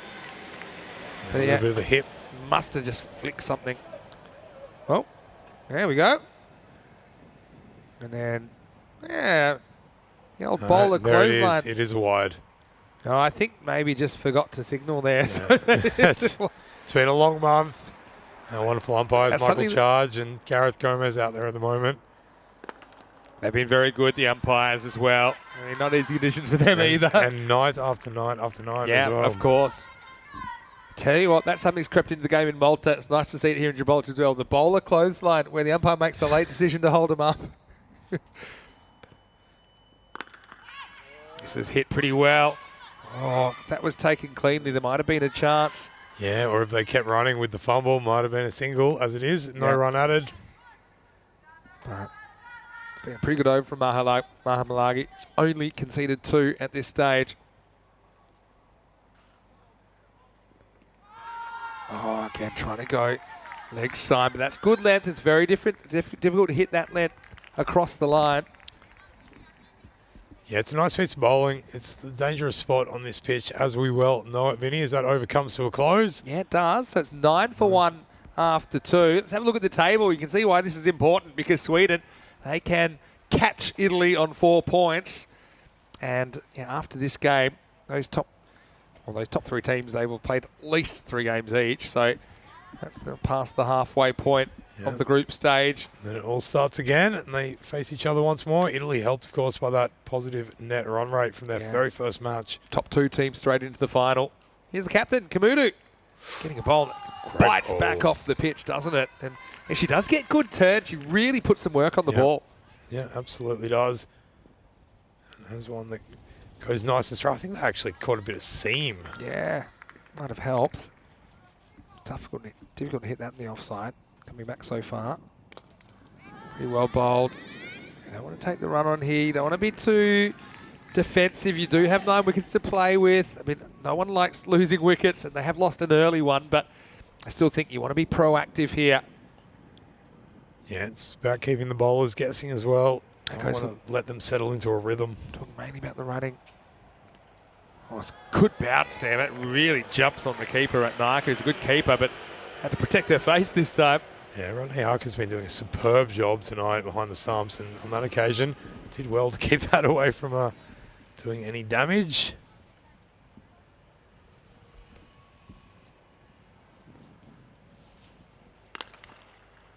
This one comes back again, finds the field. So yeah, sometimes with the power play, obviously having 7 infielders does make it hard to find a gap in the infield if you're not hitting it hard enough to get it through the field. Obviously not going over. Rana just struggling to get going here, chewing up a lot of balls. That'll help. That one is up, and away. Maximo! No worries at all as Kanchan goes boom.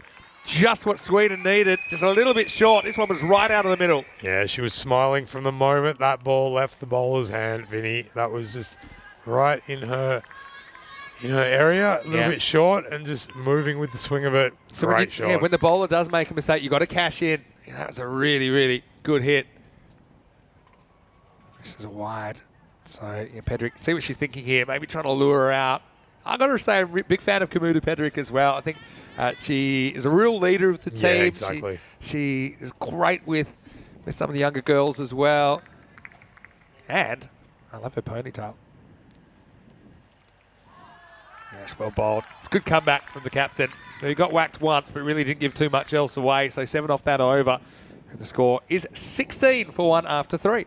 Yeah, it's that's the end of the power play now. So I think that's a really good point that you make about the restrictions on fielding with the women here. Only allowed the 4 on the outfield now. Yeah. But it still leaves the infield really cramped. Can do. Doesn't necessarily equate to more runs. But also, this is where it's all about having tools as a batter. So, yeah, the more tools you have to manipulate the bowling. A lot of the time, the nature of the women's cricket is that you've got a bit more time to make up your mind what you want to do with it and maybe try something. So if you know where the gaps are, then you can maybe kind of lean towards a particular area of the field that you might know is unintended. For example, at the moment, there's nobody kind of at deep cover. There's a big gap there over the short cover. Yeah, but then it's also the confidence, isn't it? To be able to play around with that. It's a good shout. Well, guess who strikes straight away? Regina. Well, she went wicketless last game, and she didn't want to go wicketless again. First ball just catches Rahaja on the crease. This looks like a good shout to me. Lock her in for the hat-trick now, Vinny. And, well, she is happy. There's a little jumpy celebration, which has become a little bit popular on social media. And, look, that's just pure delight. Siddhasai breaks through, and that's the second wicket to fall. It's 16 for 2. Yeah, once again, just coming to the party, Regina, and delivering very first ball of her spell. It's a tough, I was just going to say, it's a tough one because she bowls the kind of pace a bit quicker that's difficult to come down to. Doesn't give it as much air as a lot of the other spinners. So then you could see that Rahaja was kind of caught on the crease, and that front pad kind of blocked the path of her bat to the ball. So one thing that Siddhasai's done, she's bowled really, really accurately. Very rarely given away any extras. Which is really something that Italy needs to keep in mind, especially if they do make it to that final match. It's good to know which bowlers are the most consistent in terms of where you bowl them in the order. Yeah, she just got stuck with the pad in the way of the bat there that time. The old Shane Watson special there from Rahaja. Don't remind me. Rahaja, he would have reviewed it. Rahaja with a new batter, and she starts with a dot. So, yeah, I mean, it's tough here because you kind of caught between trying to set yourself to get in, but I think you've got 8 wickets to play with. You need to make a play to try and stay up with the rate, otherwise this game's going to drift away. Ooh, she's got closer and gone again. Well, 2 in the over for Siddhasai. And this one was turning back a bit more. This one wasn't as conclusive for me. Let's have a look at the replay. It definitely does spin. Yeah, but you look at the first impact, and I think that's out. Yeah, first impact is middle and leg. I think I saw it hit the other leg and then thought maybe it's going down leg. But I think when you really break it down, you can see here the very first impact, I think that's hitting. Look at that ball. Is that ball going to hit the stumps? That's all you've got to worry about. And, yeah, that's not missing. That's going to crash into the stumps for me. And so I think it's a good decision. And Sweden just going off the rails a little bit. Vaja goes without scoring at 16 for 3. And Regina back to her old tricks.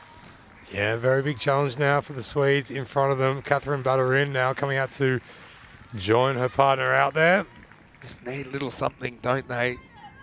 Because while these wickets are falling, that rate required is climbing. It's up to over 10 and over now. It'll be a wide. Put the jinx on her. Said she never bowls wides. Yeah, looks absolutely devastated as well. But look at Regina, 17 years old, turns 18 this year. She's in her last year of high school. We learned a bit about her when she was my guest commentator last night. She's really enjoying this experience. That's very obvious. Has, what, 6, 8 wickets for the tournament? And once again, she's zeroing in on those stumps. So it's understandable that it'd have a bit of a defensive mentality to those straight balls. But she just keeps producing them. And this is a bit of a throwback to opening night, isn't it? She's got 2 for 1 at the moment. Yeah. And this is the thing. You've got the field well placed. So even the shot like that, which is not a bad shot at all. There's a fielder there. So you can just feel the pressure rising on Sweden. Oh, that's well bowled. And well done to Buttering, who doesn't fall out of her crease. That was outside off and well taken by the keeper as well. At the end of the 4th over, it's 17 for 3. And what an over that was. 2 wickets, just 1 run. 2 wickets to Regina. And good to see as well, the Italians are employing that fielding place and having that mid-wicket and then the deep mid-wicket. And that's been used to great effect just to stop any of those singles happening, to let the pressure off the Swedes. Yeah, it's a tough one. I mean, trying to think of some practical tips about how you could play it. I mean, I think at the moment, all the batters have kind of let Regina dictate terms. Yes. That's the thing. They've kind of been a little bit, I'd say deer in the headlights, but they've been kind of reactive. So maybe to be brave and be proactive, I mean, that comes with risks. If you're going to go down the wicket, for example, and try and clip her away, or go down the wicket and try and like get outside off stump a little bit and open up that leg side, maybe just try something. Yeah, trying to take it off the stumps. Otherwise, it just seems a matter of time. This is up in the air and doesn't quite carry to Pedrick. This will be a single for Rana. Yeah, so that ball from Bartram was definitely there for the pulling, but you just see she does generate quite a lot of speed. I think that really jumped up on Rana. Hello to Abhinav Dixit as well. Nice to have you with us, and Stephen Waddell as well in the chat. Nice to have your company here. Wednesday night cricket live from Gibraltar. Bartram's back. Little poke, and it gets past the fielder. This is going to be 4. So Buttering with her first boundary, again using the pace of Bartram is bowled well tonight, but a badly needed boundary for Sweden. Yeah, absolutely. And it was a risky shot, just putting the bat out there to hang, but she middled it beautifully. Really good timing, just bounced off the bat straight to the rope, 4 more runs. And with the pace bowlers, maybe it's a little bit easier. We've got a pad strap situation here. So oh, that old one. I hated this, not because I didn't want to do it, but I've got my inners on it. It's already awkward. I've already got broken fingers. You didn't like tying up batters' shoelaces. Dexterity was not my highlight. I normally just say, look, if you want it done properly, ask somebody else. Anyway, Bartram with a comeback here. More bowled. Again, they don't get a run here. So yeah, these top balls are really hurting you. It means, look, 7 wickets in hand. I think you do have to take some calculated risk with the running between the wickets if you're going to stay in touch here. Yeah, it can run away from you so quickly in this format. And Bartram already doing a really good job in this over so far. And this time they go straight away. Yeah, this is kind of what I'm talking about when you take the hesitation out. I mean, I think that the more cricket that these players play this week, the more the running between the wicket will improve, and just kind of knowing when it's worth taking these calculated risks. Yeah. It's the fear of losing your wicket. Yeah. It's just overcoming that fear. And it's going to happen. Occasionally get run out when you're taking risk, and that's the game. I think you need to be okay with that. This one just gone down the leg side, but Bartram's bowled with pretty good energy and rhythm tonight. I think she really enjoyed the opportunity to captain her side. I think she came into the Italian setup late last year. And she's enjoying her time out there. We're enjoying watching it right now. She has a very, very graceful, rhythmic approach. This is sliced away, but they've got an outfielder out here. Unfortunately, it's going to be 4. It spins back, and Mahamalagi can't handle the turn. So there's going to be another boundary. Again, this is one, we've seen this happen time and time again. This ball's always going to spin back. You see there, Yeah. just catches her off guard and goes to the rope. It's a good lesson, isn't it? There's that one coming off the bat as such, it was always going to behave that way. Yeah. Been unfortunate. Need all the help they can get at the moment. Shot. Hit hard, but hit straight in the field. Again, they go straight away and they'll get home. So, I mean, that's what you're going to have to do now. It's gonna have to be that way on the highway, I think. 5 overs down, 29 for 3. Yeah, it was really good by Rana as well. She was grounded the bat well before she was approaching the line. Well, if you're a fan of the Bajiba Blasters of the Southern Crusaders, you're going to enjoy tomorrow because 5 matches coming away from Malta. Rico Full, I think he's been on the honey and lemon. He will be there.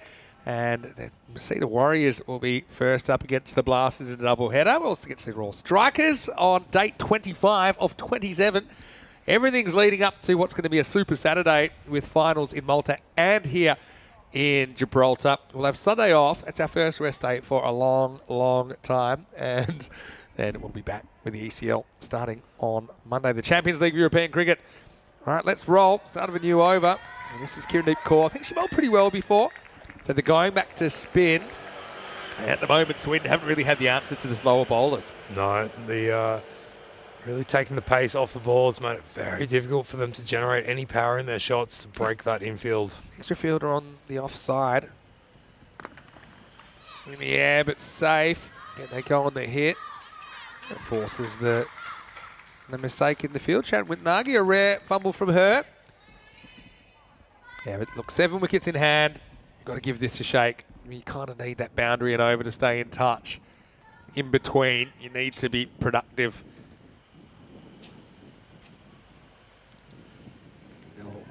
Push outside the off stump, but that's smart bowling. That's all about the accuracy there from Kirandeep. So there's going to be a lot of people next Sunday, Vinny, not knowing what to do with themselves. And I'm not talking about our viewers. I'm talking about our ECN crew. That's true. We do have a few meetings that day. Yeah.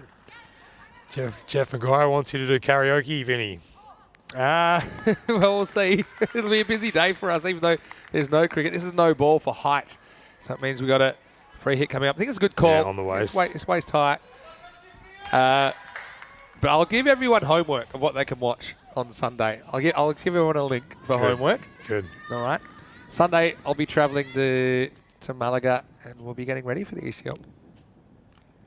Oh, chopped past the stumps, running away. Oh, I think that's a very good piece Very of well fielding. done. They're going to run 3, hopefully, at least 2. Might be 2, in fact. Yeah, and I think they want to check this, but I think that's a very good boundary stop. Again, they're all going to count. Look like Sweden are going to burgle a boundary here. Don't know if we can go back a little bit further or not. I think this is clean. Look at that foot Front inside, foot. and the hand inside. Yeah, good really stop. Good work. Yeah, good gap between that front foot and the rope as well. Great camera work as well. Wonderful camera work. So just the double. Down the ground, beats the field. This is 4. So Rana is the big hope. Yeah. They need to string a few good overs together to win this, Sweden. But this is good signs, good confidence. That's a cricket shot. And it gets 4 runs for her team. That is just a delightful cricket shot, Vinny. Straight down the ground, over the bowler's head. And that will get her feeling up and about. And what it means for Butter and then at the other end is just to be prepared to run and keep Rana in that position where she can keep attacking. That's true. I mean, it was a proper cricket shot. It was slightly overpitched, I suppose, but it's no half volley.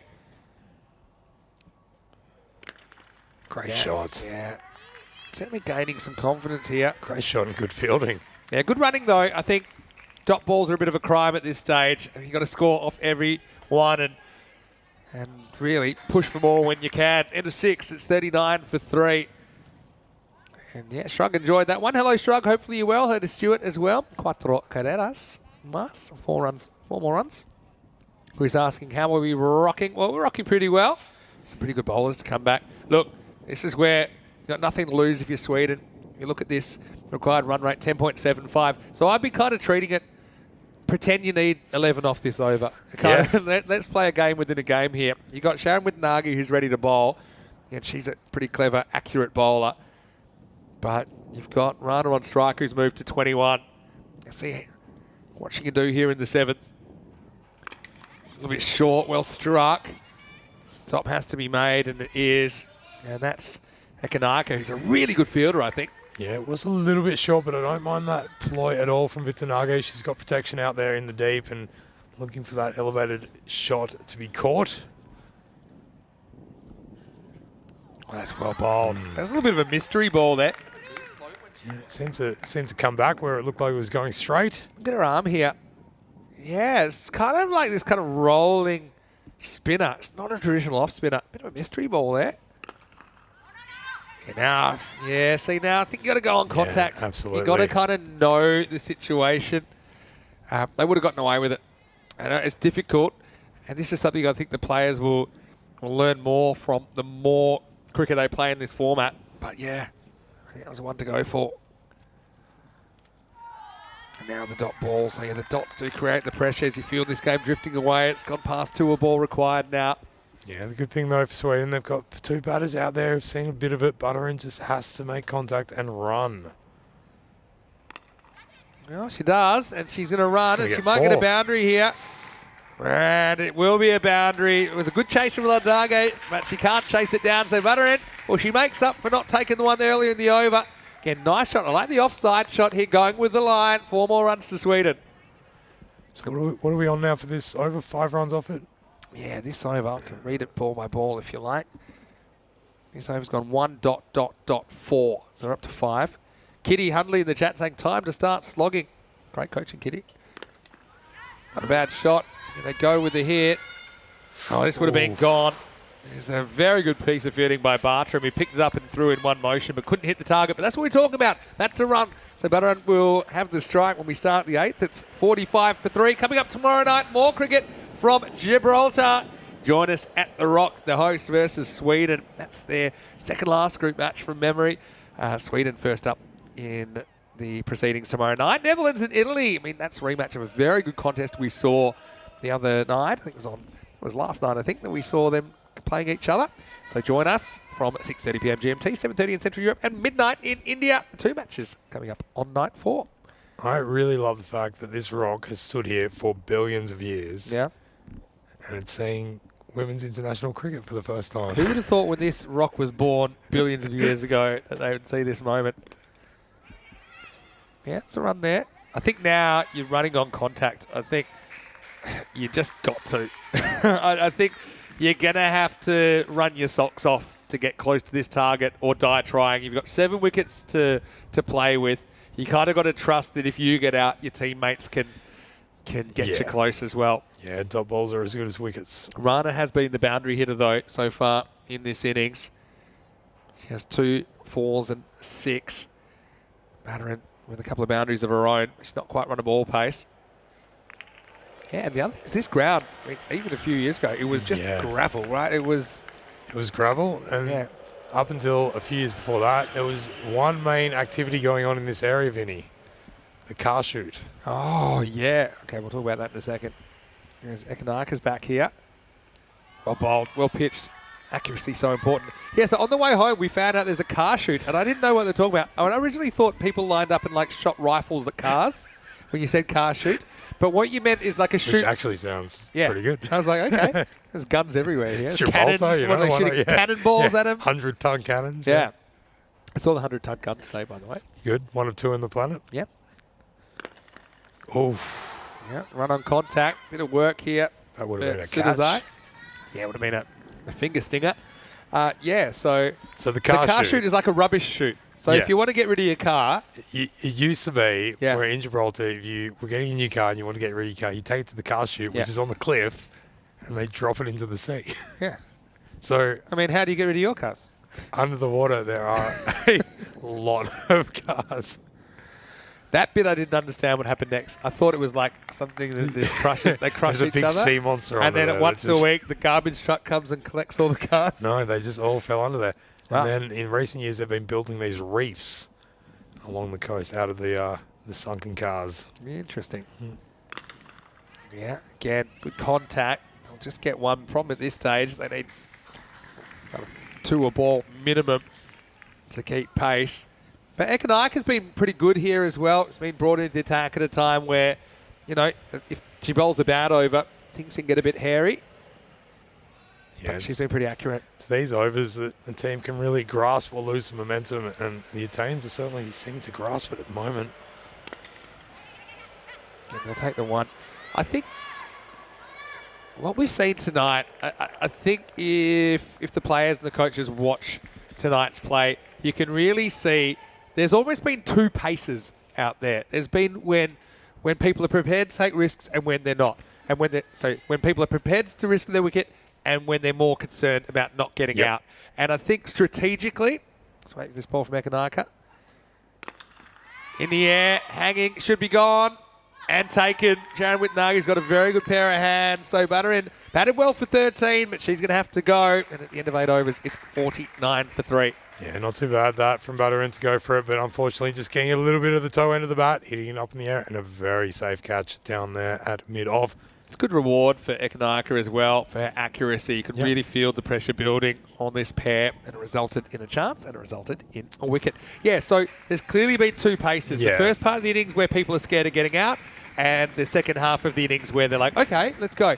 But they haven't actually lost that many wickets when they've had that second approach. So I think I'd like to see more teams risking it earlier. And in fact, you can see it right there on the graph. Really well displayed that the overs that they have scored the most runs are when they've had that freedom, a little bit less fear, I guess you'd say, about losing your wicket. Yeah, no one likes getting out, don't get me wrong, but I think sometimes you have to do the team thing, and there's 11 of you that are able to contribute. And so you have to kind of take those risks earlier. Treat it like it's already the 8th over. You know, it's easier said than done, but I think teams that do that, they'll realise the rewards are there.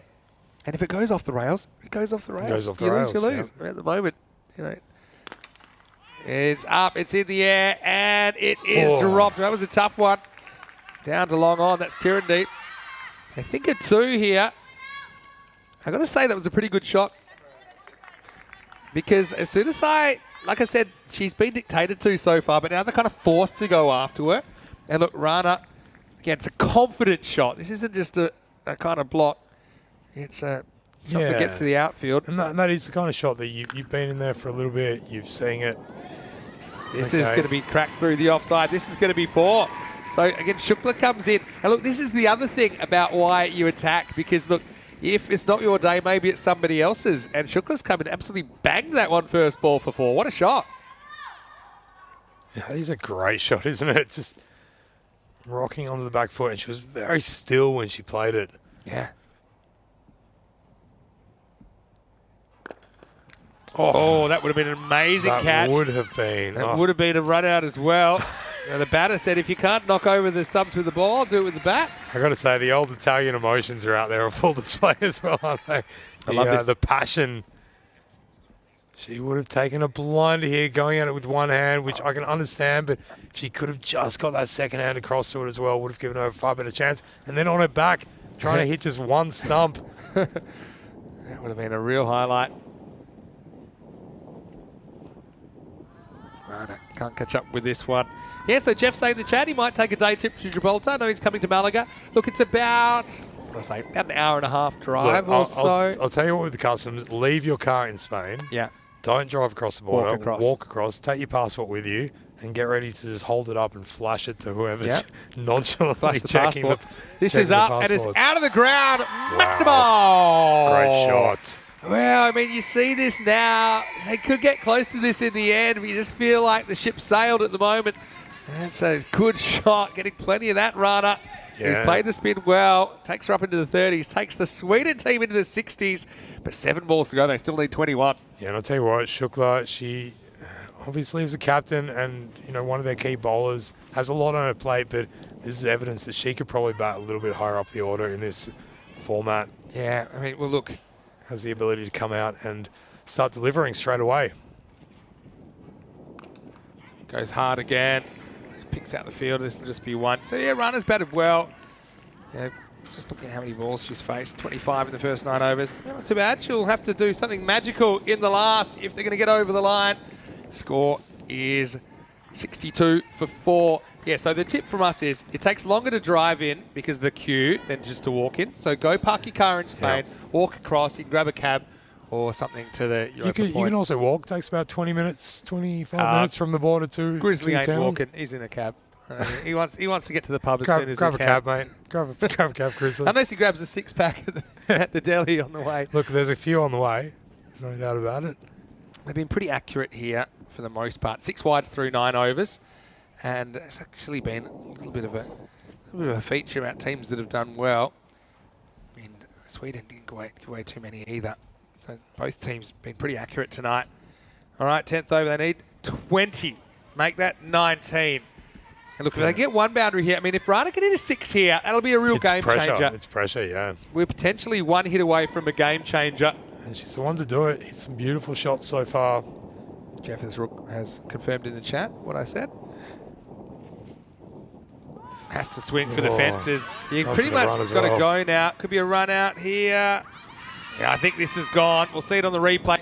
Oh, I don't know if she hit it with the ball or with her arm, though. Yeah, I think you're allowed to hit it with your arm as long as you're holding it the with ball. That hand. As long as you're holding, the ball in the hand of the arm that you are hitting the stumps with.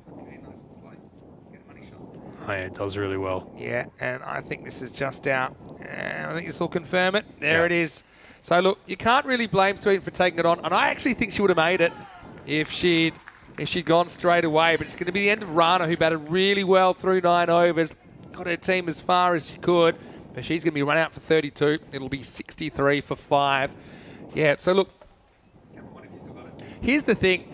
Once you miss the ball, then your responsibility is to kind of look at your partner. Look at Rana here. She's kind of like searching where's the ball gone. Yeah. And that's where... That's the split second. Yep. And Shukla saw it, got away from the keeper and was ready to go. So I've talked about this a lot tonight, the running between the wickets. Normally, the batter's in control, but that's probably the time they're not. But let's take nothing away from Rana, who gets a great reception from her teammates. 2 4s, 2 6s. And if they'd had another runner out there, who knows? Maybe they would have overhauled this. Shukla's on strike then, and she's going to get stumped next ball. And this is given out on the field. So Pedrick, a little clap to her keeper, and why not? This is a good piece of work. Again, they've left their run really late here, Sweden. That's why they're having to take all these risks. Smart work behind the stumps from Ratnayaka. Yeah. So 2 and 2 and 63 for 6. Ratnayaka's really been a very solid performer behind the stumps tonight and getting some good reward for her efforts there. Yeah. And Shukla had to go for it. What can you say? She had to try and make something happen. Yeah, I mean, look, she also showed she can find the boundary. She had a 4 first ball. So Terry's saying, did you want to keep the set batter on strike? Was it worth going for that buy? I think it was, because I think you need 20. Every run counts. And I think that Shukla is a pretty accomplished batter as well, if you watch the first ball that she faced. But yeah, you got to know who's in charge running between the wickets. For me, most of the time when the batter hits the ball, they can see where it's gone. They're in charge. Yeah. But the exception is probably when you miss it. When you miss it, you're not actually watching the ball anymore. It's who's got eyes on it. And that's when, as soon as you miss it, your first thing you should be doing is just lock eyes with your non-striker. And if they're running, you're running. Just got to trust that they're going to look after you. It's certainly about trust, isn't it? And that's something that will build with more performances between all teams. But Sweden have not done too shabby here, getting to 63, 4-6. Yeah. Off their 9.2 overs. The umpire in the background there, covering as much of that face as he can, like the old spaghetti western. Gareth Gomez there. That has been his best friend for the last month. Big shout out to the umpires. They've been brilliant. Well, there were days here where Seb was having to clean his glasses every ball. Could be gone, Yeah. It's dead in front. Somasheka is going to be the next one in line. So that's the thing. They've got all these wickets to play with. Now they've all had to come out and try and do something almost impossible. Probably if you look back, if they've been a bit proactive early in cities, they might have been able to find this extra 20 runs, Joe. As it is, that's an easy one for the umpire. Yeah, a couple of overs at the start with 5 or 6 more runs than what they put on, and they would have had a bit of a more comfortable position to try to attack this total towards the end of their innings.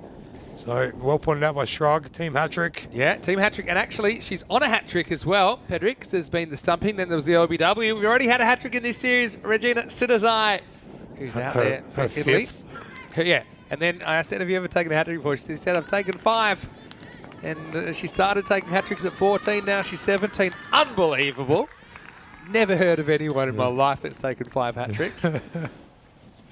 Anyway, this will be an interesting one because Chamto's going to probably go for it. And Shamto's a very capable cricketer as well. I'm on red alert for hat-trick then. They brought the field in. Now, and I don't think you're at a stage where you can really block it. 3 sixes can tie the game. So strap yourselves in. Do we have another Azuri hat-trick? Well, there you go. Party pooper. She said, I don't think I'm hitting 3 sixes, so stop you getting that. you know, if you can't win, ruining someone else's mood is the next best thing. And she just pats it back and says, well, guess what? I'm not going to be part of history. Now she doesn't really care. She'll have a swing at it. So, oh look, you know, Sweden, I think they have done a decent job. I think they'll go back and watch this innings. And like I said, if they'd flicked that switch a little bit earlier, they've been a bit very taking similar a few to the risks. Gibraltar innings. Yep. Little edge. This could go to the boundary. And so Chamto will get 4 to finish the night. So in the end, it will be Italy 81, Sweden 67. So yeah, I mean, for the Swedish supporters, they're frustrated, I think, because with 14 runs in it, you feel like they might have been able to find 14 somewhere along the way. But take nothing away from Italy. They win this really important game. And at this stage, they're in second place, and they kind of nailed that down with that victory. But really entertaining game, and entertaining 3 games tonight, Joe. Yeah, great few games that we've been able to bear witness to here. Vinny at the Europa Sports Complex, and not as one-sided as what we saw a few nights previously, and definitely vast improvement across all 4 teams. Really. Absolutely. All 3 teams that we've seen tonight. Well, you've come this far. You might as well stick around for the highlights. This is the program tomorrow night. Gibraltar versus Sweden, the first game. Then Netherlands, Italy, starting at the slightly later time tomorrow night. 6:30 p.m. GMT, 7:30 in Central Europe, midnight in India. Let's rock and roll from the rock. And it was Bartram. She bowled well tonight, didn't she? Lundell, though, I mean, she played some nice shots. I suppose the issues are the top order batters sometimes not sticking around long enough. It was Rana that really batted through most of the innings. That was a good catch, though. Ekanaka. Italy didn't do too much wrong as well in this chase. Yeah, this has been all about lessons tonight's play, and here in this match, no less. Sudazaya came on and had immediate impact with that LBW, and the old, what's becoming a custom, well known, and this is not a replay. She did it the very next ball as well. Yeah, she's got the kangaroo boots on, doesn't she, Regina? And Bartram got sliced away here. This one had the confusion rays on it, got around Mahamalagi. Kieran Deep also had a pretty decent night, I thought, as well. That was a good shot. And look, the boundaries came from time to time, and I think, you know, in the end, they kind of left the run too late. They had to go like supercharged, going at absolutely everything. That would have been an amazing catch for Sudazai. Pedrick came on and cleaned up in that 10th over. You can see there just a little bit of confusion. Did well to grab the ball, get it onto the stumps, and they needed 20 off the last. It wasn't a bad effort, but they just weren't able to do enough. And the Azuri, they win this very, very important game. Even with that boundary, it wasn't enough for the Swedes. 81-67, pretty entertaining game. And look, both teams, they can certainly learn some things out of that. And just have a quick look at the scorecard here as Rana dominated 32 off 26. She did strike 2 4s, 2 6s in there. Apart from that, Lundell went early, 13 from Batterin. She used up 16 balls, and there was a boundary to Shukla late on, but the bottom order was just too much to do. Again, pretty disciplined stuff, single-digit extras. I think that's not easy in these conditions. Looking at the bowlers, 2 wickets apiece for Pedrick and Sudazai, 1 apiece for Mahamalagi and Ekanayaka. As we welcome you into the commentary box here, Vinny Sandu here, Mr. Maximo, Joe Wegsani. Once again, top quality cricket. I think the entertainment's been there. But I think more importantly, I think I'm seeing the development night by night. I think some of the players, they're picking up some of these things, especially in this format, which is foreign to most of these players. You're absolutely right. We saw at the previous evenings where the sundries was a real problem, the bowling direction and targeting and being accurate to the extent that you're not giving away too many extra runs. That was all improved today. And today we saw where their lessons are going to be. It's in taking those quick runs, taking the chances, all that kind of thing. You're going to have to be brave if you're going to do well in this tournament. So I think that's something to think about. It's a team game as well. So, I mean, to be fearless when you're batting, to not feel that that worry about getting out. Doesn't mean you have to be silly, but I do think that in this game it's all about Just risk a little and reward. bit, little bit silly. A little bit silly. It's Yeah, a always, little bit silly. always good for us. But look, I want to congratulate all the players, all the coaching staff as well, the Blue crew, all the spectators that came down, the umpires, of course, and look, everyone here at this wonderful complex, and even to the monkey that stole my lunch. Thank you to you as well. Don't forget, go to our social media at European Cricket to catch some of the best bits from Malta and, of course, from here. If you haven't already, subscribe to our YouTube channel, ECN European Cricket Network, and hit the thumbs up. Joe, what are you going to do tomorrow? Well, I'm going to come and watch some cricket. Sounds good. Why don't you join us? There's 7 matches on ECN tomorrow. Rico Full standing by in the morning in Malta, starting at the early time, 7:30 a.m. GMT, 8:30 a.m. in Central Europe, and that would be 1 p.m. in India. I can hear the song in my ears. That must mean one thing. Time for the highlights of the day. It's been Vinny Sandy, Mr. Maximo, and Joe Wegasani. Hope you have a happy and a safe evening. Be good to each other. Stay safe, and we'll see you tomorrow for more ECN action. You've been watching the FanCode ECIW Gibraltar. Hasta mañana. Master blasters turn on the style. Cricket's a beautiful game. Smiling faces and celebrations as the champions enjoy their fame. European legends breaking records, making their own dreams come true. Watched by millions, European cricketers show the world what they can do. Now picture this, 10 runs needed to win off the last over of the match. Fielders are on fire, sliding and diving, want to take that world-class catch. Tension building as the ball runs in, will it be short, a yorker or slow? A 6 will win it, 4 to tie into the golden ball we go. Cricketers, European cricketers, share your passion for riding flag with the world. Cricketers, European cricketers, time to cheer and show the world what you got. Another one, that's the big one. That's gone all the way over into the clubhouse and ordering a pint at the bar. Hundreds of clubs all over Europe are coming together today. Thousands of cricketers want to be stars, show their talents when they play. We've got commentary, action-packed cricket frenzy. You're hooked, you can't deny. Worldwide audience watching to see which team will lift the cup up high. Oh, cricketers, European cricketers, share your passion for riding flag with the world. Cricketers, European cricketers, time to cheer and show the world what you got.